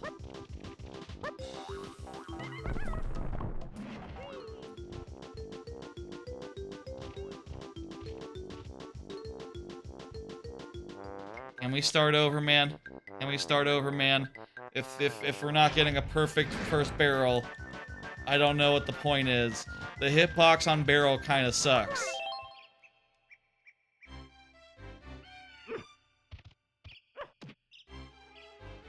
Okay, okay, rabbits.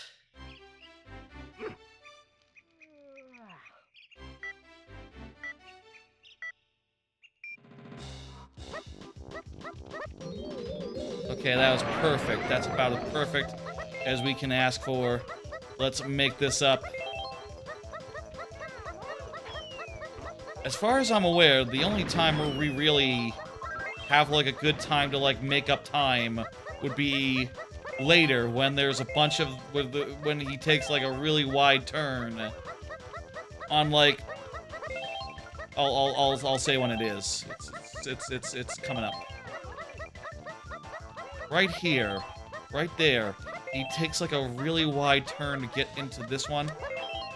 Where you can really cut the corner a lot sharper. But, like, how much sharper? That was not that much sharper. Also, we are still, like... Dude. What does the guide say? Does the guide say anything helpful? Let's look at versus guides first. Crystal Caves, Fungi Forest, we're looking for, Lanky's Fungi Forest.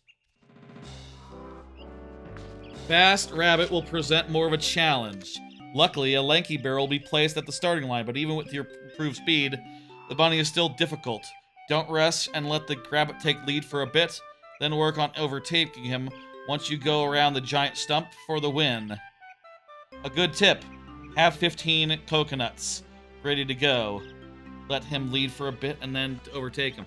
I feel like I'm not doing anything. It's saying to abuse rubber band mechanics. Oops. Don't worry about that game. That controller's not important. What does Nintendo Power say about it?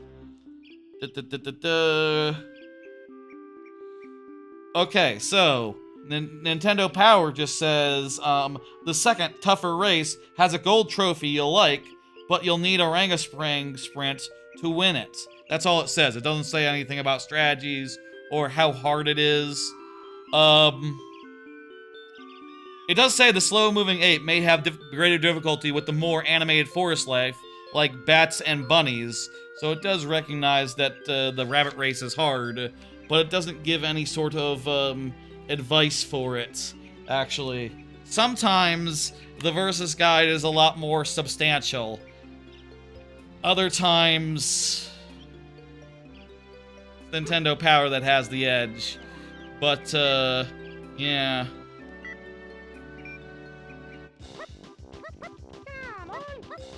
Okay, this run's already hosed. We should grab some crystal coconuts and get ready for the next run. 15 is what the game was telling us we should have. It's gonna be a problem pretty soon, but maybe we can at least, like, bounce out. There's multiple things I could do. One thing I could do is I could save and then, you know, just restart the game. Another thing I could do is I do have these, I can make a suspend point, etc., but, does he only recognize that I'm going really slow if I'm... No, he's just...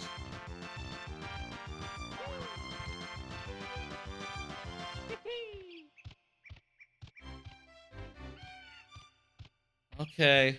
Okay, you fucking bastard. Let's do it again. If we should let him lead for a bit, does that mean just slow it up a little bit and just go like, okay, he's leading, I'm letting him lead. This is me letting him lead. And will he slow down such that I can catch up? Honestly, it seems like letting him lead is a bad strategy because he will just be way too far ahead. And it's not like there's that many in the way of curves to, like, overtake him. Let him lead seems like a bad suggestion. Seems like, well, yeah, he's going to lead because he's faster than us. Just goes without saying. He will lead. He is leading. Yeah, definitely we have less of a... We were farther behind there after letting him get a fucking lead. Great idea. Great idea, players' guides.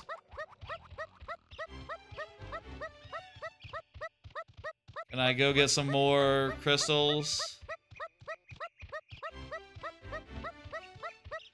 NPCs, they won't recharge it, right?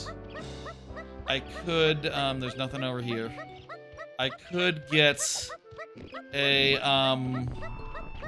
banana fairy. All these are temporary solutions. Why the hell is it not infinite, like with the flying? That's one of the more fucked up parts of this, is that you don't have infinite tries. You only have, like, realistically, like 3. Where you actually go the distance and et cetera, et cetera.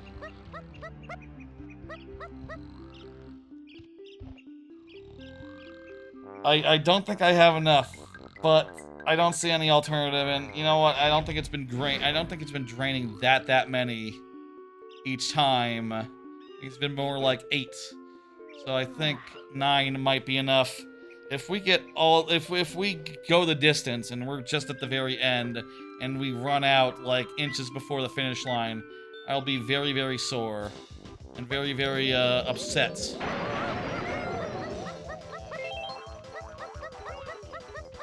Okay, let's let him lead. Let's let him lead, like the game said. Let him lead.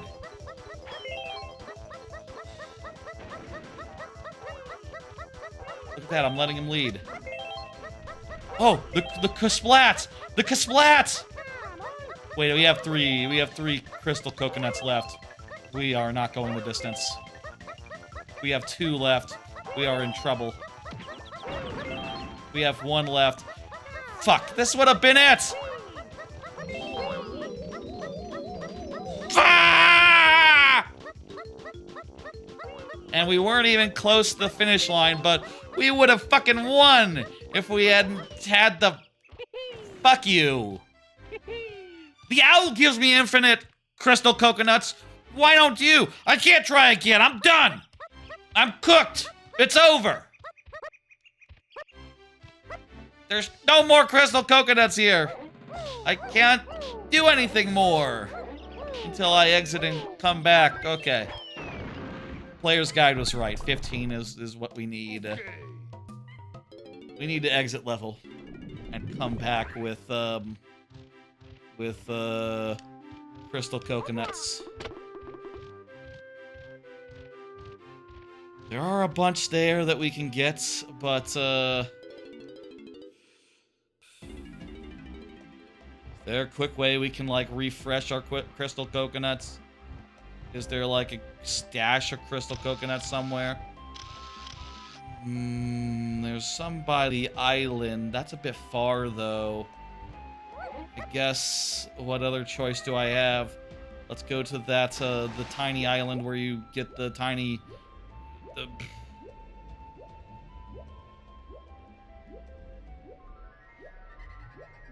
I mean, I do hear a, banana fairy. That means that there's a banana fairy over there that we can take a picture of. That'll be, well, 1, it's just good to get out of the way right now. And 2, yeah.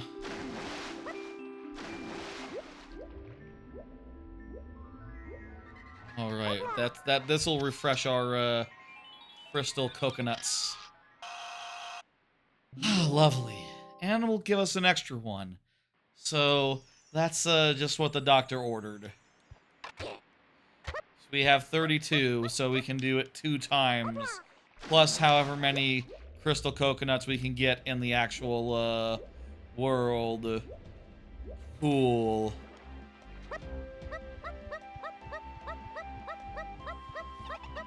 Man, it felt kind of lucky that Splat blocked the fucking rabbits.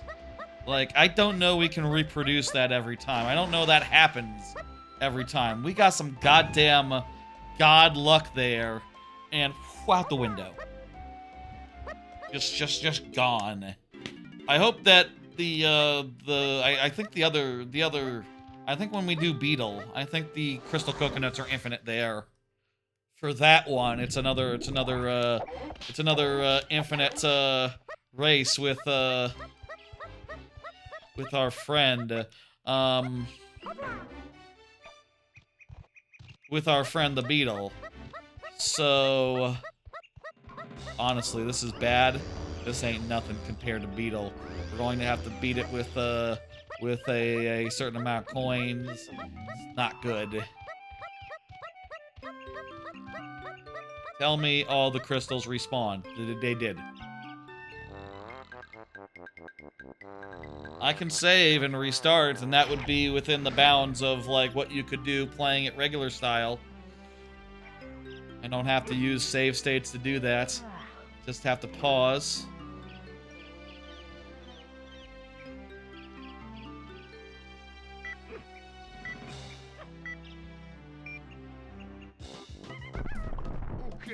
Save, and then yeah, we'll restart if we lose again.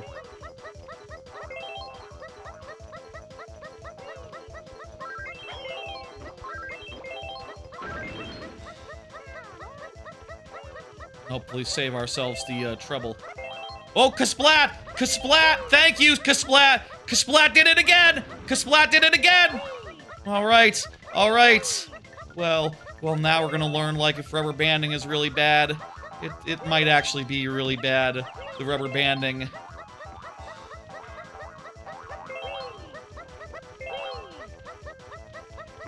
Aha, is this our chance? He's pulling ahead. He's pulling ahead! No! Stop! Ah! That was a perfect Kasplat! I can't believe that. Fucking rubber banding. You really should let him lead, but also, like, once he goes faster than you, he's going faster than you. You understand? You can't catch him.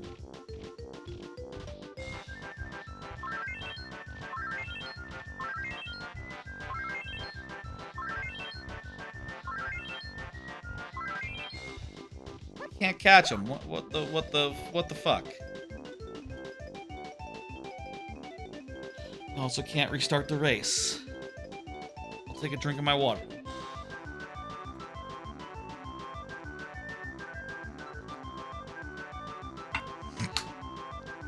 Perfect Kasplat. Perfect Kasplat. Rubber banding is a serious concern. I guess he does wait until he actually gets around all the way before he, yeah.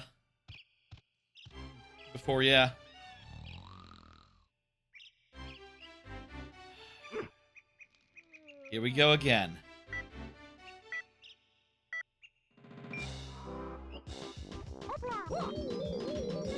Alright, let's do it.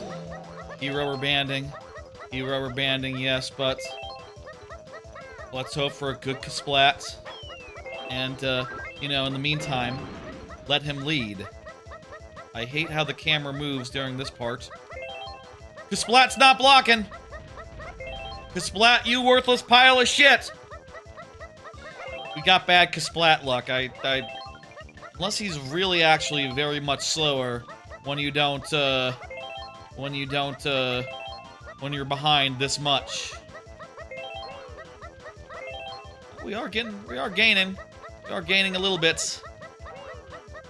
but not enough.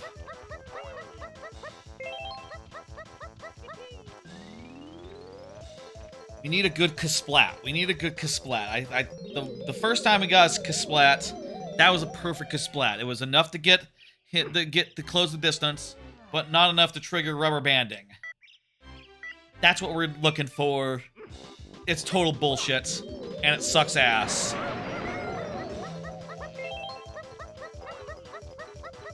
There's probably a way to do it reliably. Maybe, you know, it depends on the version. On original hardware versus Wii U versus Switch 2. This should be a pretty good version for this, since they did stuff to fix the lag distance. Okay, that was a good Kasplat. That was a good Kasplat, and now we're right behind him. We're ready to catch up.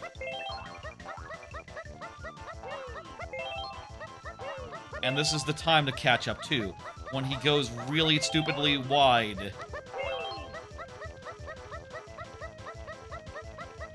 Come on, come on, stay ahead, stay ahead, stay ahead, stay ahead. We're staying ahead, we're staying ahead, yes! He's like right up my asshole. You're right up my asshole, man. But that's fine. The important thing is, we did it. Enjoy how that smells. Fucking horrible rabbits, who we will never see again. Thank fuck. Terrible rabbit, terrible rabbit. One of the worst rabbits, I would say. We're done with this world now. We've gotten all the blueprints in 4 out of 5 of, wait. Fuck, Donkey Kong's, fuck. I missed one thing in nighttime. I missed, Donkey Kong has a blueprint. I neglected to grab that while, it was night. Shit. I'm sorry about that. Let's, go set it tonight and grab that, and then we'll be done with this world. Then we'll be officially done with this world and ready to, move on. One more, time at night. I think that, Kasplat... I saw it in the player's guide. I think it's in Barntown, and it's near Donkey Kong's barn. I passed it, I'm sure, on the way to get to those, goddamn barns. I just, didn't think to get it. I think this is, it's the 1 zone. Yeah, that's about right. That's correct.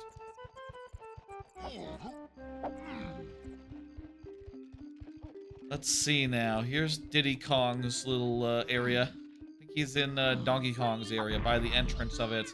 The barn that Donkey Kong went into.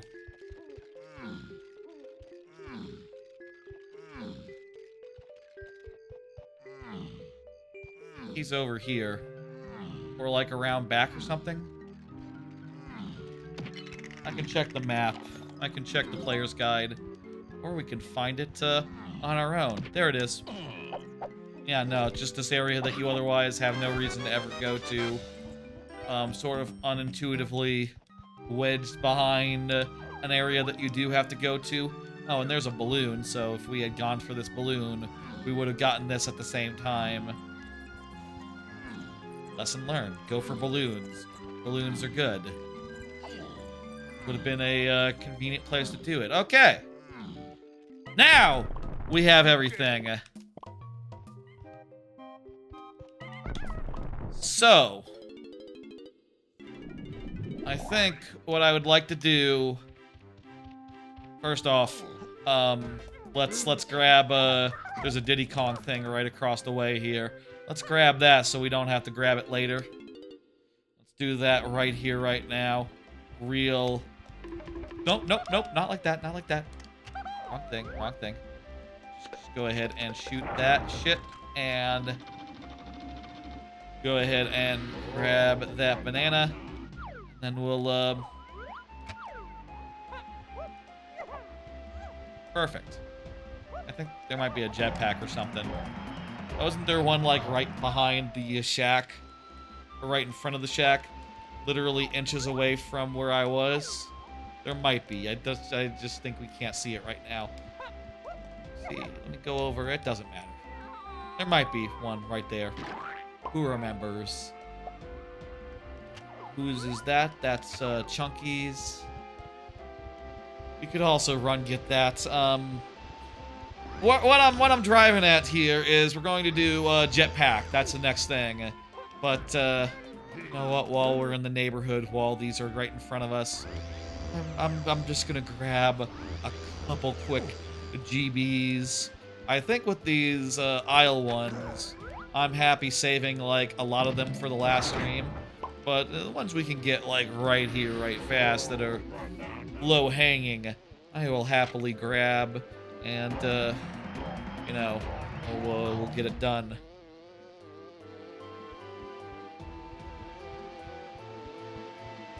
So yeah, it's jetpack time.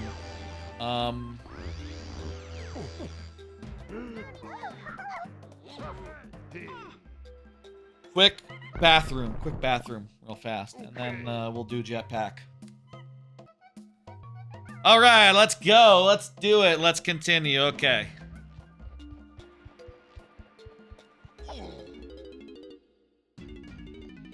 It is time for it is time to do jetpack, and I am going to choose to do jetpack in this particular area.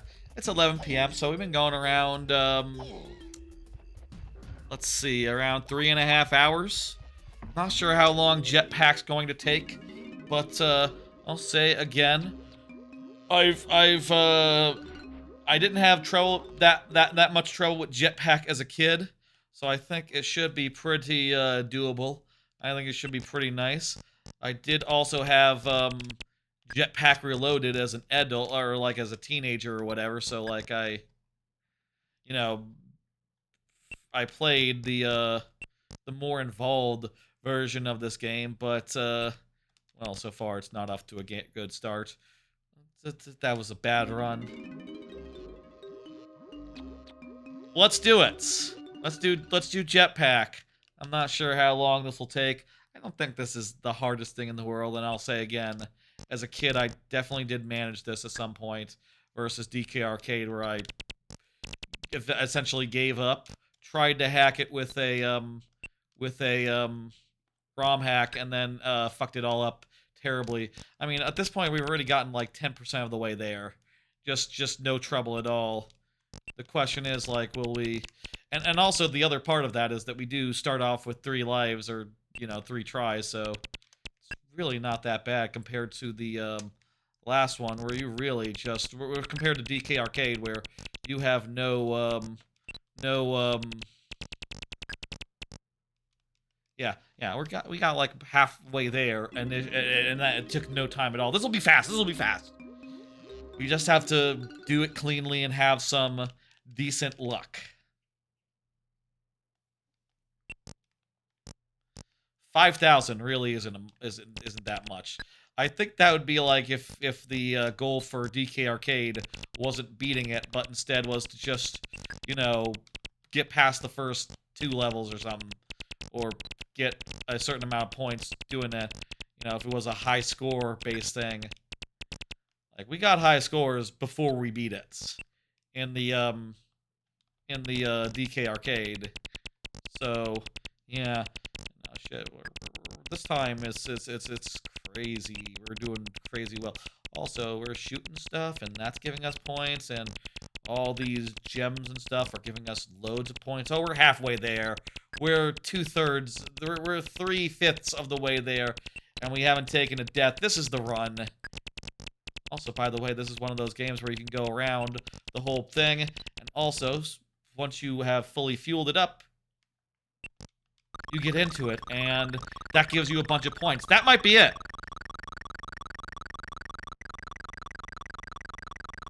You go to the next level, and,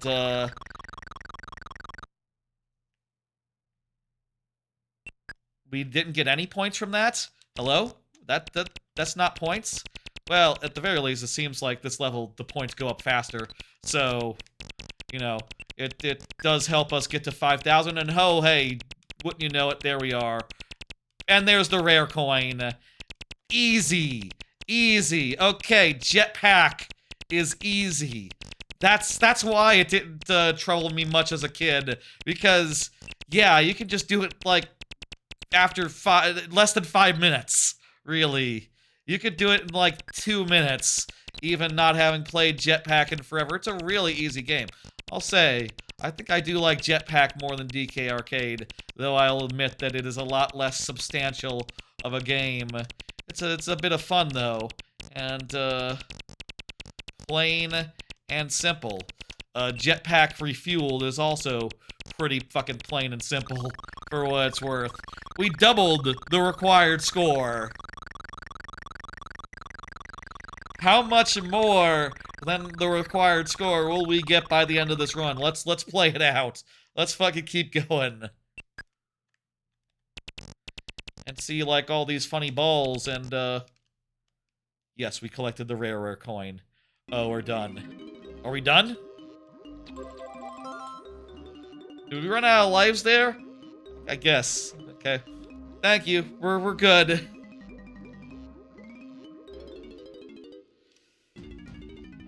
Not that bad. Not that bad at all. We doubled our score. That's still the required score. That's still pretty good. That's still, like, something I could not have done on a lark with DK Arcade. That was a lark. That was doubling the score just for the fun of it. That was a very short segment. It's still like 11:15. We're still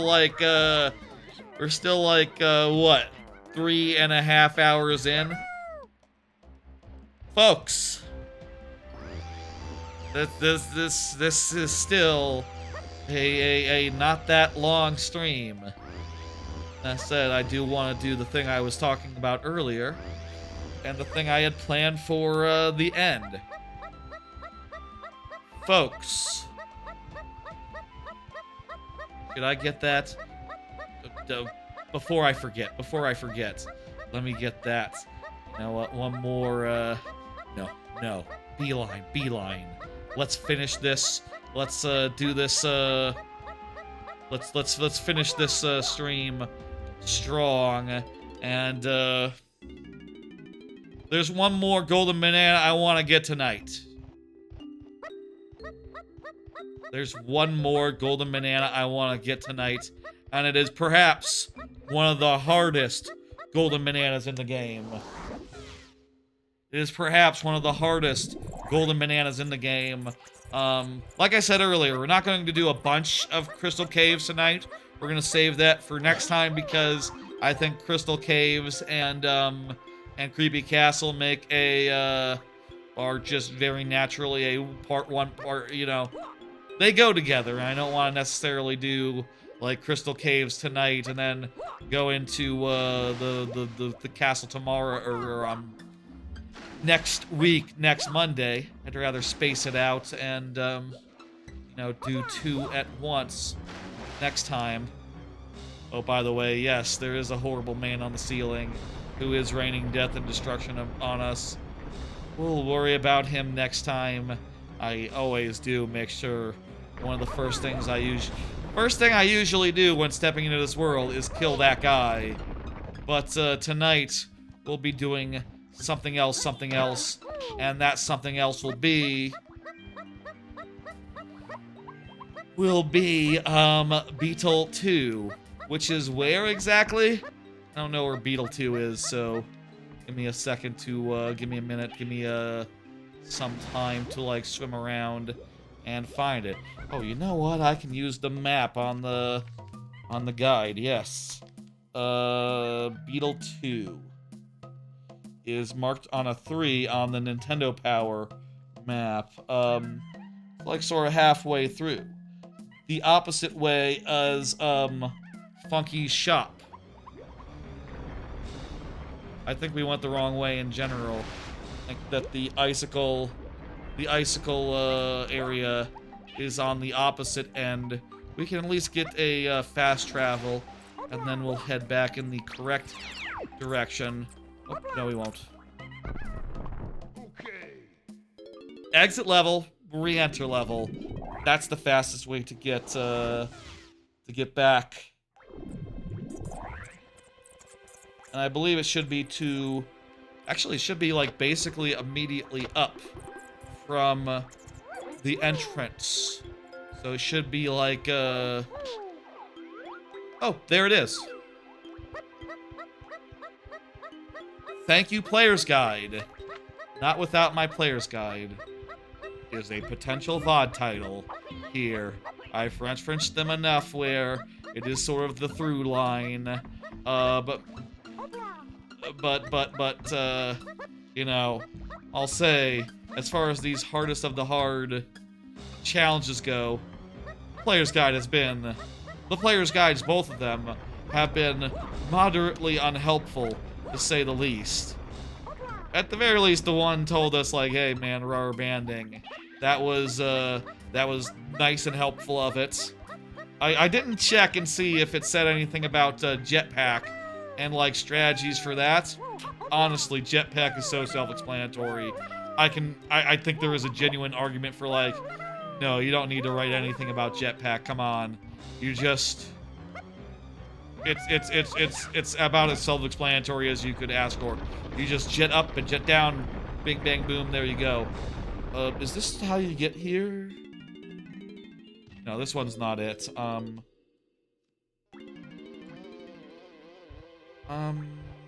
Yeah, no, it's this switch, and then we balloon up, and then we, go into the top there. Excellent. Folks, let me say, this is like the start of a segment, the start of a timestamp on the VOD. One last thing tonight, and that is, fuck you! Fuck you!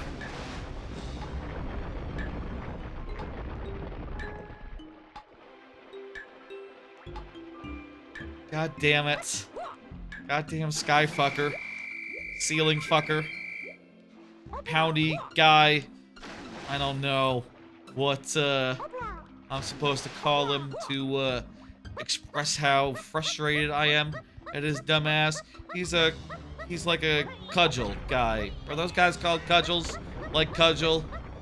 He's like a clubber. Except he's not clubber, nor is he cudgel.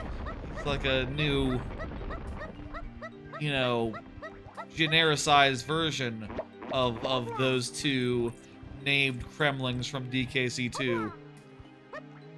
I'm sure they have a perfectly good name, those fellas. I wonder what the guide says about the, fuck me.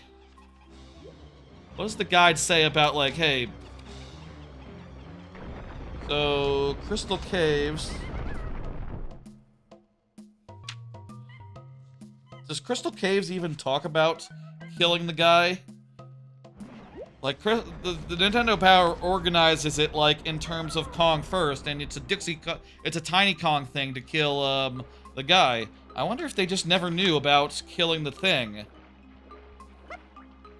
Let me see if it's mentioned here. Stop the stalagmites, yeah.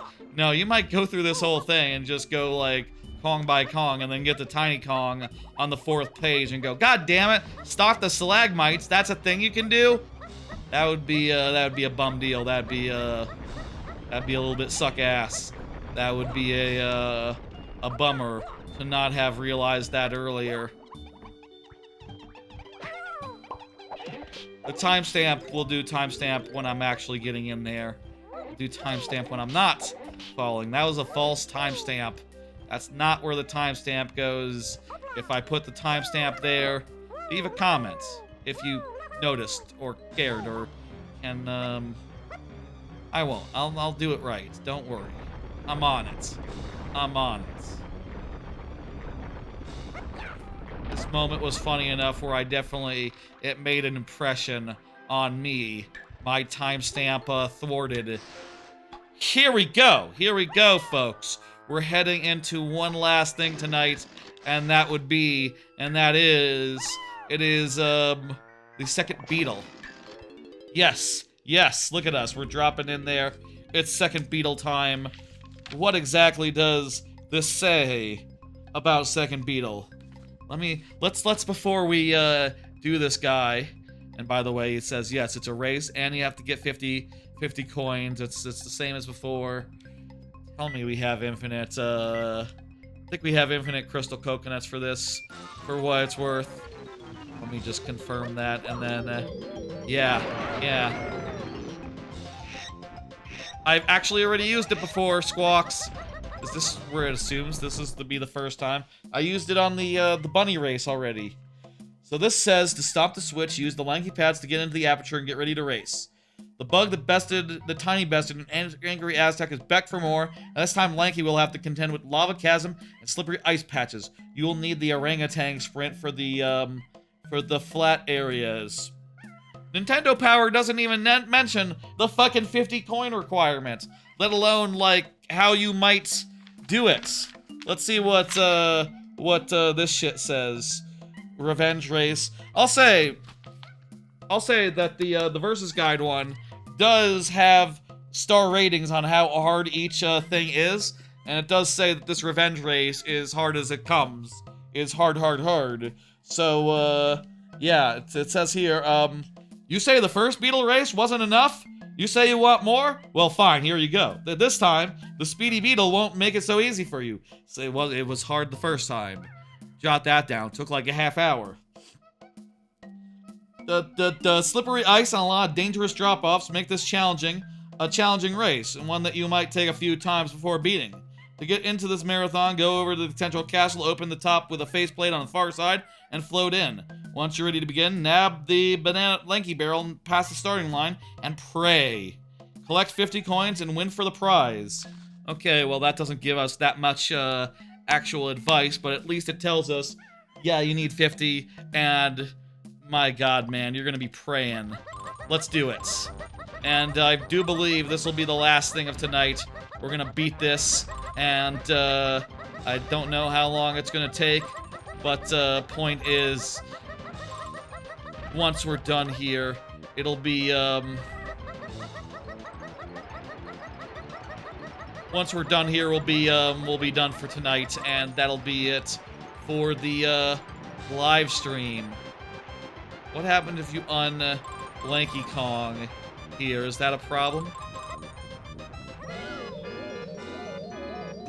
Ooh, getting to the end of the course is hard, let alone getting 50 coins, let alone beating the motherfucker. We didn't have this dude in sight. Look at how much of a lead this guy starts with. What the fuck? Just what the hell were y'all thinking? What the hell were they thinking? That's rare. I mean, I understand what they were thinking. They were thinking, we've been practicing and playing this race a bunch as it got built, and we're thinking it could use a little bit more difficulty. We're thinking it's not quite enough of a challenge. That's what they were thinking, and I can understand how they might think that, given that they don't, you know, they're not playing it for the first time ever, but it absolutely is a big fuck off challenge. Yeah, I think you can't, oh good, it looks like you keep your super sprint even after the thing. Even after sliding. Okay, there we want to go to the sides. We're sometimes being in the lead. I'll say, it's worth noting that the Wii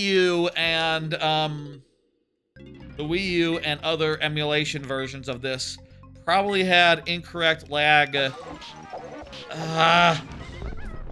Probably had incorrect lag compensation. Which, by the way, hey, that was a new a story out this week that is highly related to this game. Did y'all hear about the DK64 Recomp?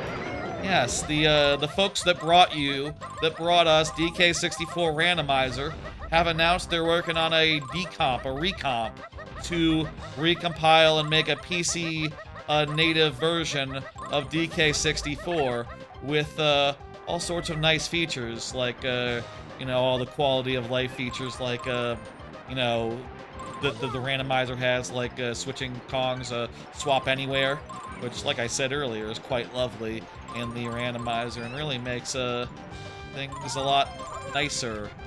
The game a lot nicer in general. God damn it, that guy was in the way. I couldn't do my jump. Couldn't do big jump with that guy blocking the shit. But yeah, so that's something they just announced. It's coming out. They're working on it. There's no like timeline or nothing, but looks everything that they've shown so far looks real promising. Widescreen, high resolutions, as much frame rate as you want, and of course native DK64 randomizer support. That all sounds absolutely lovely, and I think it's in good hands. There was, as part of this, they mentioned, like, oh, you know, there was another project to Recomp that has been announced previously and has been mentioned before.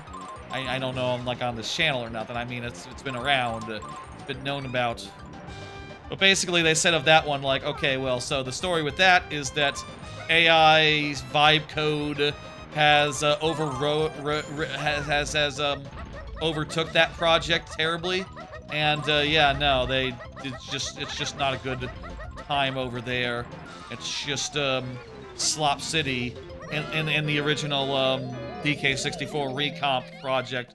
So they felt it best to start fresh with people that they trust. And yeah, you know, this new one is not going to be vibe-coded bullshit, which I think is great. You know, I'm a software engineer myself, and as someone whose industry, fuck you, is getting replaced by AI, I gotta say, yeah, no, I not really have the greatest faith in that. And also, like, as you look around and see, like, you know, apparently Windows just pushed out their biggest patch of all time in the last few weeks, and apparently it is also just the biggest, buggiest patch of all time. You can't help but say, like, oh yeah, what did you expect? You let autocomplete write your code for you. That's just what you get. And suffice to say, I have no plans of ever, you know, fucking with vibe codery unless someone really makes me and I really want money. You know, unless I really want a job that otherwise will make me. But right now, that's not a problem. No one can tell me right now, since I got laid off recently, on account of there's no jobs in the industry anymore, less and less of them every day.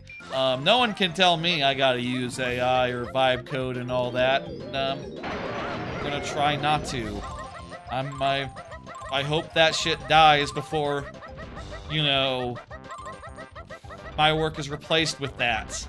I kind of like my work. I kind of like figuring out a problem.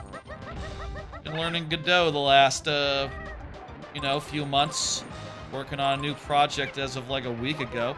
And it's fucking lovely to, you know, figure out a problem and go like, okay, I need to build this such that, it takes care of this, and the other thing.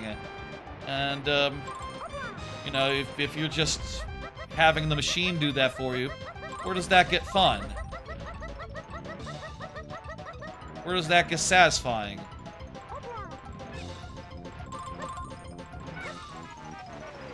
Alright, well, we're pretty far in now, but like, I'll note we have like 20 coins, and that's less than half. Do you really think we're less than half of the way through? I don't know. Maybe there's some whole big bundles of coins at the very end. Also, there's sometimes where that fucking dude just crosses our path. Yeah. I'll say, you know, I don't want to bring up my other projects every fucking stream from now on, but it's been going well.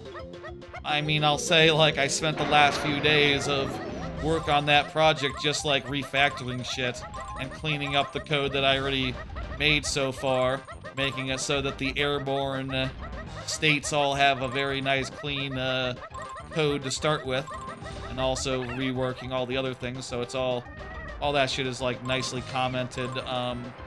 I've been thinking about like maybe breaking up the methods into individual parts, you know, even further, like splitting it into different methods. And then I saw a video that said like, hey, you should split up all your crap into different methods, and that made me go, okay, I probably definitely should do that, especially since I was already thinking that as my airborne states code has gotten pretty long in the tooth, pretty involved.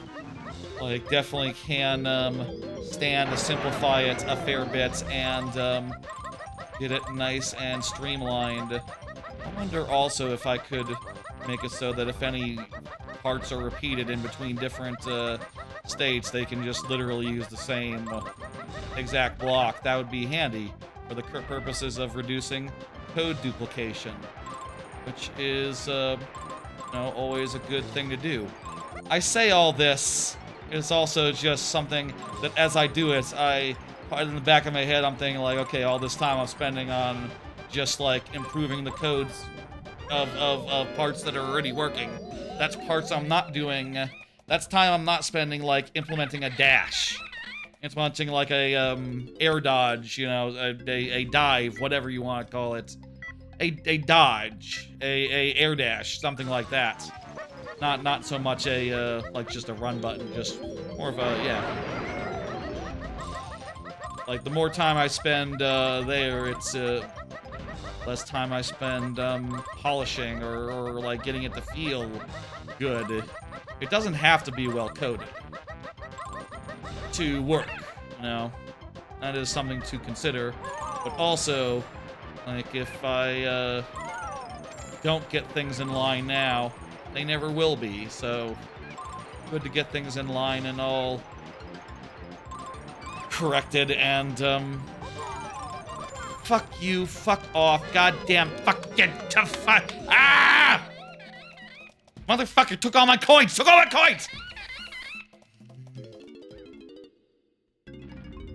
Suffice to say, I don't think I've ever beaten this guy before, by the way, so, you know.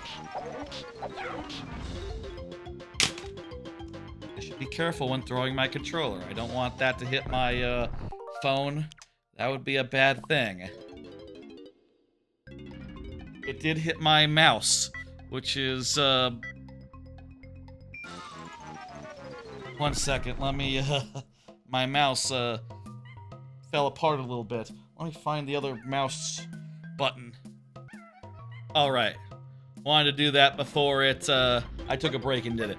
I wanted to do that before, it got lodged in the couch somehow. That would be a pain in the ass to find later. Okay, shit.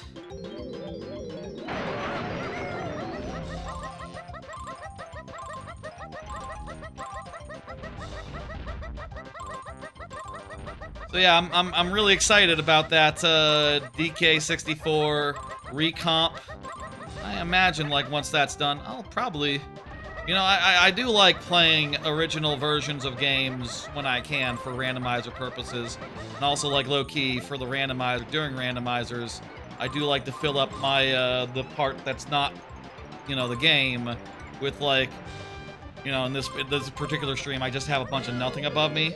I like to put the tracker there and have a bunch of detail as far as like what I have to find, where I haven't looked, etc., etc. And that'd be harder if it was widescreen, but I'm sure you can do it traditional aspect ratio as well, and it'll be higher resolution. It'll look nice. It'll be probably the best version of it you can ask for. Mind you, I do think this version looks great. I don't know like what resolution N64 online games run at, but it looks great, I think. And you know, certainly they've done a lot of good stuff insofar as reducing lag and things of that nature.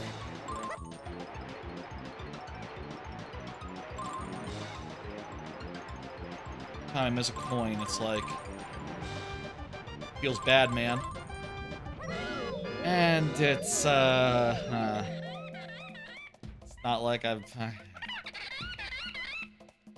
not like that run mattered. Not like that run mattered. Anyway... talk about that Godot project again. Sure, why not? I talked about it a bunch last week. It is a good thing I can just bring up randomly and talk about it length. Because right now, a lot of the time, I've been thinking about a lot of shit about it, trying to, you know, set good groundwork and also, like, start building it. I mean, I'll say, like, I have a good idea of what it should become and like, what I need to do. It seems like probably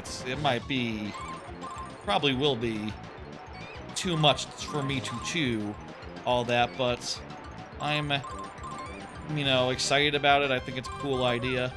I think that if it does turn out well, people will really enjoy it, assuming so many things, you know, assuming so many things about, like,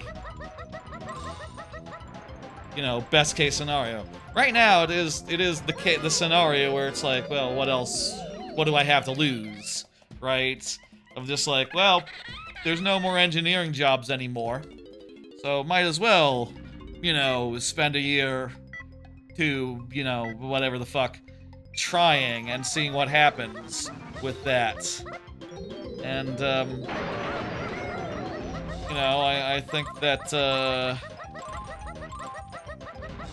it's also just good to be working on something such that, like, if there are jobs, I can at least say, like, hey, I was learning new things, I was applying my trade, I was working in the capacity of a software engineer, albeit in Godot rather than in, like, fucking Java, which is, you know, I don't feel that much about Java.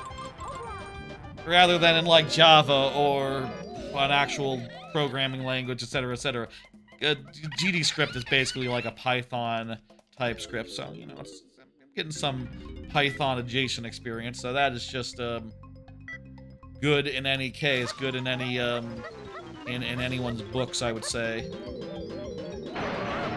Basic idea right now that I'm playing around with is, like, what if, like, a Banjo-Kazooie, like, platformer? I'll say, like, you know, look, I like certain things, and, like, yeah, no, a throwback platformer would be one of the things I'd be looking to do. Though maybe with more of a eye towards, like, okay, well, probably something a little more... I'll admit that the level design in Banjo-Kazooie isn't, like, super-duper platformy-free a lot of the time. Like, maybe looking at something more like, maybe looking at, like, Mario Odyssey, for instance, for, like, more how it designs its platforming levels would be more useful. But basically my idea is, like, okay, take Banjo-Kazooie, fucking, all these fucking jumps. Take a Banjo-Kazooie type platformer,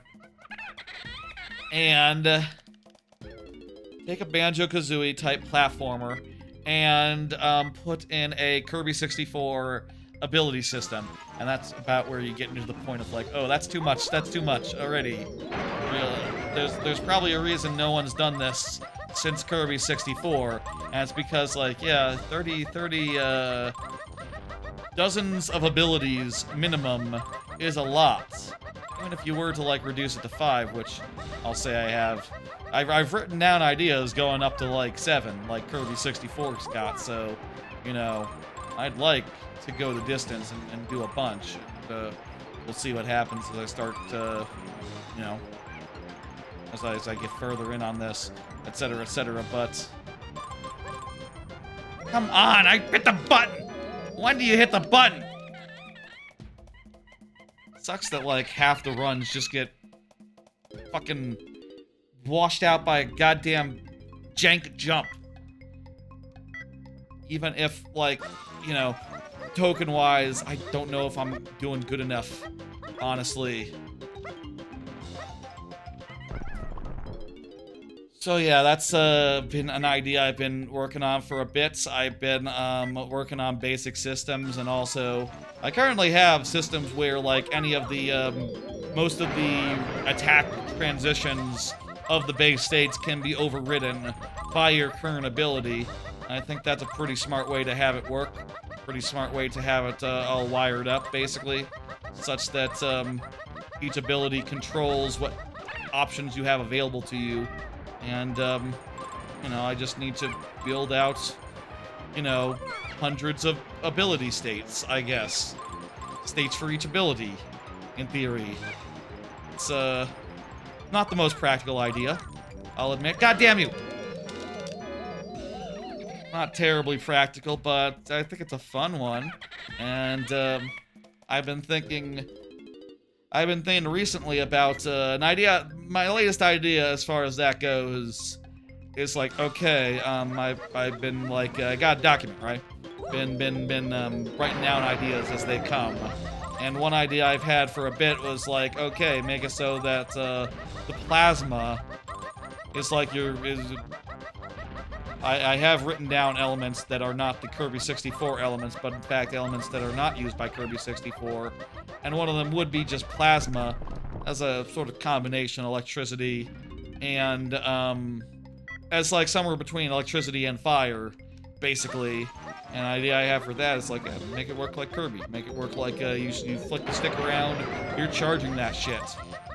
And I was thinking about it further when it comes to the combinations, and I was just like, well, why not have the combinations also have stick flick charging, be like fundamental to all those combo states. And once that idea is in place, I think maybe all the different base powers should have some sort of passive or pattern about them. And so I wrote down like a bunch of stuff insofar as like God damn it. I wrote down like 7 of them and I posted them in the Discord this morning. Let me read. Plant. Passively make flowers bloom. So like extra platforms or whatever, I guess. That one is maybe the most, the one that I sort of struggled to come up with anything good for, I'll admit. Metal. Make it so that duck is a block. And you have a little shield when you're ducking. Plasma. Oh shit, I should be watching where I'm going rather than doing anything. Plasma charged by moving stick. Air.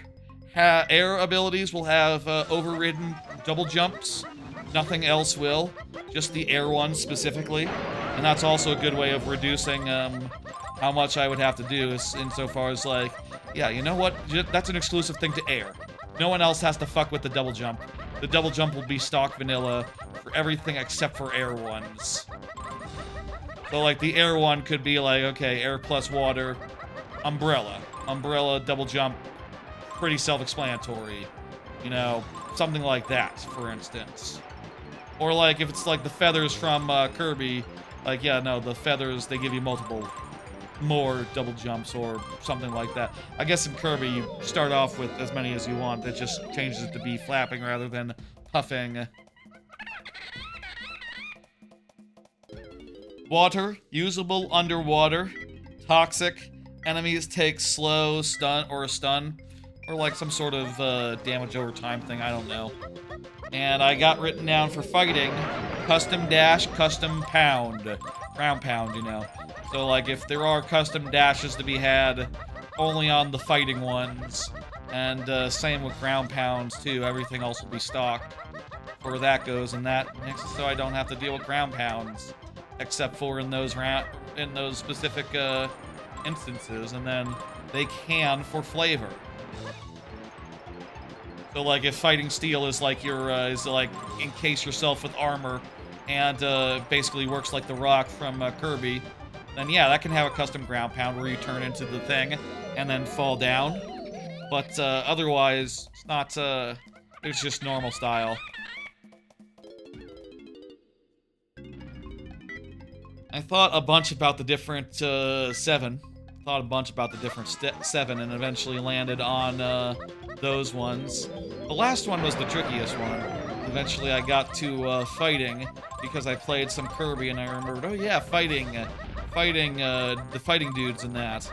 And I'll say, like, you know, when I play Pokemon, fighting type is always my go-to. I always love a fighting type in combination, so you know what? It just low-key works. Low-key is a good thing to stick on.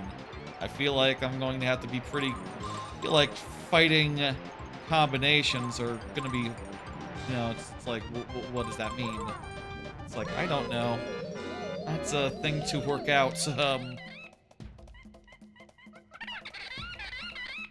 I'm not 100% sure what a fighting plant combination is. Not 100% sure what that looks like. But I'll eventually come up with something. Just leave a big dock open and put ideas in it. And eventually the best ones will come out, I guess. And also just practically, we'll see what happens. Possible that I might have to, you know, possible this is way too much for me to chew, but part of me does feel like if you want to, like, make an impression, you gotta go big. You gotta go big in some way. You gotta, like, actually impress out the gate these days. You can't just be... You can't just be, you know, here's a throwback platformer. Except that it did work for Super Kiwi 64, so go figure. Maybe that's part of that is because it's from a team that has made a bunch of those in the last 10 years. You know, with the Tori 2D games as well from the same. I think Super Kiwi. Apparently, there was actually a Kiwi 64 before Super Kiwi 64, like 10 years before. And I had no idea. I'd never heard of that, so that's interesting. I think it's more of a tech demo, that one. More of like a, not to say that Super Kiwi 64 is like long or nothing, but that one is even shorter and even more just like, here's you know, proof of concept. This is what we mean to do, I think is what Super Kiwi 64 was, and you know, before long, they did do all those things they meant to do, and I think that's pretty great. I think that's pretty cool. Pretty good run.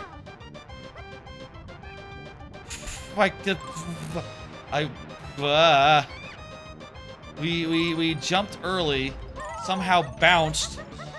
I don't know how we survived that one, but whatever. I need to be careful about this bug's asshole now. Is it hold down the button? Is it not a timing thing? What the fuck? That last time we got through, just so irregular, I just don't know what to draw from that. Yeah, right now I feel like the last few days, since the Friday stream, work on that has been mostly just like fundamentals, mostly like polish, rework, cleaning up some stuff I've already done, but also at the same time, I did implement some stuff like jump buffer and you know, other things of that nature. Like, you know, a jump buffer meaning that when you hit the button before you land, it lands immediately after you yeah, I do the jump and then it's not far enough. Part of me almost wants to just rewind, and I'll say the plan is for this playthrough, the plan is in general, no rewinding, no nothing. I gotta get good. I gotta manage it. I gotta I will say recently, I did see Giant Bomb, Giant Bomb game outlet that I very much love. Have followed them since I was in high school, since like you know, 2010 around, not 2010. Yes, 2009. That was the end of high school. Since like basically the end of high school, I think it was literally like right after I graduated, or right around the same time as college of high school graduation that I checked out Giant Bomb for the first time. It was around May or whatever. But that's not important. What is important is that a few months ago they did DK64 101% as well, which I'll say this particular playthrough was promised as part of birthday sub goals that were promised before I knew that they were doing it as well. And also, if my birthday sub goals were contingent on the NSO version coming out, which I did not realize would be so soon.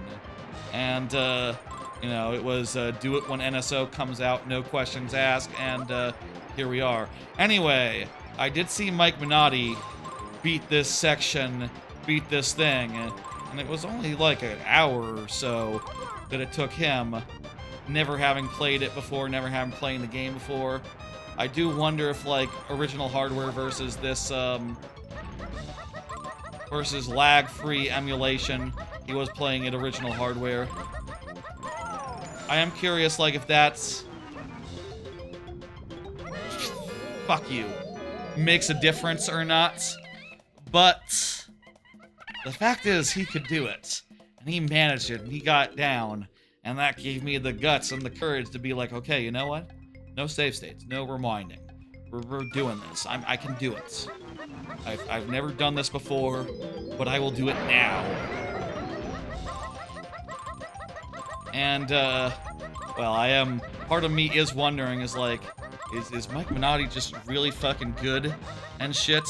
He has, you know, since they do those Blight Club streams where they play the worst, most unintuitive, hardest ass games of all time, maybe he's built up a tolerance for, like, figuring out impossible games and, getting down the lines and, remembering all this shit.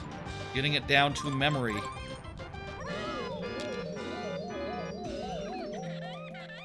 Maybe he's got it down on lock in a way that, I do not. I was hoping that this would be a shorter stream as a result of just focusing on one world and then, Jetpac and this, but kind of looking like, I don't even know if we've gotten halfway there to the actual coin threshold. It's kind of not looking good for this. We might... Right now I have on the schedule planned just like, you know, 2 more streams after tonight. We might have to expect a longer time with Beetle. We might have to expect, we might have to put aside some time to beetle it up. And to, make as many tries as is required to do Beetle. Where do you press the button? That's strategy guide. Help me. Help me. Lanky Kong Beetle ramps. Lanky Kong Beetle ramps. Lanky Kong Beetle ramp.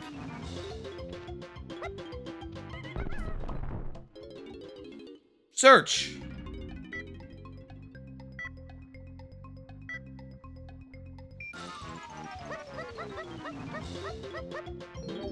Okay, there's some Reddit results saying this is impossible. Let me see. You know, Reddit is the modern-day strategy guide. It is currently also being overrun by Slop, by people who are realizing that if they have their bots run over Reddit, you know, will get folded into training data, and maybe then they, you know, whatever they have the bots say, the bots will say, you know, the chat GPTs and the models and all that will also come to say all that.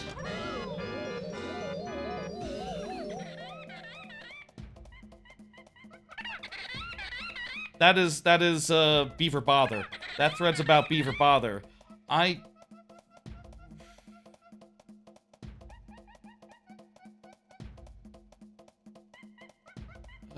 Tiny Slide was hard. Beetle Race. Lanky Stunned. different jumps that might help you. Jump and press B button to make the jump longer. Hold Z and then jump. Also make Lanky do a handstand thing, get a running start, then jump.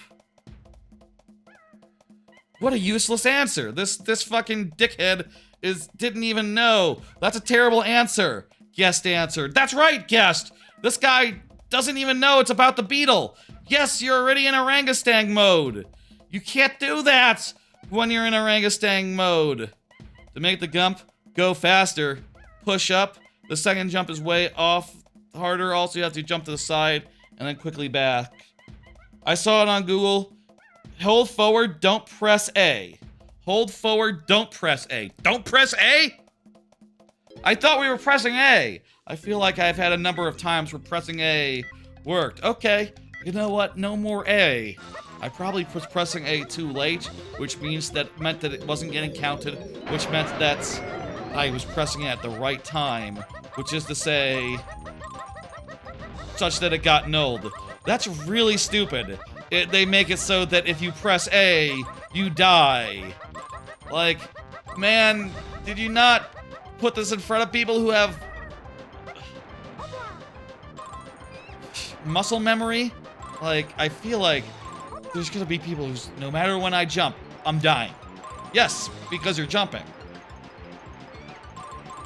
Okay, no A, no A. I'm not touching A at all. That works! Not jumping, pressing A is the way? Fuck you. Okay. Oh, you know what? You know what? We have 30 coins this time. And you know what? We know not to jump at press A. Ah! I was about to say this could be the try, but this could be the run. But you know what? I think the run is coming up. I think we're getting it. I think we have gotten enough of a foundation in the first start. In the first place, we can go into the second place with fuck cock motherfucker. Have wait 3 seconds for it to start now. I think this is the run. I think the run is coming up.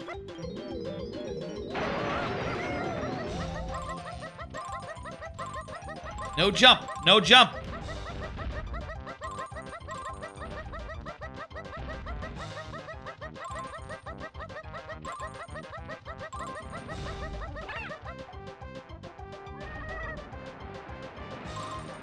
Okay.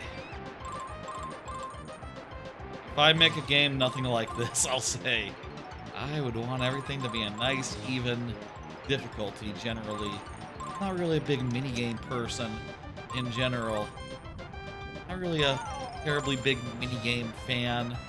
I definitely would look askew at the idea of just packing in a half dozen stupid minigames. That'd be silly. Unnecessary. A trifle. Okay, we got past that. And we're over half of the way done. We're better off than the last time we were here, but also we are behind the motherfucker. We are a lot closer to 50.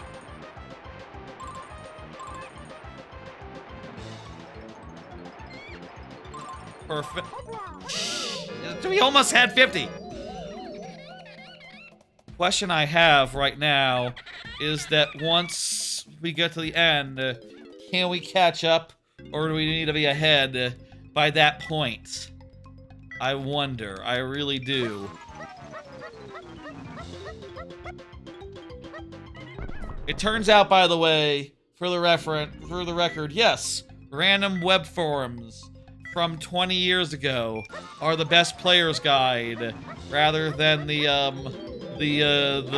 ones from Nintendo Power or Versus Games. They're the ones that actually can help you on the parts that you actually need help with. Again, I think it's insane that they didn't, like, you know, break their format to go into a little bit more detail on, like, the top hardest 5 things. Like, I think this is deserving of a full page spread, you know? Where's the full-page spread for Beetle 1 and 2? Nowhere to be found. Oh, jumped again. Whoops. Ah, shit. Put a whole thing that says, don't jump. Don't jump on the ramps. If you jump on the ramps, you will die. You jump on the ramps, you're dead. Unless you jump too late, in which case you really didn't jump, in which case you think you're timing it right, but you're actually just making it way harder for yourself. Also, by the way, yes, there is ice physics. You do have to start turning like a ridiculous ahead of time. I am fighting momentum. And the game itself.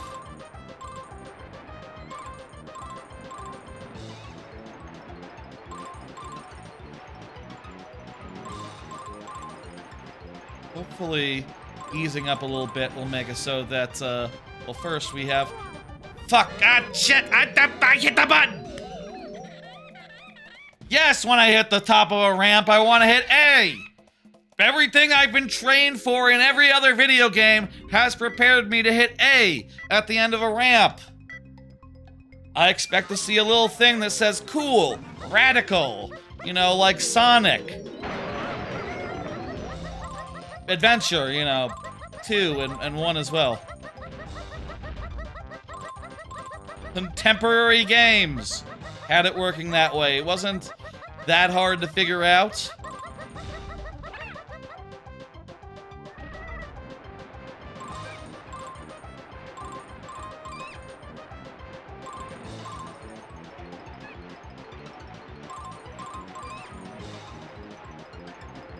Don't want to run into the fucker.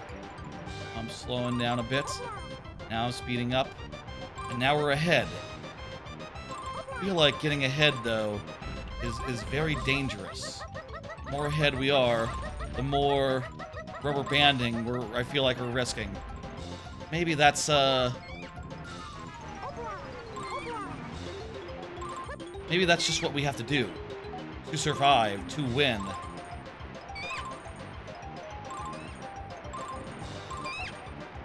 Okay, we're a little ahead. We're still a little bit ahead. Oh shit. Oh shit. Damn! I can't slow down because he's right on my fucking ass. But, ah.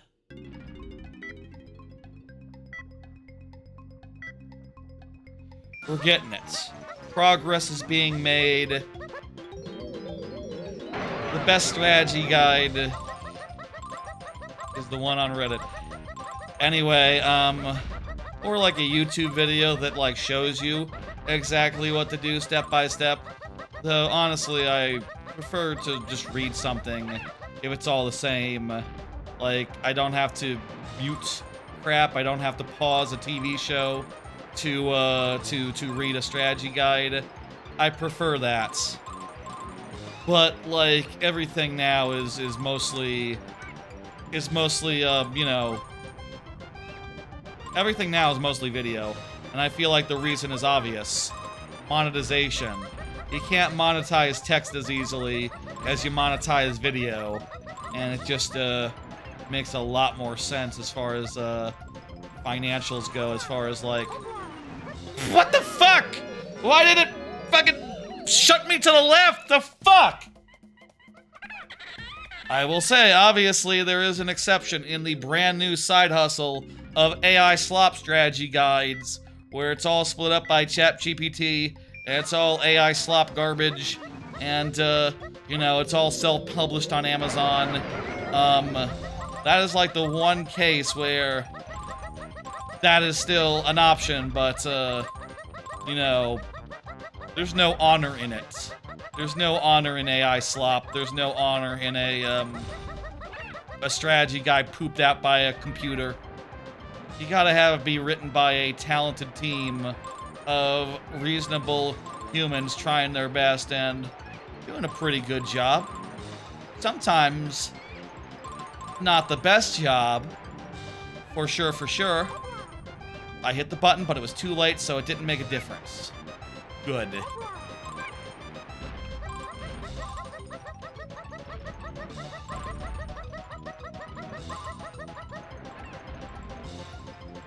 We're doing great this time. Wah! I bounced off the wall into the lava. What the fuck was that?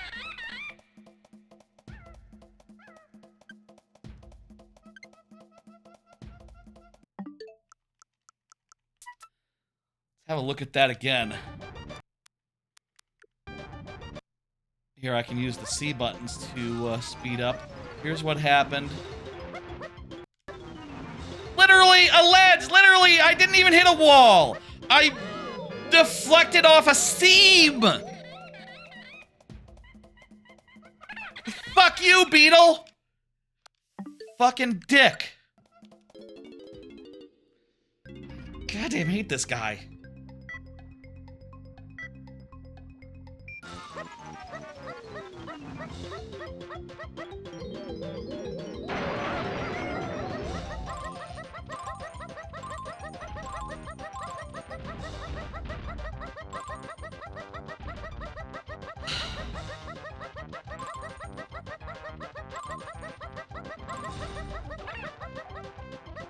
Oh, shit.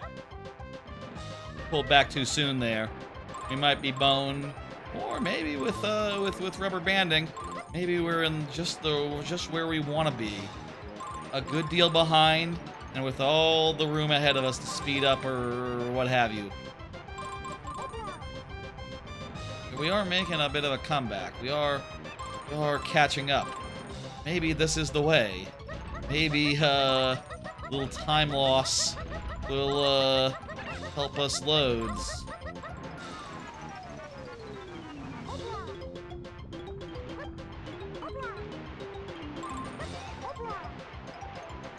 Help us be able to do it right.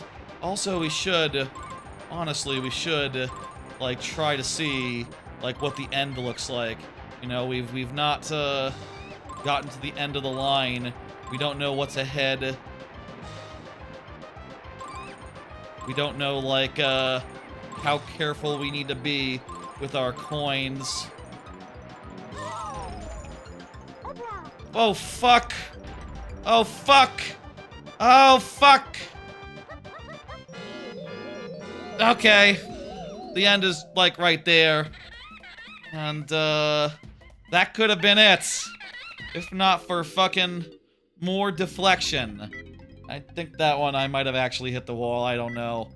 Let's not worry about it. We're almost there! I've almost slayed another demon from my childhood. The Beetle. The second Beetle. We already slayed the first Beetle. I'd like to slay the second Beetle.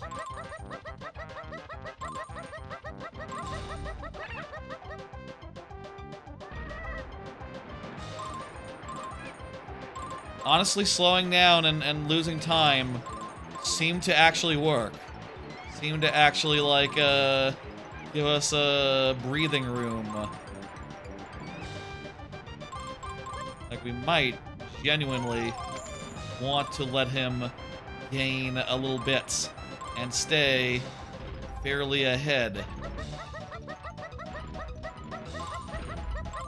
In fact, I'm, like, flicking the stick here to, like, slow it down. I'm like taking my foot off the gas, and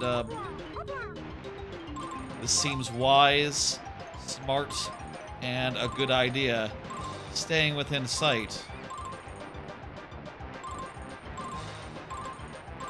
We're at less risk of banging into him on those curves too. This is about as far behind as we were last time. Yeah, slow it down. Collect the crap. And going slow. Did the trick. Going slow. Did the trick. That's it. Yeah. Yeah. You're better than I thought. You're damn right.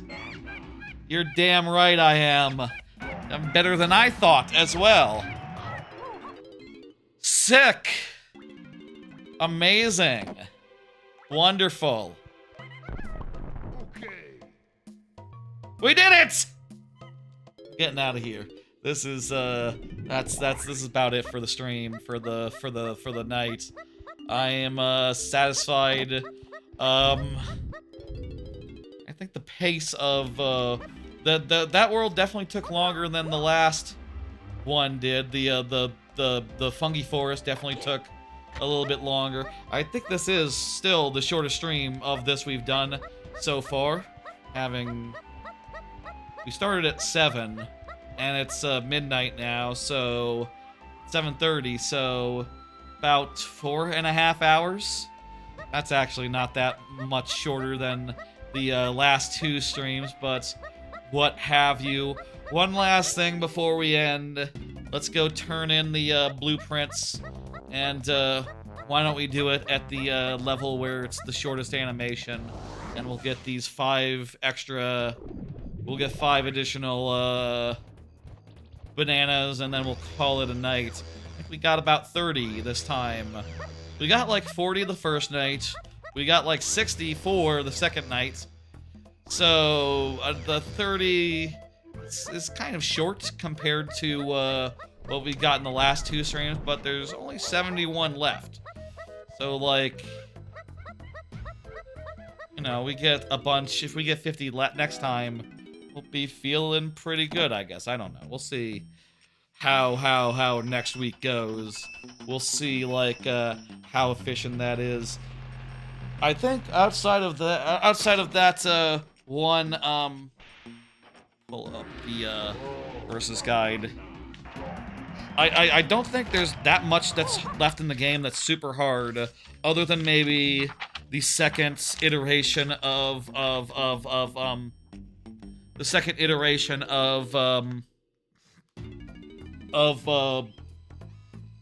whatchamacallit. Let me see what the guide says. The guide says a large igloo for Donkey Kong has a pretty hard GB in it in Crystal Caves. Also says that Airborne Ape in Crystal Caves is pretty hard as well. They came up with all sorts of cute little names for these. Looks like that's inside one of the cabins when you fly around for a bit. The Revenge Race, obviously. That's the one we already did. Other than that, there's nothing really that's popping out here. Nothing in Donkey Kong Crystal Castle. The super hard, nothing for Diddy. The super hard Crystal Castle. GB 5000. You gotta like hit a switch as Diddy and then run and get something as tiny. That doesn't sound super hard. It must just be kind of a tight timer. Also, shoot some switches on the wall with Lanky. That's a hard one apparently. Another sniping thing with Chunky. It's saying is super hard.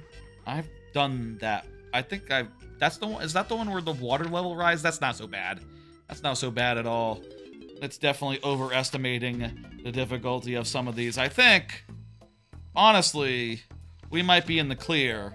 We might have the hardest things in the game, Hideout Helm, and K-Rool notwithstanding, I think are done. I'm doing these more for a second. Yeah, Diddy and Donkey need to cash theirs in, and then we'll be done. Are we? We'll check, and then we will confirm, and then we'll be nice and happy. Anywho, good, solid night of progress. I'm happy to have gotten the hardest parts out of the way, and hoping next week for just some nice, smooth sailing. I think next week will be smooth sailing, as smooth as they come. I think we might have actually needed Lanky. Lanky actually does have one that also needs to be cashed in.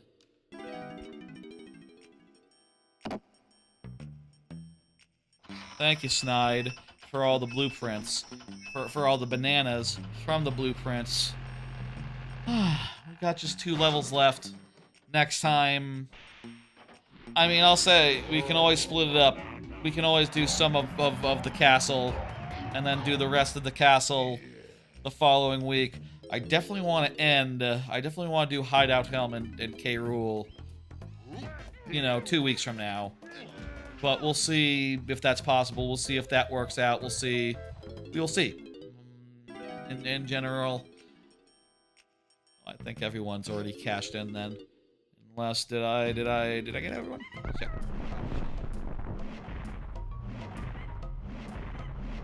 All right. Yeah. Oh, Chunky needs his. Chunky needs we started with Tiny, I guess. We started with Tiny, so we're going this way. I knew that we had 5, so you know I expected to get that many, and yeah. We'll see how it goes. I do want to make sure that next time, when we're cashing in these final blueprints, we cash in the rest of them, you know, the rest that are left. Ideally. I mean, I'll see. I mean, we got the 2 levels. We also got a handful of ones in the overworld. I think saving a good amount for the overworld for the final stream makes sense, but we'll see what happens. Let's get out of here. Cashed in. We're at 135.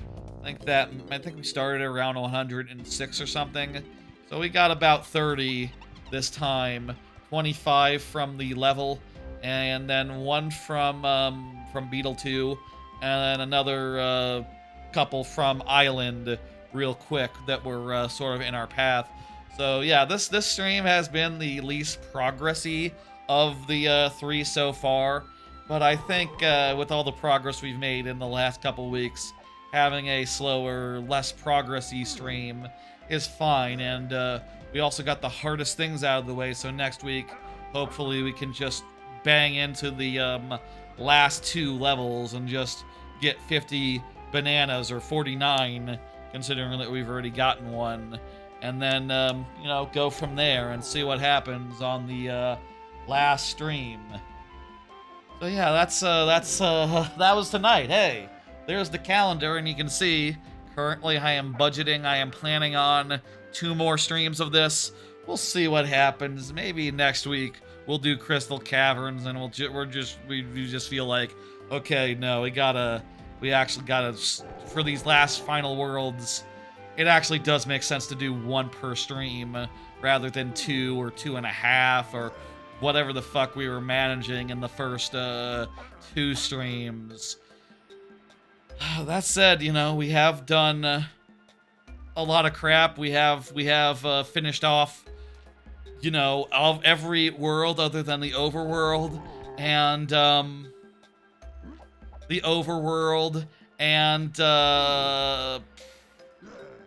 we could turn around and start doing some overworld stuff right now. No, save it for the last stream. Save it for the last stream. We don't need to rush. We don't need to rush into anything right now. We're ending. Like I said, we're ending. I'm not going to change my mind now that the schedule's up and I'm showing it. Folks, thanks for joining, for hanging out, and for chatting, and seeing how this all goes. We got maybe 2 streams of this left. If failing that, I might push a bunch of stuff out a little further. I might rejigger this schedule if it turns out that we're not finishing in 2 weeks' time. We'll see how that goes in a week's time. And if all we have is Hideout Helm and K. Rool left 2 weeks from now, we know for sure it'll be the finale. Honestly, even going in with like most of the castle and then Hideout Helm and the other one, Hideout Helm should be relatively quick, provided we don't fail it multiple times, and so too with K. Rool should be relatively quick. Honestly, if we go into the last stream with just that left, it might be like an hour or 2. And with that in mind, maybe we can split things up a little bit between the next 2 streams, such that it still works out that way. But we will see. We will see. Anyway, I'm going to have a nice final day of June tomorrow, and also a first day of July. And then I will be back for 3 streams in a row, Thursday, Friday, Saturday, with Rhythm Heaven Groove launch night on Thursday. I'm gonna play that for the first time. You know, see what happens. I don't have any plans. There is also the Mario Maker viewer levels on Friday, as per usual. That'll be normal style. Actually, hang on. Let me just pull up the schedule rather than the pictorial schedule. I'll show the pictorial one when talking about things beyond the this week. So yeah, Rhythm Heaven on Thursday. Friday will be viewer levels as per usual. And then on Saturday, we'll do the fourth and final 4th of July All-Star stream, which has been for the last 4 years, for the last the last 3 4th of Julys, I have done a stream where I've tried to play and beat as many 2D Marios as I could within a single session, within 3 single sessions. And we're basically out of 2D Marios, and the only ones left that really fit the bill and are viable are Mario Maker 2 and Mario Maker for 3DS, and maybe Mario Maker 1, its sample courses. And I got all 3 of those games, you know, running and working and stuff, so, like, I'm going to start with 2 and see how that lasts. I see how long to beat says, like, 7.5 hours, and also if I were able to do it in under 5 hours, it would be in the top 10 of speedruns.com, so, like, yeah, it's probably going to be like 7 hours. That's probably not a joke. So we'll do that and then see if we have time for 3DS and then see if we have time for Mario Maker 1. I would very much like to do all 3 of those games in one session, but I don't know how long it's going to take, and that's a lot of the fun, isn't it, of doing that feature.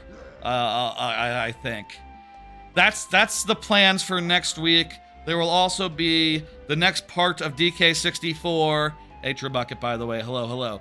There will be the next part of DK64 101% in a week's time on Monday.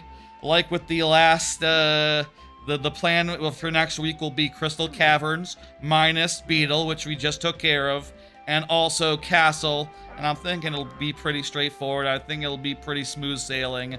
I don't think it's going to be a big problem, but we'll see how long it takes, and if we need to split, if we need to like we need to come up short and put a little bit of Castle into the final stream or whatever. I would like to do it in 2 more streams. We'll see what happens. There's other stuff planned for this month, and it's all split up as if I will beat the game in 2 weeks. Again, we will see. Also on the calendar is Rugrats Scavenger Hunt, Random Revisits, DK Challenge, where I play DK Challenge in one session, Splatoon Raiders Launch Night, and, I'm just realizing there's something that I put on there that it doesn't seem like got on there. That's weird. I thought I put it on there, and I thought that, let me check my, my thing real fast. Let me check my, there's one more stream that I have planned for this month. For sure. Honestly, this next month. I might add more. Let me say. But, why is not it in this version? That's really weird. Here. 1 second. Let me update that. Let me, shit. Just give me a second to do some stuff in paint.net, and it is mildly annoying to do with just a mouse, so give me a hot second. Here we go. Don't undo. Redo. Okay. One last thing this month. Oh yes, also after DK64 ends, a week after, Sonic 06 will be back, and that'll be fun. Look forward to that. Here we go. I'm saving it. Will this just update? Yes, it will. Okay, here we go. After Sonic 06 Shadow, one stream of that for this month, and then for this next month, and then probably the rest of it the following month. We'll see how many streams that takes. But on the 29th, I do want to do a day one stream of Truckcoon is supporting me from another world. That game looks low-key good, and I'm actually more interested in it than Rhythm Heaven or Splatoon, so yeah, we're going to do a stream of it and see how that goes. Look for that in about a month's time, literally about a month's time. That about covers all the things that are happening in the near future. There's a bunch of stuff. Let me see who's online, who I can send Twitch folks to. Let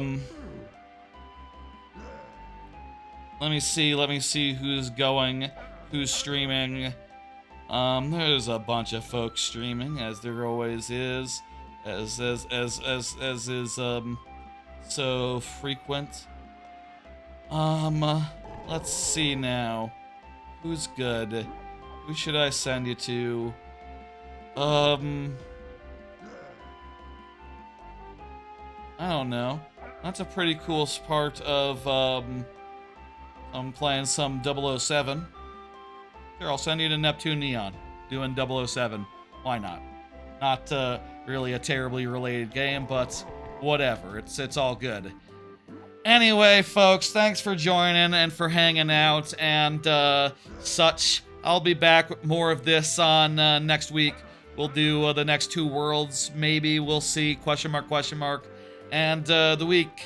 And before that, there'll be 3 streams later this week in Rhythm Heaven, viewer levels, and the big 4th of July long stream. Look forward to all that. All that's going to be a bit of fun. It's going to be a kind of a busy week, despite, you know, the holiday and all that. Usually that would make for a less busy week for most people, but I loaded it up with stuff to do. Ooh. You'll see me later this week. You'll see me on next Monday. Bunch of stuff coming this next month, maybe more. I might schedule more. Let me think about it. I'll let you know by as soon as I can, as I tend to do. Give your love to the VOD, also to the short form content if you care to. I will see y'all on Thursday, then Friday, then Saturday, and then Monday for more of this. Take it easy, folks. I'll see you later this week. Good night. Good night, good night, good night.